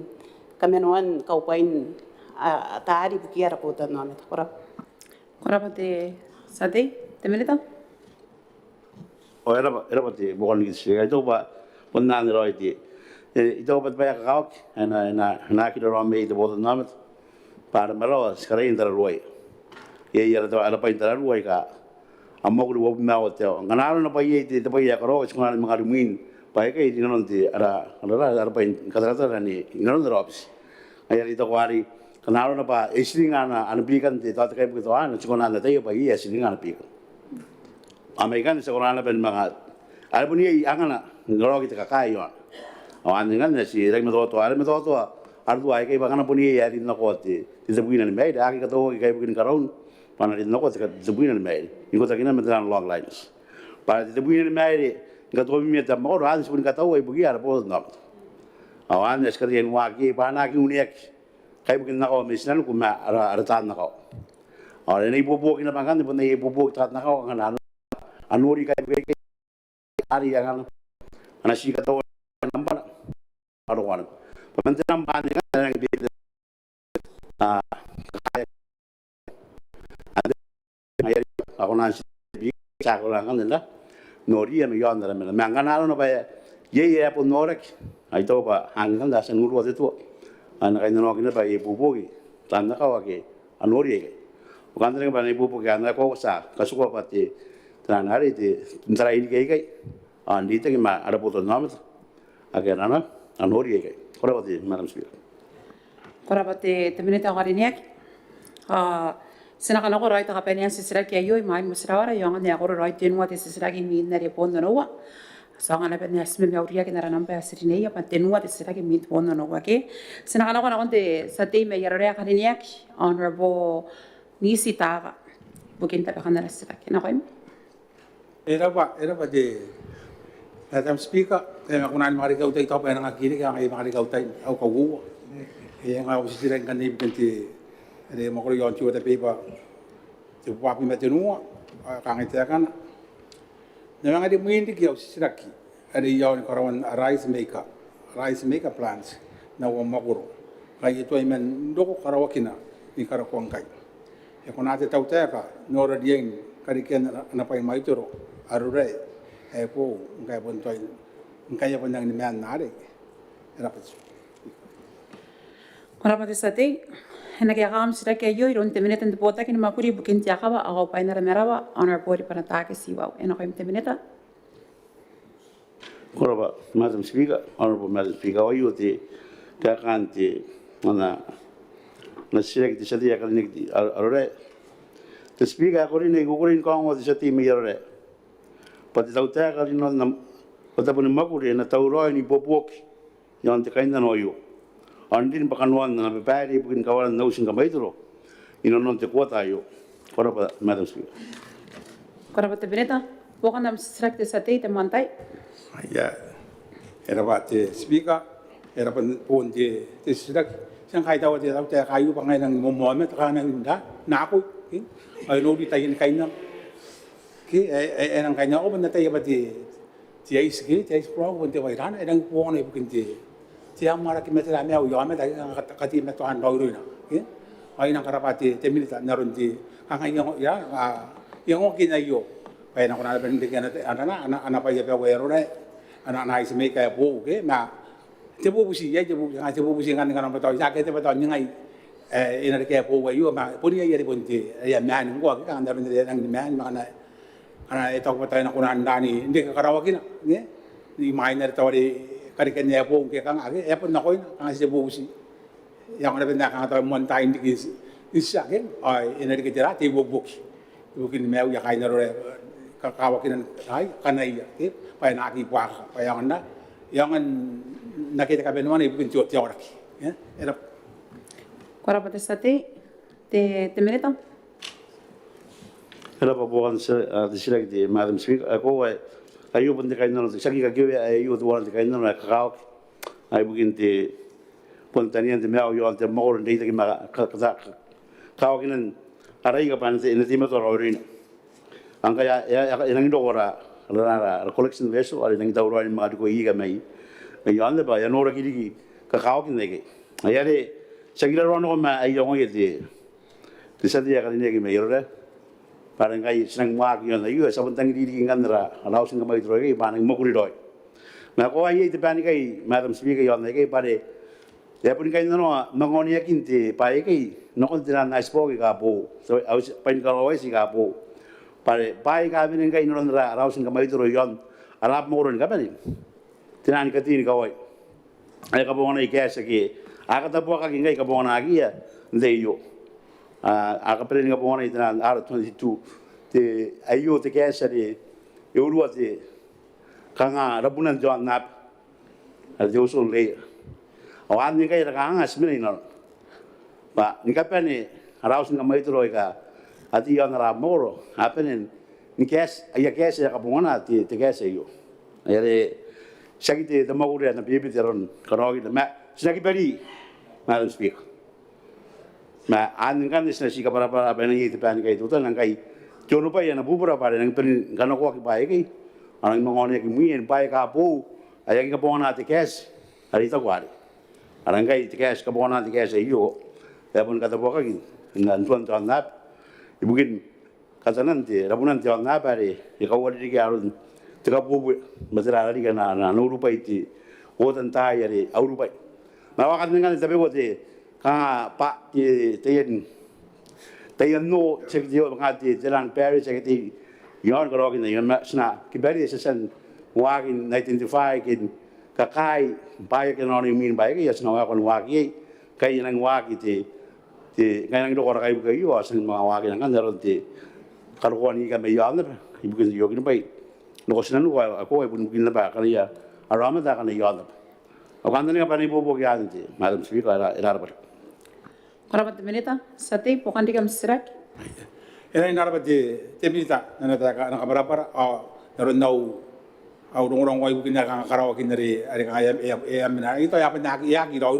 naron dari sentekin ke pa yi ki ina di nyonya ki ngo amen ay makarika ka nga nga tang ya po ya de ikara para ita pa no kai na re kai na non ti chai si me kai ro bukin anga buka ya be bukin kata mero ani meo ya kawa kin ani meo ai kana ya ke pa na ti men na ki wa ka ke ari apa no asa sa pun tatani ngada pa dira ari tani ari ero ko meron nanda iti mayroon na tao tak ari ya na yung nani ni bo ni kani bobok sinaki gini ko ari pun yai tain pai ni kabane ki asa tani ngara pare era ke mayroon na tao tak ay dapat temini tayo dapat speak ay ako para ba sa temini ta ko era dapat kita itu ba ikakawa kina pare ayo kana pun ni man tu ta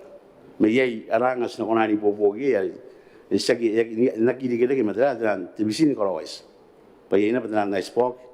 es kona wan ka bon inte yo an ka toa ki tan makrogi ite ka toa ki te bewa moro ki arotagi hayam tawan te kawa yesna snawak ngai moti ande ya te madam speaker si po kalun te kain no yo ma no na itagina ka onian misin na ke karawais e kai ta akan na mene man tu na mai arot ni ko na yo ni kai ta ramo ta nga ay ni no na ra rausin ga mai to andra na itagi na ko na andra ki ta na tan chesuisa na kana agena si ka bona ki mo ni bobok ina no te tai er suagi ma tarai misina ke bo bukinti onian ra misina ka yo akan na ka ni bobok ya ni madam si ka ko sna parentiro is na ki beri ye no kon na kai no jadi ya kali nak merore no kondre ya kan tangi dia koraba madam speaker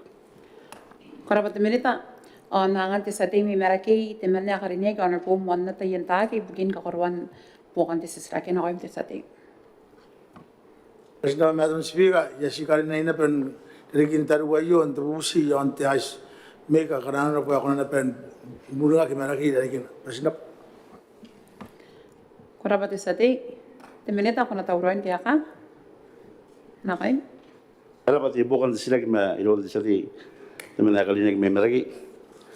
sanksi yaro ya si stara yo bar sol na bentari amoron ka pen meragi to na tepa ani dinna beno na katara trai par no na ritagin pundi ka pen era rausin ka mai to ka ya pen dota kin pai anti kai no tibita kin no konti era ala haya bisin ko rawes agata ka ati madam fika mereka ini bani ini nanti rawaki ni kapan lagi? Korabati madam Fik. Korabati minita setelah terarata ya itu pun siwo de miniso apu arata yere itu iterana wa minte te intervention. Imana sena kamusrawat ya usai pun panaun kakaita no I mean kapani president ta Kauoman cabinet ministers tiri ta kakaita tanti ni kapani tiga kya sekundo ni en karokote ta yo sakarabaya na pemi officials kain te cabinet bukin ne biriak bukin kaya kakin no kain no ya kain aberaki bes kerida balan kaita no ya rata in mane ka pogira ina nunte aramane pe yo yo ipon ta kapenya ni pong te wiki yo sa iperen mosra te weekend ay maira yo sa mga perin fresh start na konte mo ni pong panam ka tikiroin ako imi ya ka tikiroin kami makain na wap makoro ya mayana ram sate kain te pew na mayana ka tikiroin kami te weekend ay maira yo tara roy sa mga perin ka sport kina konte mo ni pong na tikiroin te weekend mo sa mo te awsan kaya